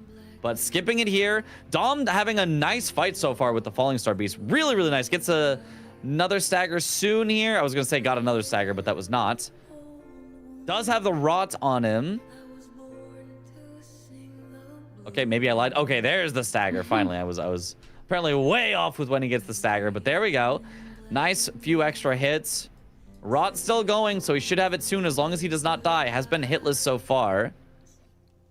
Dom actually has a very interesting strat with the Falling Star Beast, where instead of going sideways to the jump in the air and land on you, he goes under it, which looks a lot safer, but does look like it leaves you a little further away for the punish eventually. Okay, Officer Orange is headed now into Shifra for more upgrades. Misses a bit of the jump up the stairs there, but recovers nicely. Nice, yeah, very nice fight by Dom. What level is Dom's weapon at? I think it's +0. I think he just rushed it. He might have gone +3, but like I don't think he did. I think he went immediately to the snowfield in order to get money, and then I think he went immediately to the Falling Star Beast with the money so that he could wield his weapon. And honestly, if I'm Dom, I'm very happy about this start. I'm like, great. So we went 1 for 1 on squares. I did a square that advances me. You did a square that punishes yourself, that like puts you a little bit further behind. If I'm Dom, I'm like, hey, if I can lose out on the 30th square, but still be equal on actual squares on the board, like, I'm very, very happy with that. So I think this is a nice start from Dom, but I also think that Officer Orange going for those early upgrades is going to pay off very, very nicely for them. So yes. Officer Orange is definitely going to be more powerful for the meantime, but Dom could end up more powerful by the end of the game just by not doing that stat dump. Yeah, I'm not a big stat dumper early unless you have a weapon that works with it. Maybe this player just really cared about the squares that had to do with this one. Like maybe they liked the lines. I don't think we saw one other any weapons, did we? I don't think so. Nothing that I recall. They had the Great Epee and the Rusted Anchor were the two that I saw. I'm not sure either of them has actually checked Roundtable Hold just yet, but interesting that neither of them went for the Moog setup. So the 30 int, I mean, makes sense, but the fact that they didn't go for that with the Moog setup tells me maybe they're not so much of a Moog rusher, a Moog enjoyer, because I do feel like Moog would have been a potentially powerful upgrade path this game. It lets you skip Haligtree entirely and get even more money than Haligtree does, but at the cost of it's a bit slower to set up, but saves you a ton of time later when you go for Moog. So not going for that right away is interesting. It means they have something they want to rush to a little earlier, probably, or just that they really don't like Moog, and they're like, I would rather that Domo goes for Moog, and I would rather not have it. But they are getting the Smithing Stone 5s here, and are gonna fully upgrade their weapon, I think, off the gate. A full upgrade at minute 10 is very powerful. Yep. Oh, that bird hitting Dom and dying, that was funny. I wonder if there's an argument to be made about, like, you know that you want to do a big weapon setup immediately, but also you don't want to have 0 squares on the board for a while, so maybe that's why you just do the 30 int, and then after you're like, okay, I'm on the board, let me go spend some time full setting up now. Yeah. Random thing that I'm noticing about our secret player, Officer Orange, is their movement is... They keep their camera often in one spot, and then they'll like move with their character, and they don't have the camera auto-rotate on, which I think most people have turned off at this point. But the way that they move feels a little bit different than most players. Where they're more willing to kind of leave their camera and just kind of go diagonally for a while, rather than like turning their camera every time they want to change direction. So I mean, I think every player has the ability to do that, but I think they're doing it a little more consistently than I see from other players. So that's definitely telling. I still don't know who though. Interesting. That is a very interesting thing to notice. Killing a random squirrel must be Chris. You know, it could be. There was a random squirrel killed. I could see it. I could see it being Chris. I actually don't know how he moves. I don't know if he uses his camera more or uses his character movement more. But It's too bad we don't have more so that we could see if they're gonna tell more to unnecessarily kill himself. because yeah, that is one of Chris's favorite passives. And now they're setting up in Moog. Okay, this is like kind of just. Can I say a mistake? Can I say that on this broadcast? Mitch, you can absolutely say that knowing that you do not play Bingo. What a horrible play! Oh my goodness, just terrible. But going for the Haligtree and then coming to Moog feels like doubling up on setup. It feels like you could have just entirely skipped Haligtree, gone to Moog, had all the setup anyway. And now you have to do both. Now you've done both Haligtree and Moog for only one set of stones. I mean, it's technically 2 sets of money, I guess, but like I don't think that's at all worth it. So maybe a little bit of inefficiency here from our player. Ooh, super nice skip. I tried to learn this. That's horrible play, confirmed Chris. Yeah, I tried to learn it for like way back when the game first came out. There was the all remembrances bounties that happened, and I learned that skip, and it was always just a little annoying. And I was like, oh, thank goodness I'll never have to do this again after these bounties are over. You know, and now if I want to do bingo, I might have to relearn it. So, oops. I'm not really getting the vibes from you that you ever plan on playing bingo again. So. You know, it will be fun. You know, if there's another 2v2 season, like I feel like that was the reason I came back, because I was like, oh, 2v2, that sounds way more fun. I would agree. I would agree. I wouldn't say I'd never come back to bingo. There's definitely possibilities. Yeah, I'm the same. We do see a Moog play from Dom here, not surprising at all. Dom loves an early Moog, which honestly I do as well. You get, like, even if you don't get Moog, you get the setup, which is fantastic. There is so much money beforehand. Yeah, I think it's so good. Letting you skip out on Haligtree is just such a nice little boon here. So I like what Dom is doing better. Although Officer Orange is here first and could go for Moog if they really want to. I don't actually think we're gonna see that, but they're leveling up a ton of strength. Maybe we will. Maybe this is the actual Moog. Maybe not. Okay. They went to Stormhill. Well, they might just need. Maybe they just need the last stones or something. Who knows? Who knows? I wanted to say, I noticed also Officer Orange did the skip in the dark room with the rune in the middle, the one shiny rune in the middle of the very, very dark room. They didn't jump up at the end against the wall. Most people jump up the wall. They jumped on the little gravestone there to get up.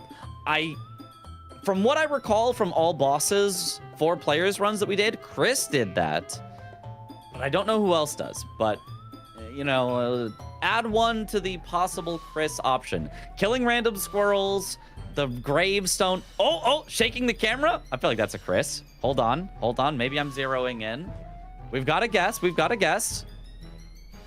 Wiggling the camera, though. There are several players that do that and several players that don't. Skipped Wild Strikes with Anchor? What the heck? You can't skip Wild Strikes. Oh, Wild Strikes Anchor would be actually so good. Oh, they're getting a little confused as to how they want to upgrade. They dropped all their stuff, picked up their stuff. Dropping again. I'm not sure what that was. I'm not sure why they dropped stuff, picked up stuff, dropped the same stuff again. But Officer Orange is being a little confusing here. A little tricksy. Okay, picks up the rotten staff. That's should use that to get the rest of the upgrades. Level, that big heavy staff. Yeah, but I mean, they went to Moog and Haligtree, so they've got just almost infinite money. Like, I think they're totally fine here, but does get their +9 and is heading back to Moog, so it is actually a Moog rush. They just... Why did they go to Margit then? Did they pick up Wild Strikes? Was it Wild Strikes? And then chat lied to me about them skipping Wild Strikes? Oh. I saw Wild Strikes, yeah. Oh, okay. Well, chat, you lied to me. Okay, so that's why they went. They went for Wild Strikes to do Wild Strikes on Moog, which is real good. Dom getting the +10 here as well. I do like this, but just kidding, they pivoted out. Just kidding, Officer Orange said, nah, never mind, I actually don't want that. I got my full setup and my Wild Strikes, and I don't want Moog, actually. Let me go somewhere else. But definitely Chris knows how to do the Wild Strikes Moog. I taught him everything he knows. But obviously I didn't do a good job because, you know, it's still Chris. He's still, you know, he is what it is. But I feel like this is way funnier not even knowing if it's Chris than, like, if I actually knew it was Chris. But just, like, having the guess is so funny. I was like wondering if during the show there's gonna be a player and they like they think that another player is bad at bingo, and then the commentators in chat keeps guessing that player that they think is bad, and then it's gonna be like, oh shit. You know what I mean? It's like, yeah, you know. But okay, so actually, where is Officer Orange headed to? well, I think guess we're this looking at sets up this. Top's Key. Yeah. Top's Key, sorceries, that big Liurnia play we were discussing. Okay, yeah. Going to Tops first. I mean, obviously, they do not have Tops Key yet. So heading all the way over to Tops feels interesting. Oh, I guess it's for the Sacred tier, just having a little bit of extra healing. And then even if they went back to Moog with that extra Sacred tier would be nice, because it's not that inefficient when you know Top's Key is on the board to get this Grace up here. So being able to grab that and then head back to Moog might be interesting. And yeah, heading to the Sorcery Scroll here as well along the way. So relatively efficient play, although we're at 20 minutes in and we got 1 square marked from each player. This has been a very, very slow start to a board that felt like it could have been explosive, right? It could have been like bang, bang, bang, bang. Here's all these Liurnia bosses. And instead, both of them are like, no, we'll take our time. We'll level up. We'll get set up towards Moog. We'll be ready for things later. So has been a slow start to this game so far. Okay, and they're headed back. They also, noting, menued using the like toggles, the like switch through the menus and like select it from a menu. The kukri throw at the pillar, not throw at the Forg. So now they are going for the somber 10. I think this is just a slower 10 than the one in Haligtree where they were. So they skipped the fast 10 and go for the slow, dangerous 10. Officer Orange, what are you doing?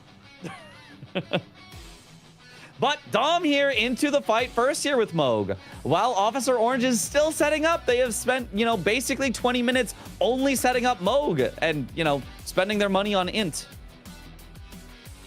So it definitely has not been the greatest start for them. Dom here with the Rot Grease going. Nice. Just keep hitting until we get the Rot Grease. Dom loves Moog. I love Moog too. I think it's a great fight. I think it's, especially for something like bingo, it's something where like you can just learn it well enough that you can just do it so consistently. Yeah. I think it's really nice. The second phase can be a little tricky with the blood flame. Sometimes you just kind of get cornered and you're like, I don't know where to go. Like there's blood flame everywhere, but it's relatively rare. So especially with high damage, like it can be a really, really nice fight. Okay, Dom healing through the knee heal, very nice.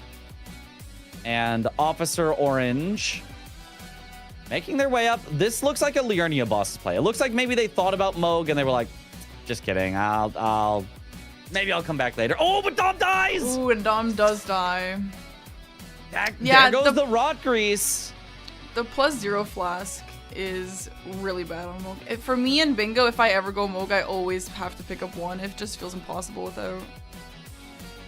Oh, and Officer Orange though also dies going for a Dawn. Or a Dawn. Bro, a Dawn can be a menace. Yeah, went for the Wild Strikes, but immediately canceled it into the like follow-up on the Wild Strikes, which I feel like also is a very uncommon thing to actually use the Wild Strikes follow-up. But yeah, and now heading back in. Okay.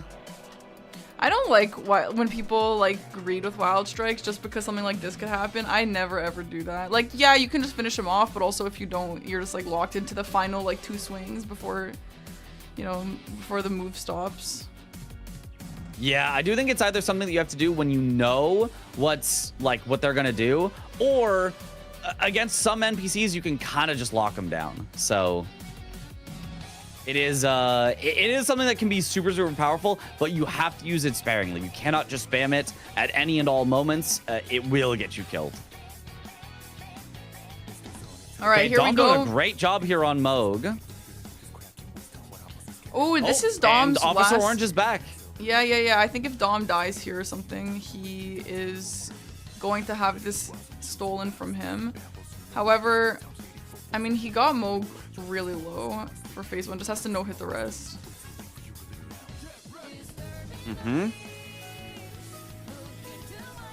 Okay. Good. Nice hit there. Okay, gets the riposte. And Dom is almost there. Just has to not get hit here. I don't think Dom has enough life to live through a hit, but literally 2 more hits would do it. This could be the move that gets him it. 1 more hit. And there it is. There it is. Right as Officer Orange is entering as well and has used the rot grease. So now that rot grease is just going to be put to waste unless they want to finish off Moog and not get a square out of it. Nope, mogging out. Immediate mog. That was a perfect Yeah, amount of yeah. time for Officer Orange to waste for that, honestly. Like, that's exactly what you want if you're Domo. Yeah, and now Domo just has 2 in a column. Didn't have to waste stats on 30 int. Has an upgraded weapon, in fact, +10, which Officer Orange I think also has. I didn't see that they got the chest the second time, but I know they went for it the first time. So, like, it's all Domo at this point. It's definitely a nice lead for him. Dom is going for a 24-minute Millennia here. Honestly, I don't really think Millennia is a necessary square at this point, but I guess because he's buffed up from the Moog runes, he's feeling good.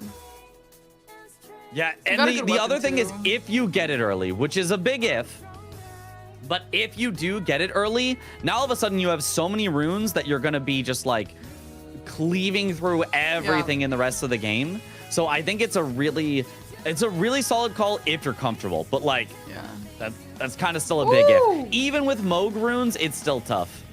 Super Nice clean kill on the waterfowl. Deathbird. Oh my god. Yeah, Dom knows. And then he got a little Sorry, greedy. Dom, my fault. That was an amazing Yeah, waterfowl dodge, though. Very, very nice. And Officer Orange now just headed to bosses in Liurnia, just with random bosses, which I feel like is fine, but I feel like we expected to see more immediate synergy from that. More like a Red Wolf as one of them, which they still could do, especially because that gives you Top's Academy key. More like, I think there's maybe Watchdog would be kind of bad. I don't know if there's a tree boss. There is an Erd Tree avatar in Liurnia, but I expect them to at least 2. attempt to get some. 2, that's right. So getting some synergy out of this could be a really good play for Officer Orange. Dom dies again. Maybe Millennia is still not the play. He hasn't wasted too much time. If he pivots out now, he's still comfortably in the lead. If he commits, oh, it's tough. It's tough.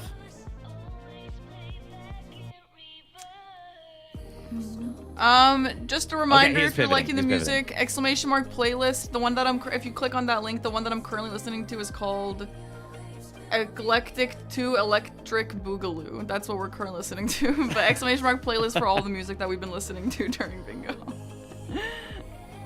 Shout out to Jericho for making. Was all that those. eclectic boogaloo? Was that that what Yes. that was? Yes, it was. Hmm. Eclectic 2. Electric Boogaloo. That's a hard thing to say. Why is it not just eclectic boogaloo? Well, I feel because like that we gets it have across. we have Eclectic 1 already, so this is Electric 2. Hmm. Okay. Eclectic. Do we have down here we don't have the knives. Dom just wants it for Cragblade. I guess that feels slower, but if he was on the way through anyway, I guess. Yeah. Goes for the great sword check now. Yeah, he did get a Gil Lake North, so does have to make his way kind of through here anyway. There's Claymore, which we saw before. This is the Erd Tree avatar that we pointed out as synergy. I feel like I still would have rather seen Red Wolf first. I feel like that's the most important Liurnia boss to get because it directly unlocks a full square as well as half of a square by itself instead of 1/5 of tree bosses. But, you know, this is a very solid, I think, synergy play. We get an unlucky double that golden move from Officer Orange. Who do we know with very bad luck with Erdtree avatars? Twisty? I feel like oh, she had horrible luck on some of those games. I think she had it do that move 4 times in a row. So maybe it's not Twisty because it's not that bad of luck. Like I think she literally got it where it just did it 4 times. Yeah, that was insane. All right, but Officer Orange, yeah, making their way over to which boss? Which boss are we headed to? Purified This Ruins. Is this a watchdog? yes. Erd If Tree I'm- Burial Watchdog? Yeah, Liurnia boss, watchdog, tree in the name? I think it Okay. might be the magic one. No. Yeah. Maybe. This is also where Hieta will be for the 3rd grape. So almost 4 squares of synergy, Miriam. if you think about it. There's Miriam. also Miriam. Oh, almost 5 squares of synergy? Holy. I think Officer Orange Okay. is going Miriam, if I'm not mistaken. You know what? I'm just gonna open the damn map. No. This is the way to the catacomb. This is definitely. Oh, and they get knocked off. Gonna do the little skip here. Oh, they think about quitting out. They try to jump. It's not quite working. Okay, they get up.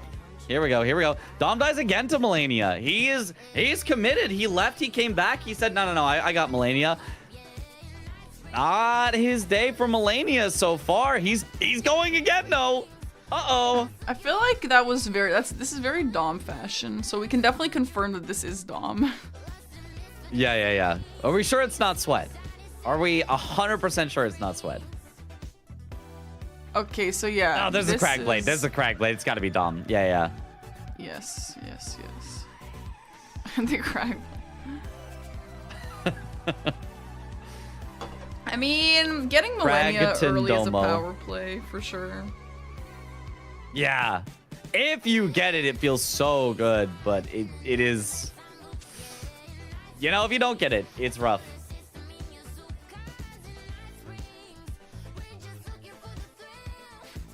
Okay, Chad, can I see Officer your favorite Orange making their way vibing through. emotes or favorite dancing emotes, whatever you got? This song deserves it. Mitch doesn't hear it, but just trust me, Mitch.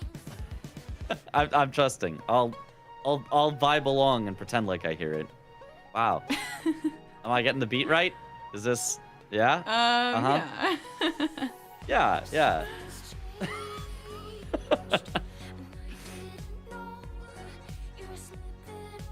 All right, Officer Orange pulling the lever, getting all the way through here.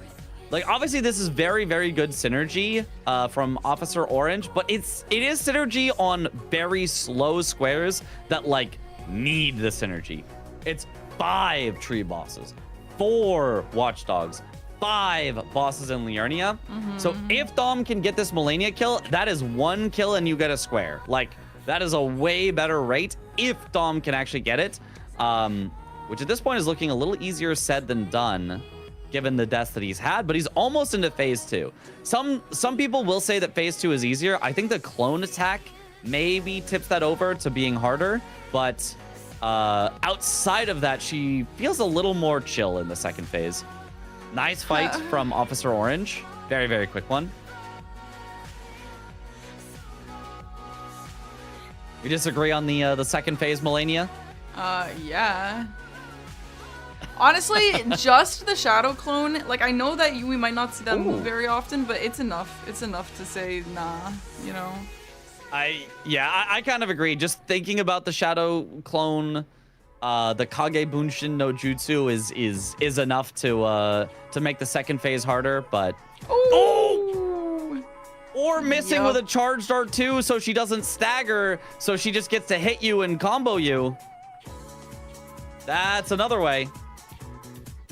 All right, in the meantime, this will be... So, Officer Orange, I'm actually quite liking their plan here. They're going for what I liked at the beginning, which was the big Liurnia, you know, Tops' Academy key. Well, I guess they're not doing Tops' Academy key yet, but they got the Grace up there.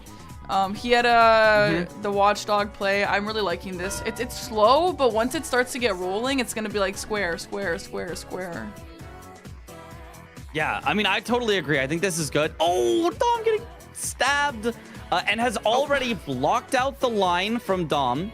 Has already set up bosses with tree in the name, has already set up watchdogs, has gotten a lot of progress throughout the map to set up Top's key, and because Dom has died to Melania a few times, is now arguably ahead. From Dom with a clear early lead getting Moog first to, I feel like Officer Orange with a clear, you know, mid-game lead at this point. Also wild that it's 33 minutes in and we're 2-2. Like, can I just say that? That's like, that's so slow. But I think it will pick up a lot. Once Melania is down, so Dom is not, you know, kind of stuck here for a little while. And especially, you know, Moog took a while for both of them to set up. I do think we'll start to see squares just fall. But up to this point, this has been a tough game.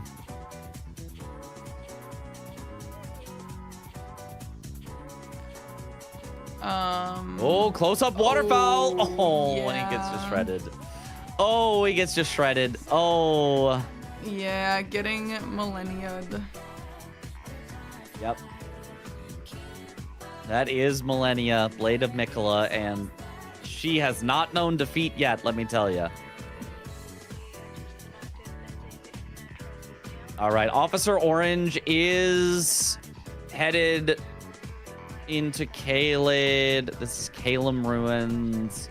This is the Watchdog duo, I believe, is where they're headed, as well as, I think it's a Putrid avatar outside. I don't think you can get the Erd Tree avatar. I believe it is a Putrid avatar outside. Correct. So a little unfortunate they can't get that one.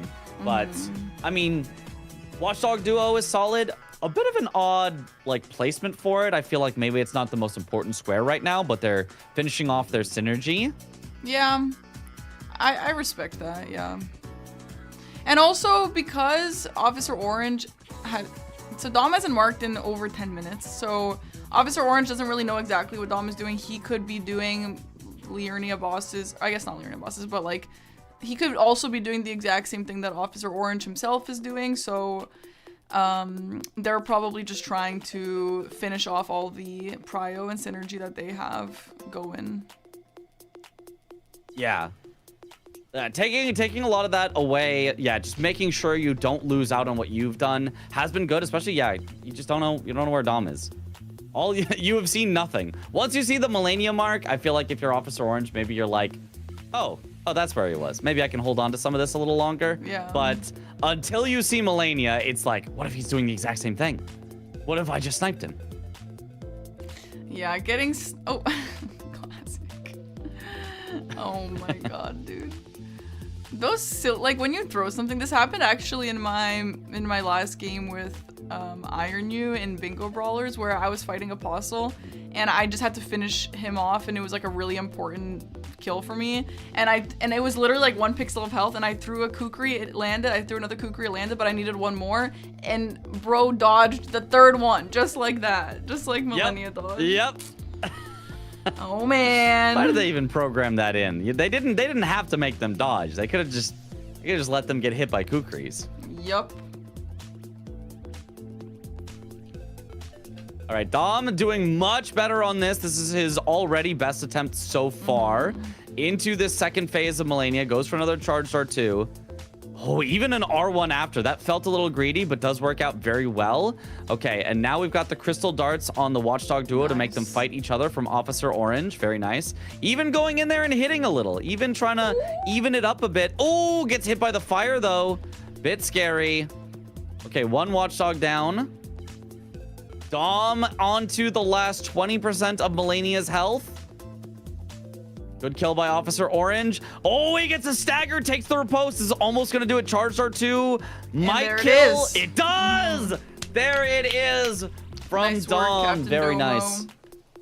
Yes, it took a while, but this will make him so strong. And he is currently temporarily in the lead 3-2. I think Officer Orange will be able to immediately get 2 squares and get back into the lead here. I think it'll be 4-3. Yeah. But that power increase from Moog Melania, it should not be underestimated with just how much faster Domo will be able to kill almost everything. Oh, and Officer Orange dies to the tree sentinel as well. Uh-oh. Uh-oh. Uh-oh. Yeah, no shit. Oh. And Dom here is also trying to contest the tree bosses, I suppose.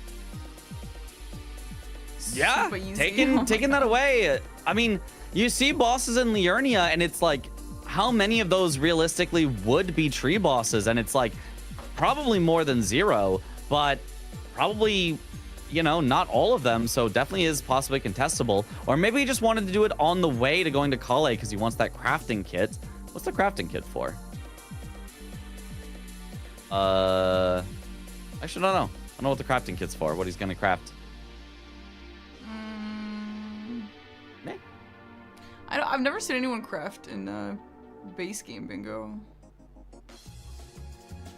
Yeah, could be crystal darts. If you, I don't know what the recipe for that is. I don't know what the materials are.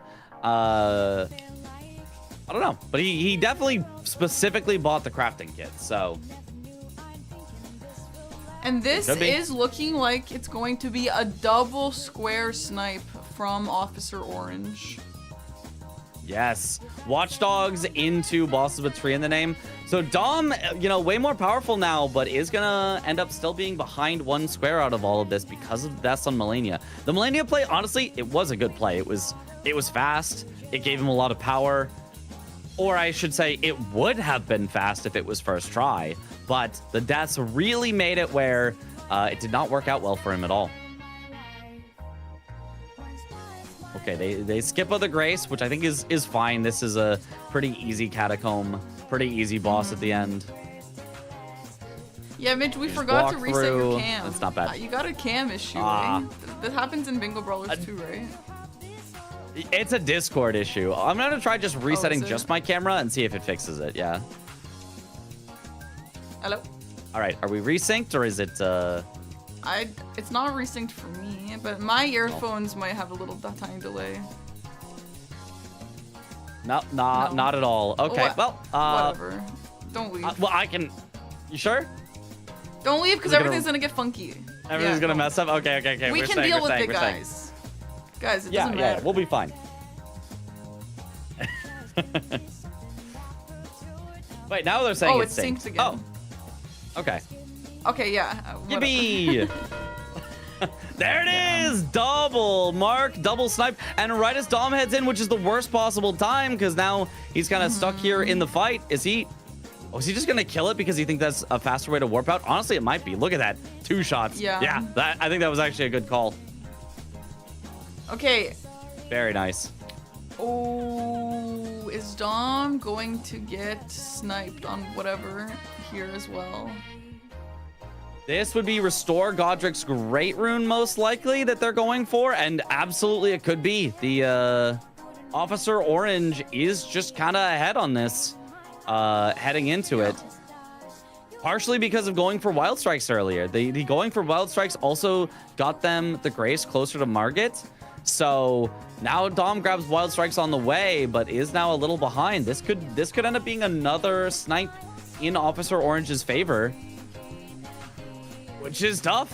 I mean, it doesn't feel like Dom is necessarily making any like mistakes in what he's choosing to do. Like, these are powerful squares, but you know, some deaths put him a little bit behind on time, and now just getting a little sniped on things. Yeah. Okay. Unfortunately, just being a few seconds behind on everything really sucks. Yep. We will see if Officer Orange goes for the Grace over by the Restoring Rune. Does not. Now that's a bit of a split between players of whether you... Oh!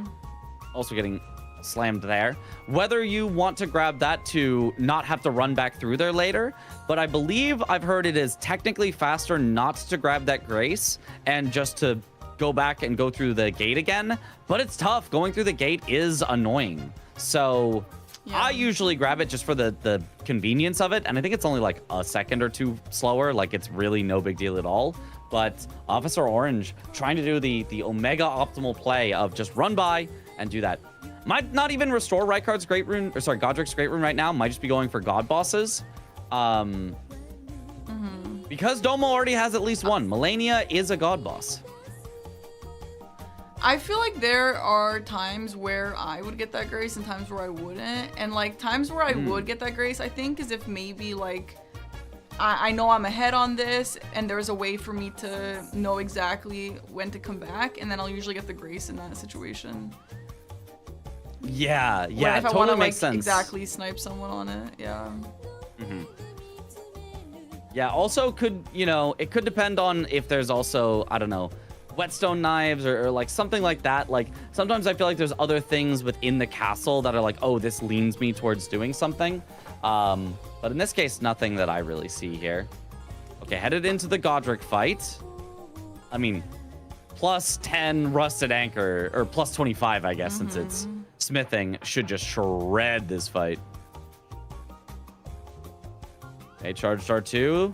Not a stagger, not just yet, but very close. Oh, charged R2 during the spin. Now, hitting during the spin, that's something that Chris advocates for. He's always like, oh, I don't know why people don't go for the hit during the spin. Also using the wild strikes here. Everything here is like pointing towards Chris, but not like super strongly. It's like a little bit of like, it could be Chris, but like there's also so many other players that do a lot of these little habits. So, phase 2 skip, by the way. Very, very nice damage. Very, very nice. Very fast fight, yeah. Yeah, if I could only hear the audio, I would know it's Chris, because I would hear bathed in rays of gold. You know? But alas. I wonder what we'll see from Dom here. If he will go just get the Godric's Great Rune just to be able to block that line. I feel like I would do that. Just not even sit on it at all. Yeah, I mean, I think that makes sense, and I think that our secret player Officer Orange is sitting on it. Killed Godric, not restoring the Great Rune, instead going for some sorceries. Wait, is this actually genuinely trying to sneak the line a bit? Because they're, yeah, headed for more sorceries. This almost feels like they do actually want to sneak the line, but Dom, I think, is just going to take it away with Godric's Great Rune. A player willing to sneak a line. That's... I mean, I'm assuming. It could just be split progress that happens to be along a line, but like going for Godric's Great Rune and sorceries back to back together with each other, that does feel very like willing to send a line. Yeah, which maybe goes away from some players and towards some others. So I would say it goes generally away from like a Blanks or a Tom, who feel like maybe they're more of like, no, I'm okay with winning in majority. I'll just grab the squares, and maybe towards someone a little more unpredictable. Chris, I feel like Swed might do that. Iron obviously was very willing to set up a bunch of lines. I don't know about Sirius or Roma. I feel like both of them maybe more play for majority, but I wouldn't put it past them to go for lines either. Oh, Aggie, Interesting yes. analyses. Could be Aggie as well. I feel like would potentially go for a line like this as well.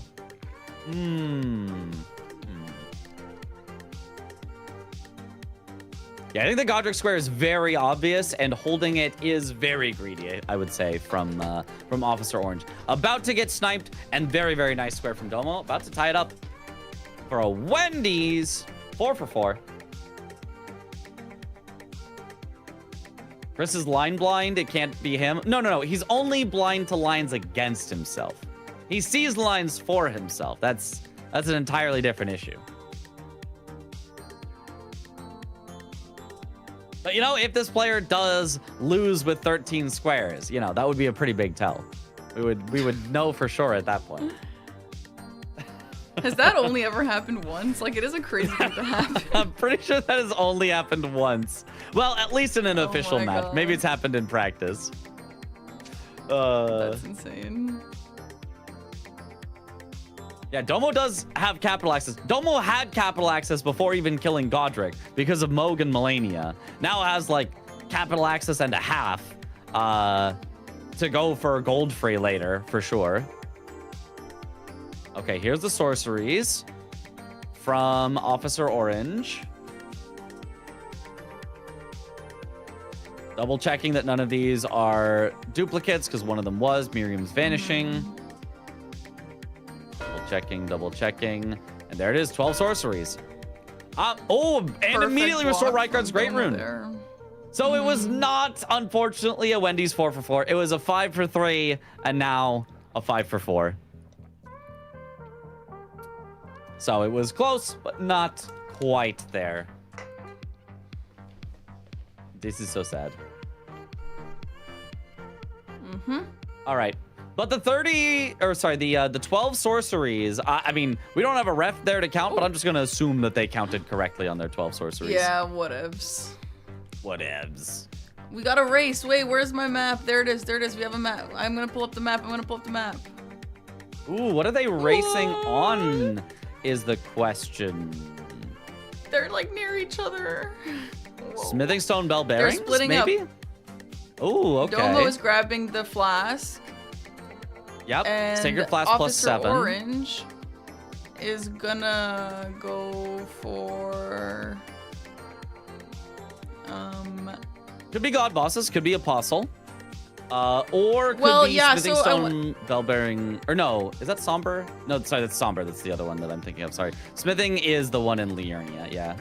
So I wonder if they teleport to here and then that, or wherever that takes you, and then it'll give them access to go here, which is where Domo is, because once you go here, that's where that Grace is, and that'll give you access to Altus Hero's Grave, and then if you go this way, which is what Officer Orange is doing, that's where your God Boss Apostle is.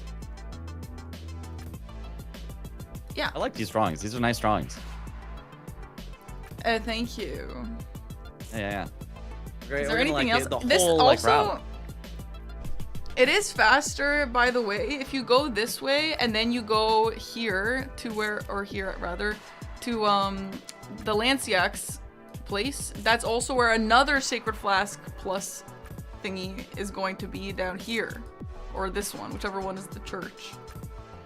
The church. And then yeah, there's it's the also lower a one. larval It's the- tier. There's a larval tier lion somewhere around here. Look at me, I know all the stuff. You know Look at everything. all these scribbles. Yeah. I like it. But yeah, I think this might be a Sacred Flask plus 7 race here because as we can see, Officer Orange did head past Godskin Apostle, is not doing it for God Bosses, is just headed straight for the larval tiers and the possible Sacred Flask plus 7. Maybe just trying to synergize those, or maybe actually committing here on one of them. But yeah, I think this is the second larval. No, first larval tier. That was the first larval tier. They were next to a larval tier as they got the sorceries, but did not. Oh, and they're pivoting out. They don't even grab a nearby Grace. They're not even thinking about Sacred Flask plus 7. Oh. Yeah, this is sorry. larval tiers for sure. Headed to Mount Gelmir where there's the worm face one. So this is definitely larval tiers. Oh, it's to block out the diagonal from Domo. We know that Domo has access to the capital, so Gold Tree would be very scary. So that diagonal is gonna come into play. But also setting up their own column 1 and row 5 for Officer Orange. So we shall see. But definitely larval tiers is the play right now. Spinning around in circles, blocking, spinning. Who gets impatient? Who gets impatient waiting for the warp? It's still pointing Chris. I'm still in that direction. Okay, there's God Bosses for Dom. Very nice. He already had 2 that he showed, and so he just finished off the 3rd one. And I think that's probably why Officer Orange didn't want to go for it. Knew that Dom had 2, knew that it was very likely Dom would finish with the 3rd. Am I a little surprised that the 3rd one was Godskin Apostle? I guess it is where Dom was already headed. I want to say maybe it wasn't as fast, but I think it was. I think it was. Because the travel time was minimal because he was on the way, and then the fight was minimal time because also he just has a super upgraded build. This might be the strongest we've ever seen a base game player in Bingo after you've killed Moog and Melania. Like, how much stronger could you possibly get? No stat dumps from Dom, so he just got to use that money. Yeah, the stat dump by Officer Orange compared to Moog plus Melania from the other, like the power difference is kind of wild. Despite them both having max upgraded weapon, you can really see the power difference still. And unlike Officer Orange, Dom is going to be headed towards... Actually, he's going up here. Okay, so no one really cares, about that church over there? For that Sacred Blast +7. Who needs it? Okay, more spinning from Officer Orange. Voices. Stop! We're gonna get sick! We're gonna get sick! Okay. There's the Arena. Is he... I guess he can't kill her for no reason. I was gonna say, if he kills Arena for no reason, that's Chris, but like, you can't. You have to let her be Hayeta. Yeah. Unlocking himself out of a square for no reason to be funny, though, would be Chris. Wait, does she always die there? Why is she dead? Yes, she is dead because that's... or she's like... That's how Hayeta... Because it's a whole thing. I don't know. Oh. She has to die to become Hayeta, but she has to die of natural-ish causes, not you. Because otherwise, she's not... Natural causes, LOL. I mean... She gets murdered, but like, you know, not by you. So like, natural causes. Yep. While you're standing there right in front of her. Yeah, you just kind of phase out of existence for a bit, and she's just gone. Yeah. This Dom did try and grab this larval tier from Officer Orange, but it looks like Officer Orange pivoted right back at the exact correct time to take this for themselves.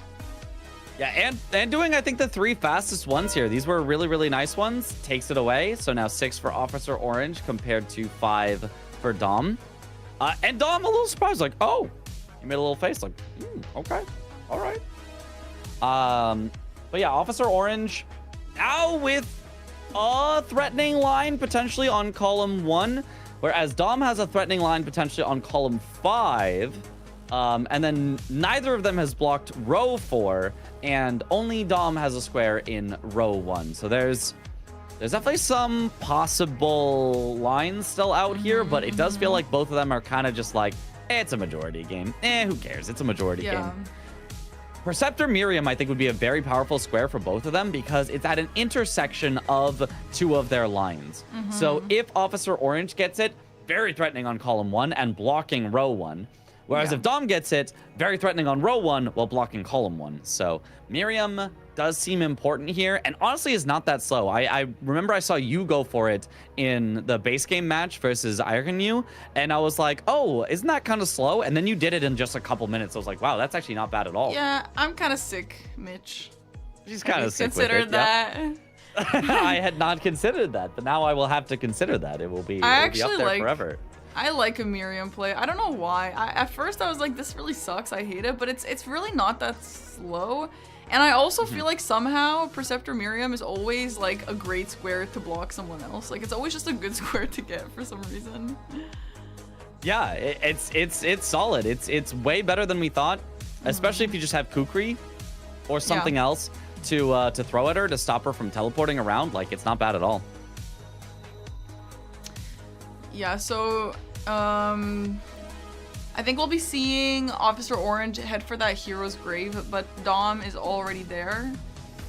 So, which is fortunate for Dom, unfortunate for Officer Orange. Obviously, they will be wasting a lot of time on this. This is kind of annoying to have to get all the way there just to get sniped.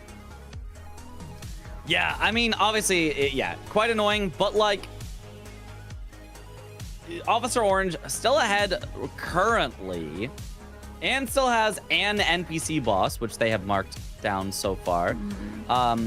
So they've got some stuff, but like, not all that much in return. Whereas, yeah, Dom, if he gets this and has fully tied up the game for kind of the first time since the Melania incident, will just be in a great spot. Obviously, way more powerful and able to do everything else a lot faster. So, and it's a Red Wolf. So he'll also be ahead on Red Wolf. So I think as soon as Dom gets this snipe, I think Dom, we can officially say, will be winning, will be leading in the game.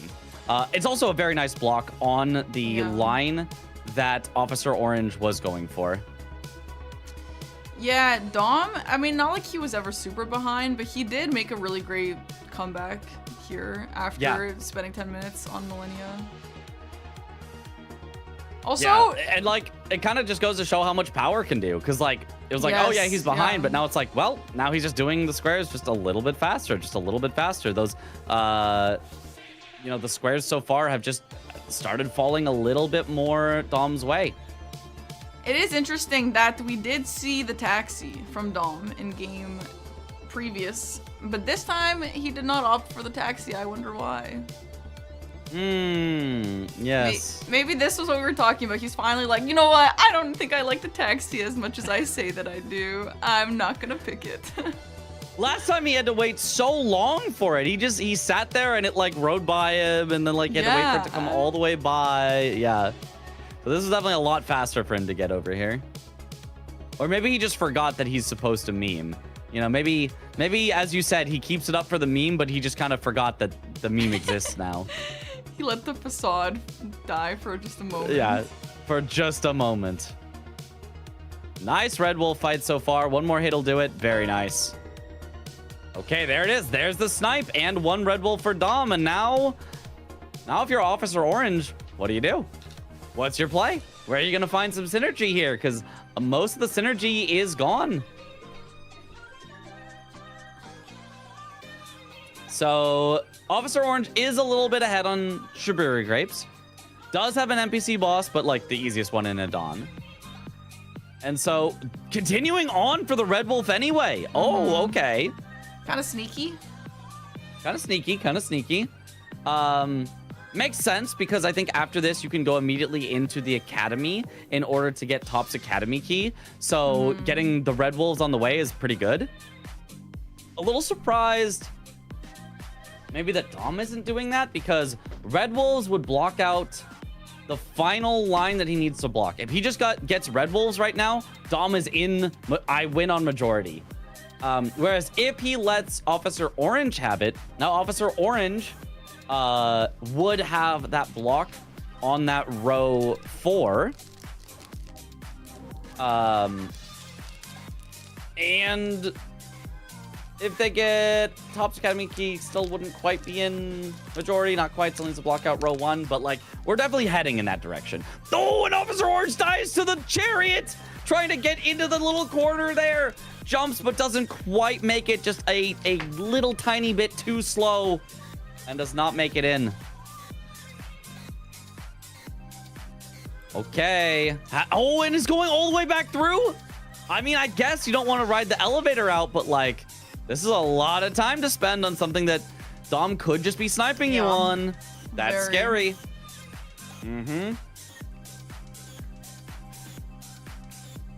Gotta be Chris. I mean, it's looking. Oh, get stabbed by the skeleton. Are they gonna be too slow here? No, I think they make this one. I think this one's a little more lenient. Yeah. Still make this one. Oh, that heal though is a little scary.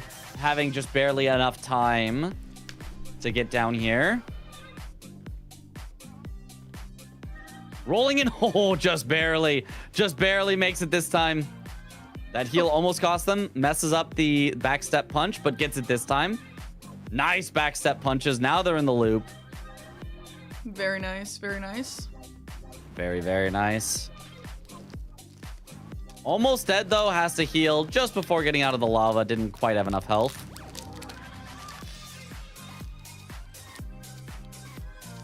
Okay. Heading in now to the Red Wolf. And Dom is doing something. Catacomb? Cemetery Shades. That's it. Was doing the Catacomb for the Cemetery Shades. I kind of spaced out a bit on what he had done before this. I saw him in the Catacomb and I didn't take note of it, but yeah. 2 Cemetery Shades. So now he's heading into his second one and should be able to mark this pretty quickly, but this still probably does give time for Officer Orange to get Red Wolves away. I mean, I think they did set up. It was Officer Orange that set up the academy earlier, right? I believe so. Yeah. Well, yeah, not Dom. Yes, not Dom. Okay. So there's the Red Wolf. Also, even took the Death Route. I don't think there was a reason to take the Death Route. Yeah, I don't think so. Okay. Chris behavior. Grab something you don't need for no reason. Did that happen in the all boss run? Not that I remember, but I wouldn't put it past him. I didn't watch through his entire everything. You're like, a stupid thing to do? Oh, that's Chris. That's Chris. Yep. It'll be really funny though if it's right, and just all these things I called out. If I'm wrong though, it'll also be hilarious. So, either way, we're in for a treat. The player watching this back being like, what the fuck? He thinks I'm Chris? He thinks I'm... That's the worst insult you can give me. You can't say I'm Chris. Ugh. Can you imagine? Throw in some, this must be MPTs to cancel it out. Yeah. Oh, wow. Impressive here. This has got to be Tom. Oh, I think this is a blanks play right here. The way that they're riding this elevator, that's a blanks play for sure. But honestly, gold free here has become a very important square because it blocks out 2 of Domo's lines for Officer Orange, or if Domo gets it, it threatens 2 lines. So that can be a way to take this slight majority lead that Domo has and turn it into like, well, now you're scared. Now you got to chase on something and get into a bigger lead on Officer Orange. But obviously gold free it's out of the way. It's the only thing in the capital. So not something that Domo can necessarily go for now, but is something that he could consider in a bit if some of the faster squares get gone. Okay, here's a tree spirit for Dom. I think that's just his first here. And Officer Orange headed into the Red Wolf as we predicted, as well as Top's Academy key, which is 2 squares back to back. Very, very quick. So Officer Orange might be able to take back the lead here. Oh, dog. Nice. Yeah. If we could ask questions to the player, I would ask, how many eggs do they eat for breakfast? And then, I think that would be a very, very telling answer on what number they give. Oh my god, this anchor looks amazing, all lit up like this. The magic grease is so cool.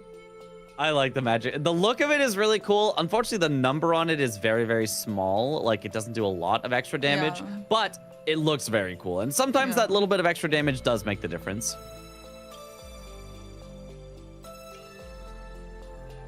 Okay, heading into the Red Wolf fight.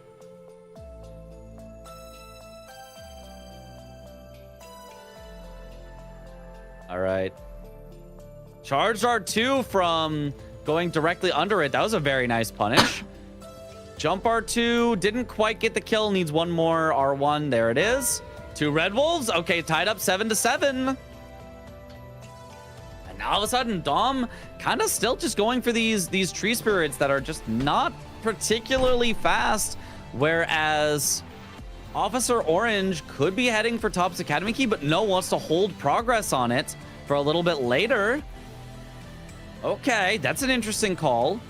Showing Dom you're definitely in the academy and then just holding on to that key is a risky play. It's a greedy play, but it's a good play.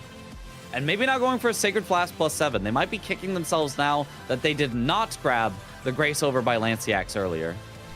The one that I called out. Yep, you did call it out. It could have been a very good play, but I must be better than not this quite player. there. Must be. Domo has blocked out every single possible bingo from Officer Orange, and now it's up to Officer Orange to block out the bingos, and then it's just going to be a full majority game. Unless Dom can push a line, which technically he can right now if he goes like Miriam and Tree Spirits, that pushes row 1 quite hard, is way ahead on gold free. I don't know, Rykard's Great Rune is horrible though, so I might think about that if I'm Dom though. Maybe just push that line just to force Officer Orange into one of those 2 horrible squares. Either Rykard's Great Rune, which I might say is the worst square in the entire game, or gold free. Worst is in longest, not like worst as in like I hate it. That is not true. Rykard's Great Rune takes so long. Double Estelle and also more. No, double Estelle you can do so much easier. No. Fire Giant, also horrible. No, Fire Giant's like right there. You just walk over and you kill him. Like, it's fine. Like, as opposed to, okay, I gotta get to Volcano Manor, then I gotta go through Noble, then I gotta go through Volcano Manor, then I gotta go through Rykard, then I gotta go through Altus to get to a tunnel that I then have to go through in order to then ride an elevator and restore the Great Rune. Nah, I'd kill Fire Giant. Okay, but here's the thing. Rykard's Great Rune, I guess you're talking about just raw longest, but Rykard's Great Rune usually synergizes with a lot of stuff. Those other ones are just one-offs and they're horrible. No, you're totally right. One. Yeah, in a lot of them there is. In this case, I don't think either of them has been to Volcano Manor, so in this board, it'd be a ways. It'd be a ways, for sure. It does have the Smithing Stone Bell Bearing 1 in the place there, so a little tiny bit of synergy. The least difficult part of it is at least synergized, and there was God Bosses, but that has been taken away.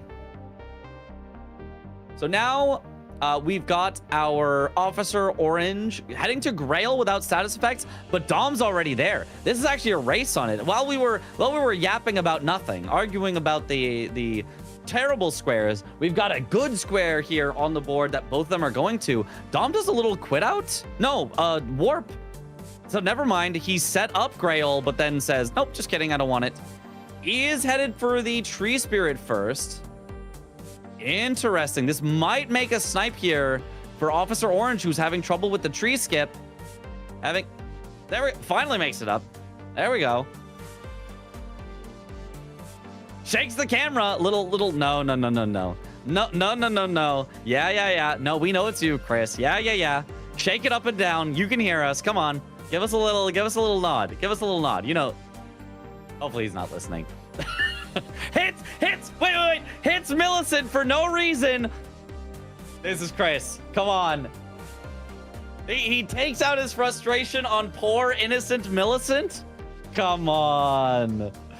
Oh my gosh, what has been going on? Okay, 3 Tree Spirits here for Dom. Takes back the lead, 8-7. Very nice. Can't believe he would just hit Millicent like that. I can't believe he would do that. That's wild. Who do we know who is a known woman hater? I mean, do I have to say? Do I just have to voice it and put it out into the world? Like, we all know. There's gotta be a few options. A few options, surely. Yeah.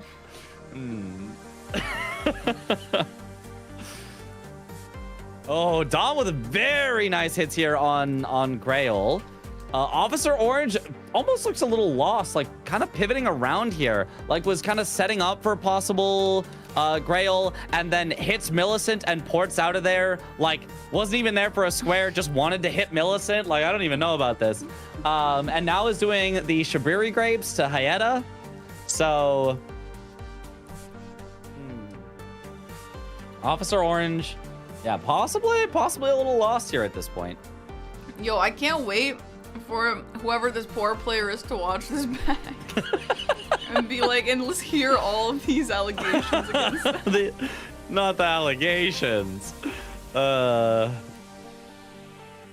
right, Dom with I believe these dragons should be weak to Pierce. Most dragons are. So like Cragblade, like Anchor is shredding these. Like maxed out weapon, tons of extra levels from Moog and Melania. Like Dom is just gonna have no problem. Bang, bang, there's a stagger. Bang. Gravity Stone chunk. I think you know what he grabbed the crafting kit for? Gravity craft? Stone chunk. Like, is it that good? He literally missed. He used to and he missed. Yeah, I know it's literally not good, but I saw him use it on like 4 different bosses at this point. Yeah, Like- no, same. And like every single time it didn't work. I know, it just did nothing. It's one of the meme things that he has to commit to. He's got to commit to the bit. Like, it's better to commit to the bit. You know, you want to at least commit to the bit. Oh, Officer Orange with a scary skip there, but does make it down. What? Which skip even is this? Oh, is this a Miriam? I think this is the Miriam skip. Yeah. Yeah, I think so. Okay, so Officer Orange now headed to Miriam, which is a very solid square. Obviously blocks out one of the lines, but Dom now threatening multiple lines still. There's still the Academy key line of column 5, and there's still the Miriam line of row 1. So Officer Orange can do Miriam into Academy key, block out both of the lines, then we'll finally be at a full majority, but has to do that relatively quickly here and without falling too far behind on majority, because Dom's still ahead by 2, and Officer Orange with 2 squares they kind of need to do in order to block out lines. Pivoting out. Not doing Miriam. Just having They- it set up, They I just guess. want to, I guess. They're like warping and then going somewhere and then warping and then going somewhere and then warping. A lot of warping. Very, very pivot heavy. Well, now that Officer Orange is behind, they gotta start playing a little bit more, a little bit sneakier, a little bit smarter to try and get this square deficit up or down, I guess. Yeah. You don't want the deficit to go up. That'd be No, you don't want the that'd be deficit bad. to go up. Let's not do that. But yeah, I would say some squares that I see right now that I think are like prime candidates to go for. Sacred Flask +7, which Officer Orange is going for right now. That's a great one. I see Blackblade Kindred is C square, get square type of square. I think that's a very solid one. Miriam is a good C square, get square. Dom is headed for the Blackblade Kindred. And Officer Orange, I think, is just going to commit here to Miriam. Okay, upgrading. And almost 7. There it is. Okay, 9 to 8 now. Officer Orange fighting back into this a little bit. But if Dom has a clean BBK fight, which is looking very clean so far. Should go further ahead. I'm kind of interested that Dom has gotten about 1 million levels, plus or minus, you know. And yet the vigor is still like not that high. Like, this is not starting vigor, obviously. This is more than that. But I was expecting us to see a health bar like, you know, 3/4 of the screen, but we see it's still pretty small here. So Dom really not that interested in just getting a bunch of vigor, but instead has gone for much more of like strength, possibly dex, if he wants to, you know, think about possibly swapping weapons. But His damage is really, really, really high, but Yeah. still a little scary for him. He could get killed by something. Blackblade Kindred, very nice. And now Officer Orange making their way in.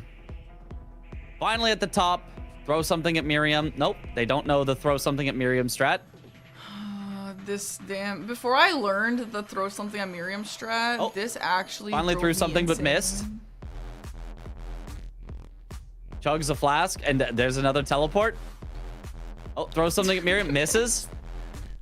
There's the hit. Oh, okay, so now Miriam shouldn't be able to teleport. Does this work also early, or is it only on this floor? It's only on this floor.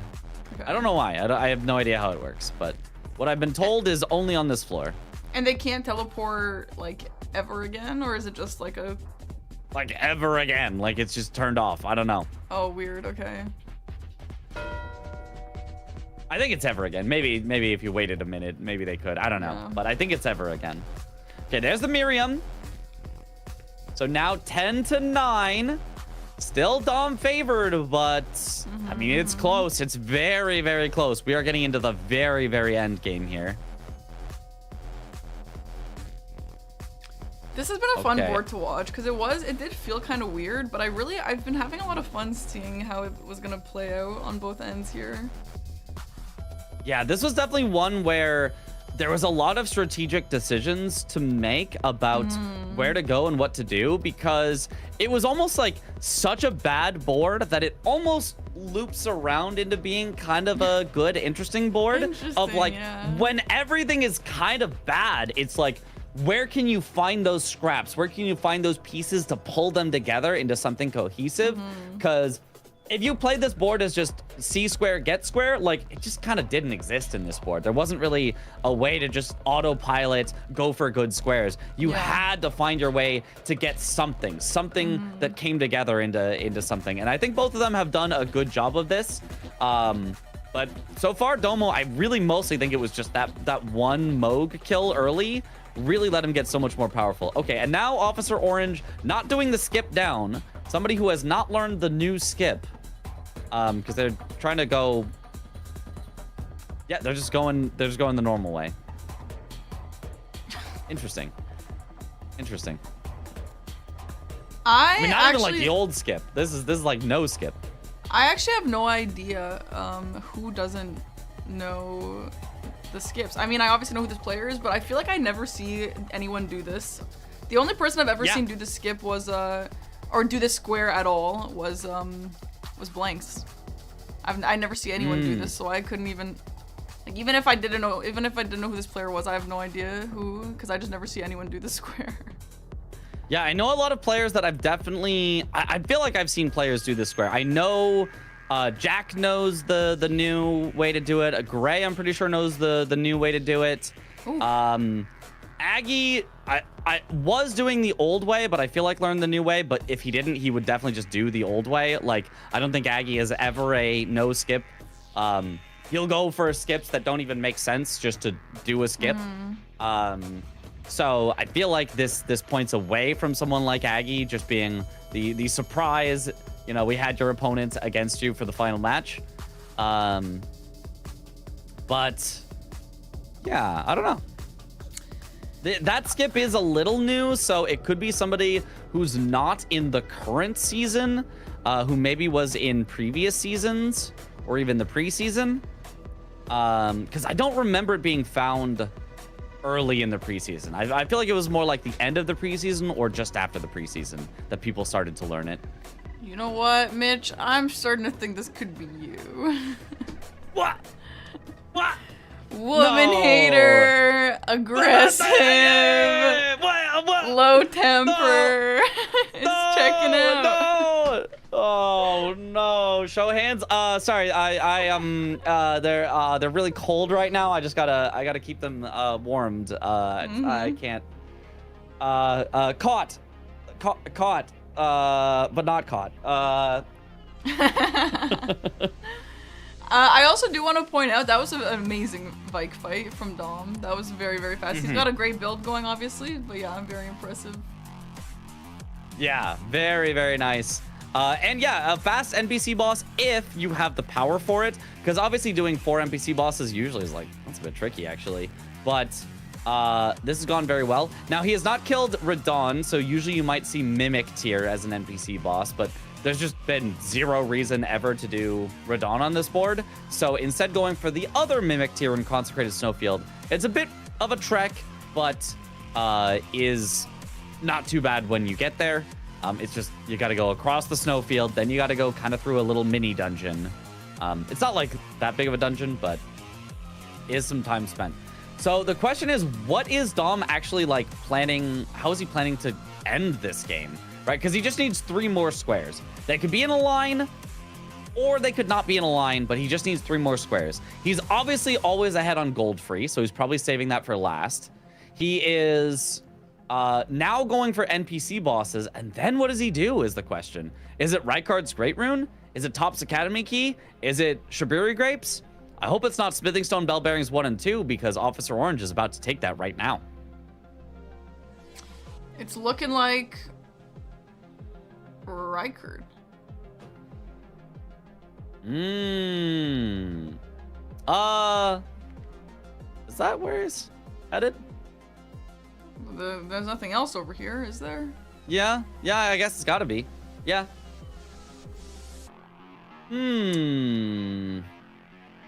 Okay. But yeah. Rykard, NPC bosses, gold free. Those feel like 3 that are very, very tough to block. But it's also a little risky to go for the really slow ones, because if you're going for 3 slow ones and one of them gets taken away, you kind of don't have anything to pivot out to. You don't have like a way to change your plan. So if he's locking in on these, that's a bit tough. Yeah, this is tough at this point, yeah. I mean, so he just saw the mark here of Smithing Stone Bell Bearings 1 and 2. So he probably thinks he's got time. I would expect he would actually finish NPC bosses first out of the ones that he is going to go for, because that feels like the easiest one for Officer Orange to take away. Especially you saw Officer Orange do bosses in Liurnia. That probably included a Dan, which we know it did. So Officer Orange has a chance to take away NPC bosses depending on how early he goes for it. And Dom has a chance to lose it depending on how long he tries to hold it. Mitch, a Dan is your thing, isn't it? A Dan? A Dan is your freaking thing, dude. What about it? No one says a Dan except for you. A Dawn? It's a Dawn. Oh. Everyone's got a thing that they pronounce weird and don't want to change, and that's your thing, I guess. I don't know how it was said. I feel like nobody's ever corrected me on that before. I've never heard you say it. It threw me for a loop when you first said it, I think yesterday. Yeah, but because then it's like Raydan, but without the R at the start. It's Raydan. It makes sense. Yeah.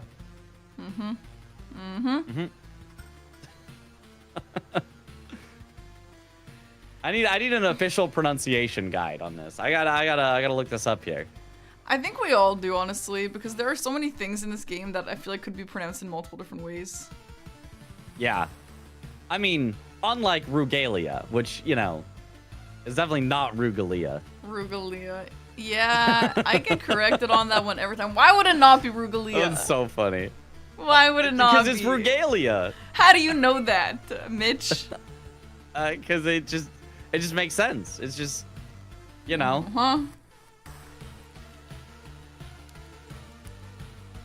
All right, Dom here going with the parry strat on the Godskin Noble. Very interesting. He just happened to find a parry shield. Nice parries so far. Oh, assumed that Noble would phase transition, but Noble just does not care. Just not phase transitioning whatsoever. That is a little scary, but manages to get the kill before the phase transition. Very, very nice. A little scary. A little scary. It looks like Officer Orange is kind of pulling ahead a little bit here.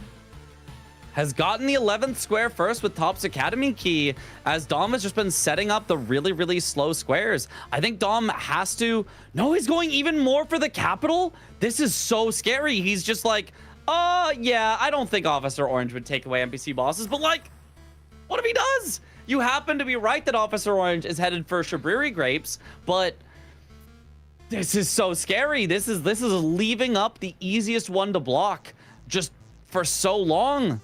Well, you're setting up the ones that would have been much harder to block. I feel like I don't know about this one. Dom is kind of playing like he's at 12 squares a little bit. Like he's doing a lot of Yeah. stuff. But Yeah, he's playing like he's ahead when he's like technically behind at the moment. Yeah. I still would favor him as long as he does NPC bosses. I think he has a pretty smooth path to victory, but he does need to actually do NPC bosses. He really cannot just like sit here and leave it for after Officer Orange does Shabriri Grapes, because now all of a sudden it's a race that Officer Orange isn't that far behind on. But like, who will be his last one? Because Mimic tier, it could be Garrus or Garu, whatever the hell his name is, but that really sucks. That one is a tough one. Yeah. Is that the only two options, realistically? I mean, Radon, he has to kill Radon for Mimic tier. Yeah. Now, for Officer Orange, doing Radon would actually make sense, because he also might want access to the capital for gold free. Patches. Yeah, so true. he might... Oh, patches. Yeah, patches, of course. Yeah. So, Yeah, it's like, it's always patches. It's always Adon. Yeah. Yep, Adon. Then it's often Vike if you're powerful enough. And then it's like a Mimic tier if you've got it. Or Gary if you don't, which is like, Stray Mimic is better than Gary for sure. Yeah, I mean, they're both not great, but like, Gary is you could so even do bad. both of them. Yeah. The only time I've ever really seen someone do Gary, and I don't know if it was an official match or not, but it was Aggie, and Aggie skip it to Grace, and then he died. You skip it to Grace, yeah, and then you skip it to Grace again, yeah. Yeah. Brutal. I mean, I feel like if he didn't skip it to Grace, that wouldn't even been like that bad, but you know. Okay, All there's right. the 3 Shabriri Grapes. Now, Dom. Okay, so here's the thing, actually. Dom, maybe he did do kind of okay, because he has to get all 3 of these squares to win, but he has progress on all 3 of them. So I think he has priority on all of them. So maybe he does, wins. but now Officer Orange not heading for the kind of obvious NPC bosses, headed to Rykard. And Dom isn't that far ahead on Rykard. And now Dom has to basically guess correctly 3 times. Or else Officer Orange is just gonna take this away. Like, Dom has not marked a square in 13 minutes. Because he was just setting up all of the worst, horrible, long squares, which is a play that you can do when you're ahead, but he wasn't that far ahead. So now he's given Officer Orange at least the chance to guess right and snipe him and win the game. So, I don't know, Domo still in the lead, but I feel like it is dwindling. I feel like it is dwindling as Officer Orange is getting closer. And I mean, I say in the lead, literally isn't in the lead, but like, I feel like still maybe is slightly favored because he has all of the ones set up. I feel like Dom could take this. I believe in his. He just needs to, like, if the stars align in terms of what choices both of them continue to make, I think Dom takes this. I think it's more likely than not that Dom will take this. I agree. I agree that it's more likely. That's what I meant when I said in the lead. I know, not literally in the lead, like he's literally behind. But I think Dom is slightly favored to win this, but I think it's like 55-45. I think it is very close, because I do think that Officer Orange just has to not split and full send one that Dom isn't planning on at that exact moment, and like it's over. Where's Dom headed? Oh, to Rykard's Great Rune. He's going down this way. Oh, okay, the other way. I've never seen someone go this way. Weird. Yeah, also, haven't usually seen that when Rykard isn't dead yet, because now you're just gonna have to grab it and pour it out instead of killing Rykard, and then coming back, and then you can just go all the way through without having to walk out of the... Because this cave sucks to get out of. Like, it's not good. You lose so much time doing both an extra warp, which takes time, as well as walking out of the cave, which takes even more time. Maybe he can actually go through the cave and then grab the Grace on the other side and warp out. I guess he could do that. I guess that'd be better. So, but yeah, Officer Orange, like, really, really not that far behind on Rykard's Great Rune. Yeah, this has been probably my favorite match of this whole Bingcognito episode. I think this has been really, really fun to watch. Really cool game. Definitely the closest match so far. Like, every other game, unfortunately, has been fairly one-sided, at least by the end of it. But yeah, this one has gone down to the limit. And I almost feel like that's a natural consequence of the board being so slow that it's like, you know, if the board is super fast, then I can get, you know, 5 squares in, you know, 5 minutes. And then it's like I'm ahead by 5 squares. Whereas if the board is really slow, in that 5 minutes, I can only get 1 square. So even if I'm 5 minutes ahead, I'm only 1 square ahead. And we're like really, really close to each other. So. Yeah. All right, Officer Orange going for the noble kill. But once Officer Orange has this noble kill, the only lead that Dom has is being now partially through this this cave. Otherwise, Officer Orange is right there. To be fair, though, being through this is a decent advantage. Yeah. I do think this is also a very smart play from Officer Orange to go for Rykard, because if you get the Rykard kill, even if you don't get Restore Rykard's Great Rune, it's at least access to the capital, or partial access. I don't know if they've also killed Godric yet, but it is a little bit of a 2-for-1. Yeah. So at least, like, as long as Dom doesn't save NPC bosses for last, you're at least competing on one of the things he's saving for last. He has killed Godric. Oh, okay. What was that even for then? I don't remember.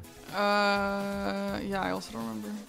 Oh, he wanted to do Restore Godric's Great Rune and then never did, and then let Domo take it. Right. Yeah. So Domo has the mark, but yes, Officer Orange did kill Godric first and then just held onto the square and never cashed it in. Ooh, okay. So Dom is headed, and so Officer Orange is ahead on this route right now, but I think if they both have the same kind of Rykard fight, I think Dom takes this. Yes, because he is all the way through the tunnel there. So yes, this absolutely, I think, is beneficial to Dom if they both go for it. And if he gets this, he, I think, is unstoppable. He's too far ahead on NPC bosses. He can just cash that in and then can do gold free. So it all comes down to, is Dom going to pivot? Which it feels like at this point, why would you? And how good of a fight do both of them have? Is either of them going to port out and try to get a +4 Serpent Hunter? Just because. You could. Dom has infinite runes, so you could. I don't believe in that. I don't believe in leveling up the Serpent Hunter. The fight is so easy and fast if you have a shield. There's really no reason to do it. Unless maybe you already have the Grace by EG. Only then maybe I would say, okay, fine. Yeah, I think if I had the Grace by EG, I would do it, but neither of them do. Yeah. Even though this was a Liurnia heavy board, it wasn't an EG board because it wasn't like Loretta. So I would say for both of them, it's probably best to just go with the +0. And I think that'll be totally fine. Okay, so here Officer Orange headed in first, but again, after this, he's got an entire cave to do, and Dom not far behind. Now, does Officer Orange also have a shield? Doesn't look like it.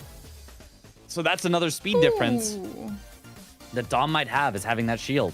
Yeah, for sure. Solid damage. Okay, running to the side and blocking. Not for a very long time have I seen someone fight Rykard without a shield. That's interesting. Yeah, honestly, the jump R2s isn't bad from it.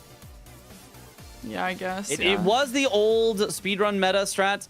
Just doing regular pokes, I feel like isn't normally done that much, but it's honestly fine as well. Most attacks with the Serpent Hunter are pretty good. Oh, Dom catching up so much here, though, on the Rykard fight. So good. Yeah. Officer Orange falling behind not only on the fight, but also is going to have to do a whole tunnel. So this should be Dom's square. And then I suppose it's going to come down to another kind of 50-50. If Dom does NPC bosses, he just wins. If Dom goes for gold free, maybe Officer Orange could catch up on NPC bosses, but I don't know. It's going to be tough either way. Ooh, this is getting spicy.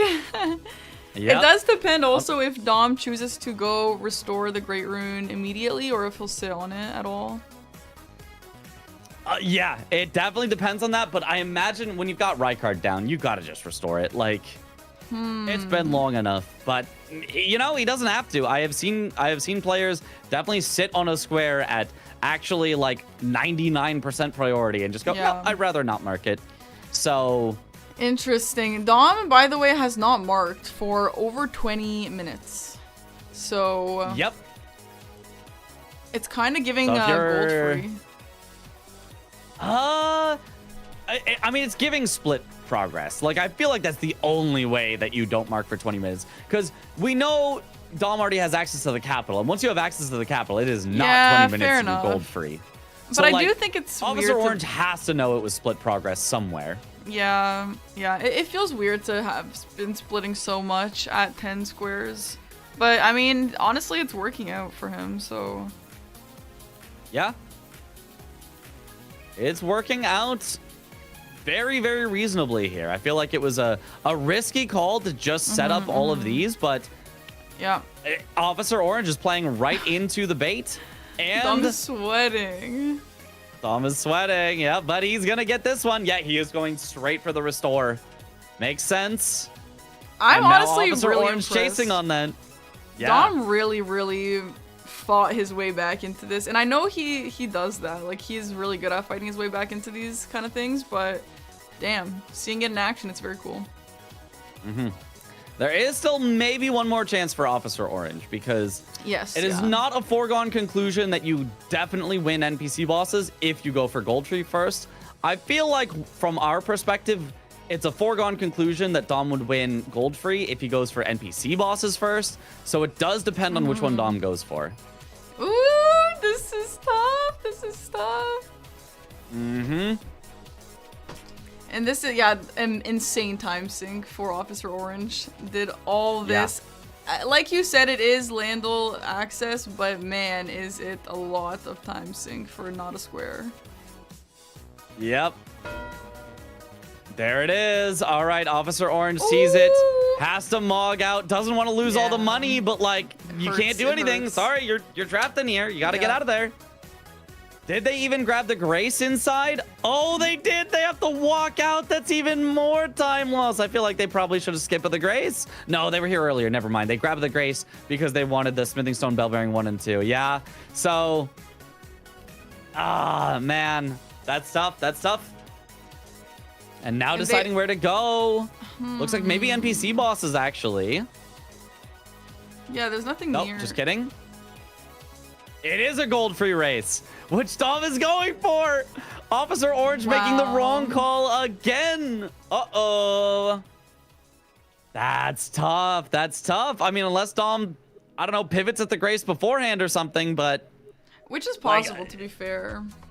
it is possible. But like, oh man, that'd be so rough. I feel like if you're Dom, you have to commit here because you need to mark another square soon in order to like take away another option for Officer Orange. Like, you got your one snipe and that's all you really need to win. Now you just need to get it. Now you need to just not let Officer Orange snipe.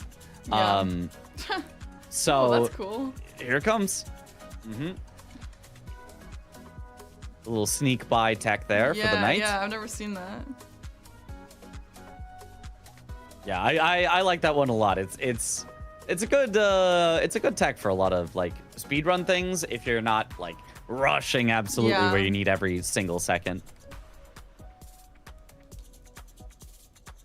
Okay. Dom making his way up while Officer Orange still outside the capital. Still got to get through DTS, so it's at least one boss fight and an entire trek through the capital to go. But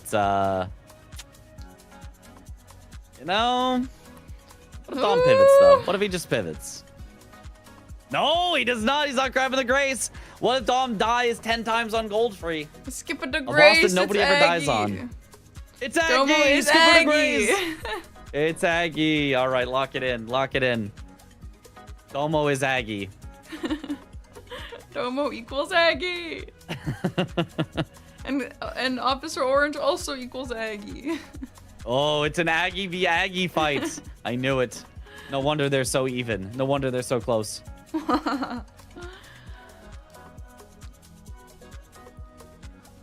All right, Officer Orange switching to the Rotten Staff, I think this is. Yeah. Yeah, that's the Rotten Staff. For DTS.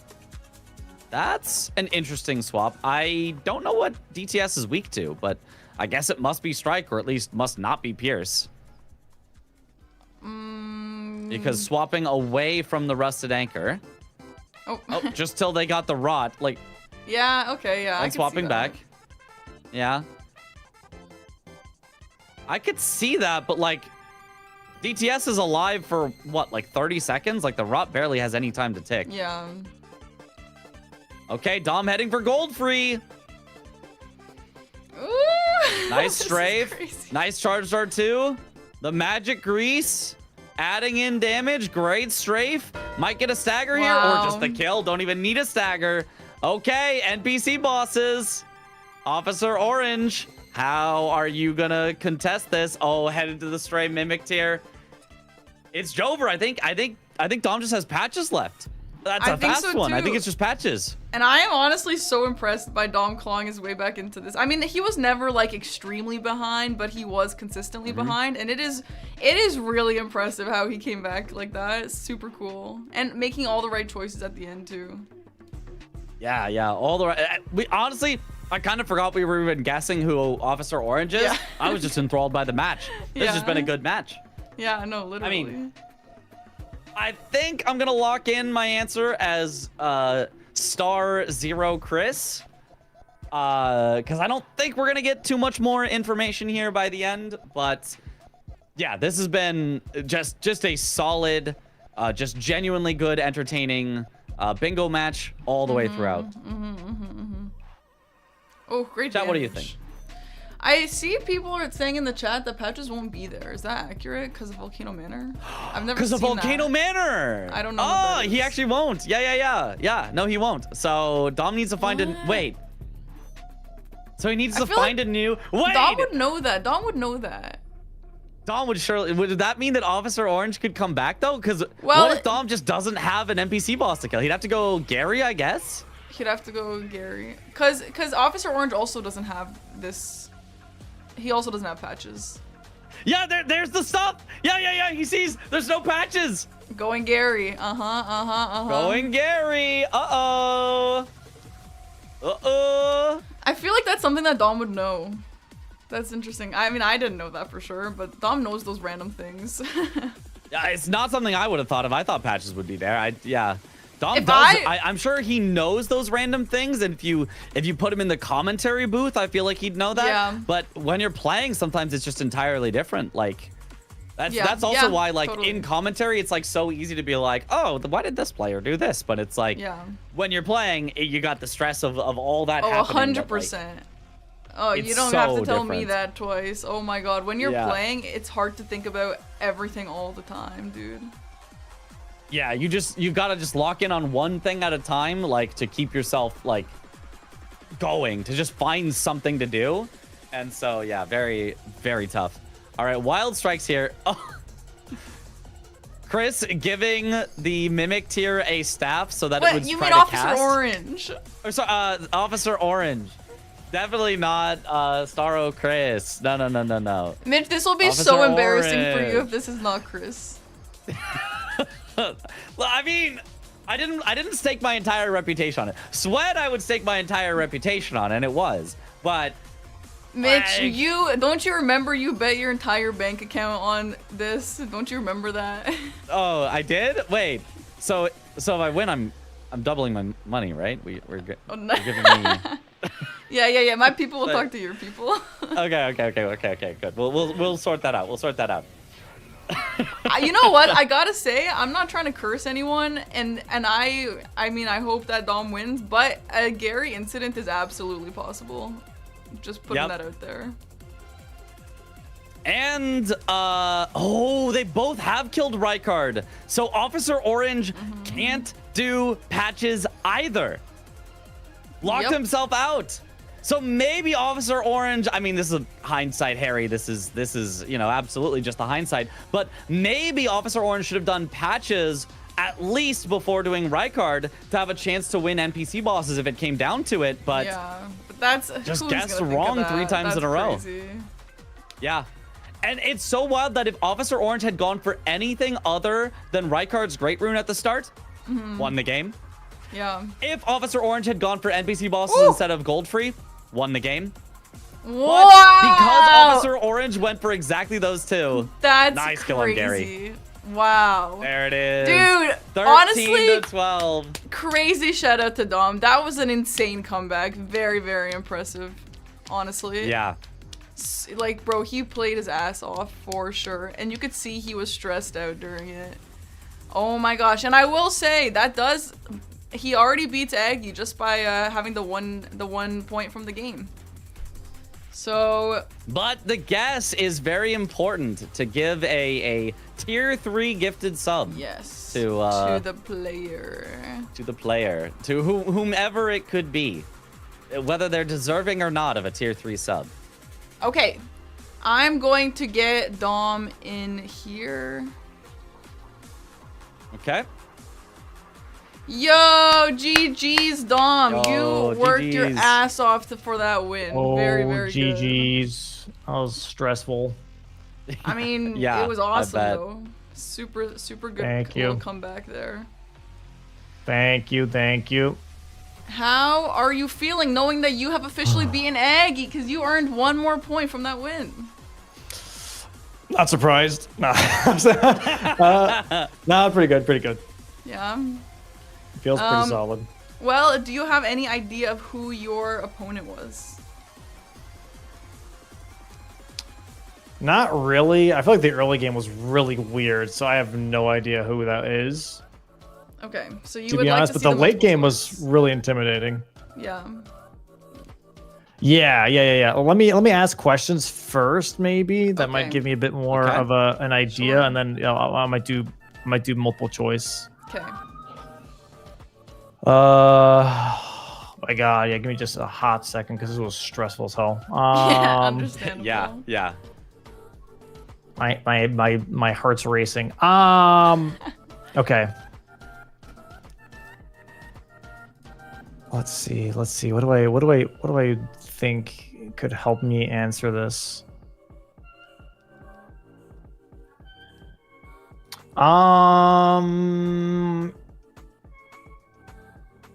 Okay. Were they fully upgraded when they went for tree bosses and watchdog combo? I am. Yes. They were. They were max upgrade. They were max upgraded by the time that they did that. Yes. Okay. Plus 10, I believe. Yeah. Okay. And what weapon did they start with? They started with the same class as you, the Rusted Anchor class. Yep. Okay. I'll check out the multiple choice because All right. I have an idea, but I'm not 100%. Okay. So if the mods want to make a Gamba as I read the multiple choice, we can do that. Let me Actually, hold pull it on. up here. Yeah? I already won, so I might as well just like throw a Hail you can Mary guess first. if you'd like. Yeah. I might as well throw a Hail Mary, right? Yeah.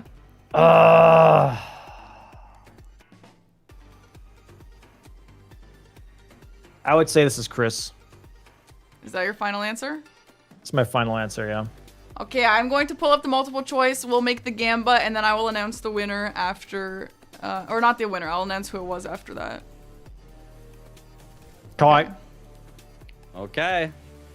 So, the multiple choice is A, Gustav, B, Yojo Sharano, C, Starro Chris, or D, Serious Challenges. Okay. So, while we He's have on the there. Gamba, while we have the Gamba, He's on there. Are you feeling confident about your guess, Dom? Since he's on the list, I feel a little bit better. Yeah. What were your reasonings? Why you'd guess Chris? Because I think Rusted Anchor was the correct play, but also Chris loves rushing Halleck Tree and stat dumping right away, which was the 30 intelligence square that popped up, which kind of makes sense, but also I don't think was necessarily the smartest early game, because that meant the Moog money and the Millennium money I just got to spend on stats, which I think just catapulted my late game. So yeah. That would be my thing, and also doubling up on squares that are kill 5 tree bosses and 4 unique watchdogs. Chris likes doing combination squares like that. Okay. All right. Yeah. Makes sense. All right. Let me tell our player to get ready here.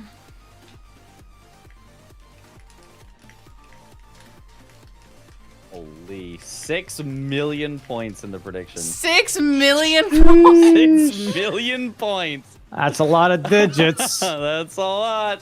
That's a lot of digits. That's a lot. All right. Oh Our boy. final secret player of Bingcognito episode 1 was Starro Chris!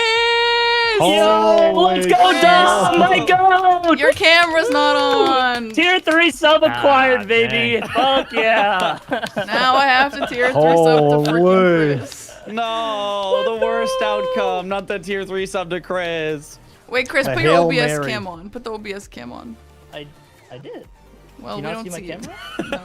I see my camera. Well, I On don't see your Discord? camera. You're just doing a separate camera. She meant over your gameplay, like you were streaming.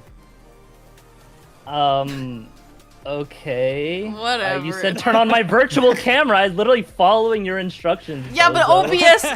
OBS, turn the camera on in the OBS and then we'll see it on the virtual camera. Ooh. I Whatever. did. Well, you did something wrong. You want me to I can share my OBS screen. It doesn't matter. It doesn't matter. Whatever. Anyway, Chris, how did it feel playing against Dom knowing he did not know it was you? Good. Here, can you, Amazing. you see yeah, me I now, see that. right? I do see that. Yeah, wait, yeah. wait, zoom it in. Yeah. I'm Wait, I'll working zoom on it it. There's that there you better? Yeah, all right, Yeah, fine, that's better. How did it feel, Chris? Perfect. Did it feel any different? So going into it, the whole goal was just to get guessed correctly. So yeah, doing like some slightly suboptimal plays, like just stat dumping immediately. I was going for Moog, and then I just started the fight and you marked it. I wanted to do Moog Mulaney at the start too, because that's like fun. But little rat bitch, you did it first. And then and then after that point I was like, okay, I need to try to get to majority win but leave a line open so that you like win with a line, but I couldn't do that, otherwise I would just like lose too early and it wouldn't be too obvious. And then I was like, okay, let's just make it a close good game, and which you like did win in the end because I went for restore Rykard first instead of splitting anything else. So Did you have any progress at all? yeah, I mean, I had killed Godric and Rykard. I was almost at the old man boss when you marked Restore Rykard's Great Rune. So that was kind of close. And then I only had one NPC boss, and DTS wasn't even dead yet. And so I just killed DTS, then you marked Godfrey, and I was like, damn, he really prepped capital. And then I had to hope you didn't do NPC bosses. But then it seems like you had like 2 prepped or so. Yeah, I had 3. And Yeah. then I ran all the way to Patches without realizing that Patches wasn't there because I killed Rykard. Oh, I had to I run would have all done the way the to same Gary. thing. Yeah. Yeah. I was going to go for Patches for my 4th. I would have done the same exact thing. That would have been really funny. We would have made fun of you for that. We were like, oh, that's understandable. Like, he's got all this stuff going on. As soon Yeah, as you did okay, that, I was like, whatever, oh my god, fucking terrible bitch misplay. ass. Oh, I can't believe he didn't know that. Yeah, you guys made Holy schmoly. like for Dom did happen to make all the right calls, and Chris happened to make all the wrong calls just at the end for Dom to win. So it worked out really Yeah. well for Dom. Mm-hmm. But I ensured Yeah. that Dom beat Aggie, and that's all that really matters at the end of the day, right? True. did beat Aggie by actually 2 points. 3 Well, no, he points. guessed me 3 before. points. And he like, also won. points. Yes, choice. 3 Yeah. points. He beat Aggie by 3 points. Dude, and I get a Over free doubled tier the 3 score. sub. Oh my god, Free this is the tier best day of my 3 life. Dom, I am so smoked. impressed that you guessed Chris. Dude, I was gonna say, I didn't want to say this because I wasn't trying to like influence people's choices, but Chris, you always say that the stat dump is a bait. Why did you go for that? It's a bait if you're bad. You know what? Yeah, so it's a bait. I'm not That's what she's saying. It is a bait for you, is what exactly she was saying. No, I mean, I just kind of, there wasn't anything really started. I was like, this board, I was like, okay, I'm just going to set up my weapon to max level and then just go from there. And I was like, oh, I guess I can get 30 int on the way. I started with the 16 int class, like for that reason. So it wasn't like that much money. And then I was going to use Moog money to set up and then just fight Moog, like plus 10. And then that would be plenty of money for the rest of the game. And maybe if I do Melania right after. But even still, like not having to do Moog and Melania, I didn't really like need levels. Yeah. But yeah, I mean, the stat dump, it's bait when there are like obvious better things to go for, or if like you need health for the fight. But I'm very confident in my Moog fight, and so I was like, I had like 20 something bigger. Like that's fine, you can tank a hit, and I would Yeah. have got it. But yeah, Well, any other questions? not having you guys Mr. wanna ask Green each feels other? wrong. Yeah, yeah. Dude, people in the chat kept being like, "Oh, this can't be CBD. CBD would never be this character. Oh, this can't be Chris." Yeah, I know, right? I'm like, obviously, I told him to use the default characters, guys. Just imagine load up and just start characters right at the Yeah, start. literally, dude. Right? That would be funny. Okay, though. Mitch, when did you figure it out? It was me. It was when you hit wildlife. Yep, that was my Yeah, you first just hit try. wildlife, Just yeah. killing the squirrels. I had a little bit of a feeling it was you before that, but I saw you hit the squirrel. I was like, okay, that's a Chris move. Like, here we go. Yeah. And the Millicent, yeah. Yeah, you hit Millicent. What the Yeah, heck? Nelson can eat shit, bro. She's so annoying. Yeah, I we even- also mentioned when you woman did haters. Arena, I was like, oh, he would kill Arena too, except that you need to leave her alive I for was the. the thing is like locking myself out isn't obvious to Dom's side. the so, like, there's opponent, no, yeah. Otherwise, I would Yeah. have done that. I would have killed Tops. I was That's what I was considering thinking. it. Well, you did good. He guessed you. And he guessed you because you made dumb choices. Hell yeah. Wait, I would say okay. Well, the 30 intelligence, yes. The tree watchdogs wasn't necessarily a dumb choice. Just like something I was like, oh, okay. I think that's something that Yeah. Chris would do. Yeah. Well, thank you guys for playing, Chris. I will tier 3 sub Thank to you at you. my convenience. And Oh, great. It's gonna be in like 30 years. Dom, thank you so much for being our main player. Did you have fun? Did you learn anything new? I didn't learn anything new, but it was fun. It was fun. It was stressful. The first game tilted me off the fucking planet. I'm not gonna lie. That Yeah. freaking ancient dragon man really got under my skin early on. I was Yeah. just Yeah. so pissed off. Like Who was jumped attack first? central. Today? It was CBD I think I was into. asleep. Oh, right, it's CBD. Tom. Tom. Right. Yeah. Yeah, some tough opponents. Yeah, But Parky hey, you made and me Aggie play base both- game, by the way. No, Chris asked. Chris said whatever. No, I said whichever Dom wants to do, and then Parky was like, that's not. "You have I'm to not choose." allowed. And That's I'm like, against okay. the Yeah, rules. exactly. So I was Yeah. like, okay, I guess base game. Yeah. I guess if you're gonna force me to, Yep. Well, why would you ever choose DLC anyway? I can't believe you didn't just I know. immediately say base game. well, because I play both, like whatever. Dude, I need to say something. CBD, what the hell? Guys, when I was planning out the players and the multiple choice options, I was so meticulous on who the choices are gonna be. And I was like, okay, CBD definitely base game guy. Turns out, No, nobody what? thin's CBD's a base game No. guy. Why would he be Parky. a DLC guy? El Bozo. What? You might think that because it might have just been practicing a lot more base game this season because not as much experience, and like you're only like locked in this season. But I don't know. Clearly, he's a My DLC. fault. My fault, I guess. My fault. All right, guys. Well, thank you so much for playing. Mitch and I are gonna head over to the other scene and close out. But Dom, big congratulations! You win glory. How does it feel? Thank you. Thank you for guessing Appreciate me, the Dom. You're glory. my goat. Would you? Thank you for playing, Chris. It was fun. That was Yeah, it was fun. It was a good That was a game. doozy. That was Yeah. a doozy. Nice 13 to long 12. day. All right. I will see you both later. Bye. Bye, I guess.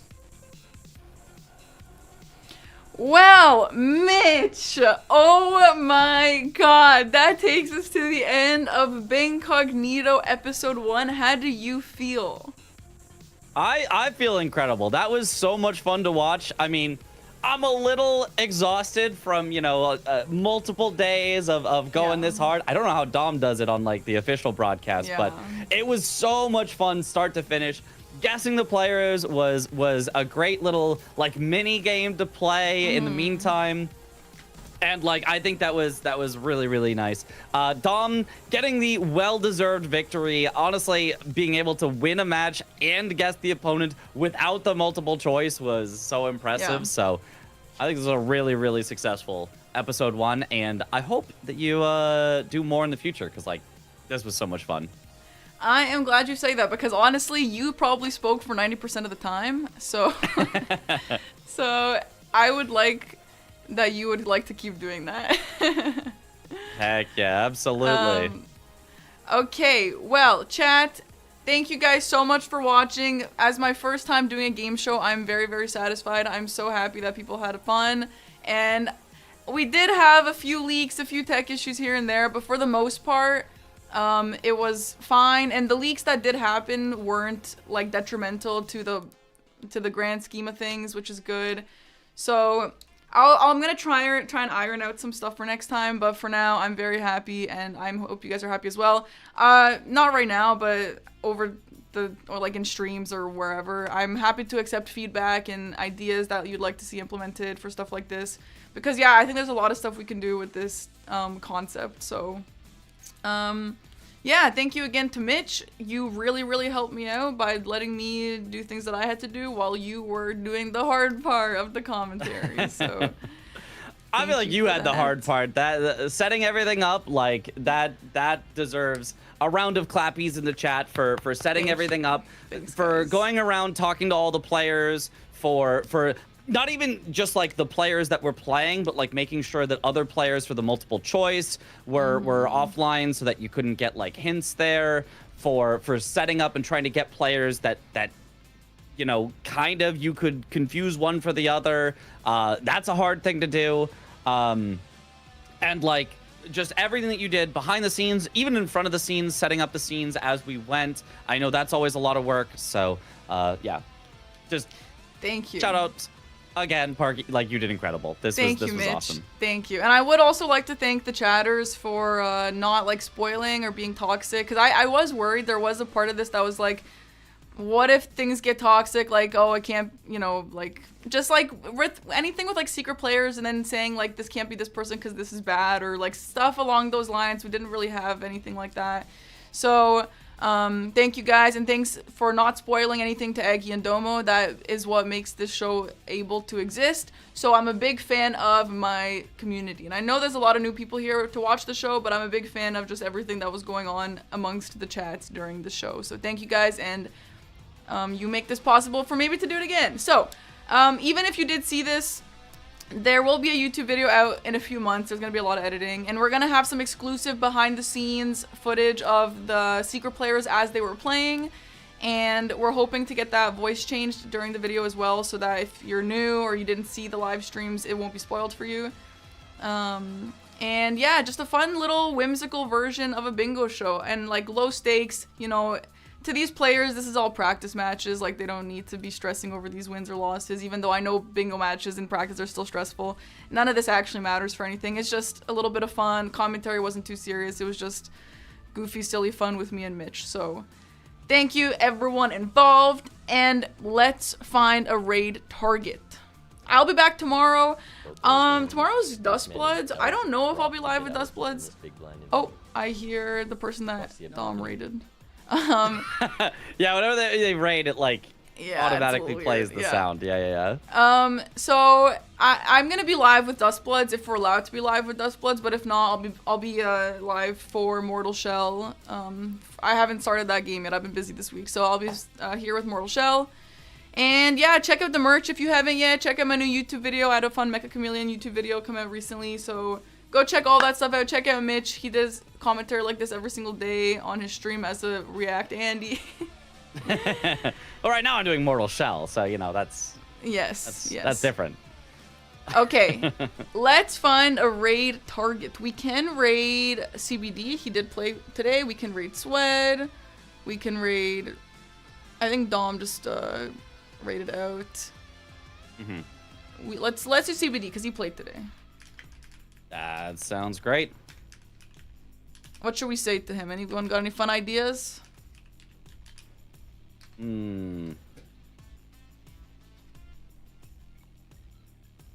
Somebody in chat's gotta have a good idea because I don't. I never have a raid message. His What was his incognito, incognito name? He doesn't. He's not gonna Oh, know was- it. I don't think he's gonna know that. I don't think he was. He He was I the think first. he He was was John John Beige. Beige. Yeah, we John could say Beige. GG John Beige because he won his game. GG John Beige. Yeah, GG John Beige. We'll say that. And if he gets confused, then we Right. can say that was his Chill secret beige name. dude. Right. That was it. Chill Yeah. beige dude. Okay. All right, guys, say hi to CBD, and we'll see you in the next episode of Bingcognito. Bye, guys.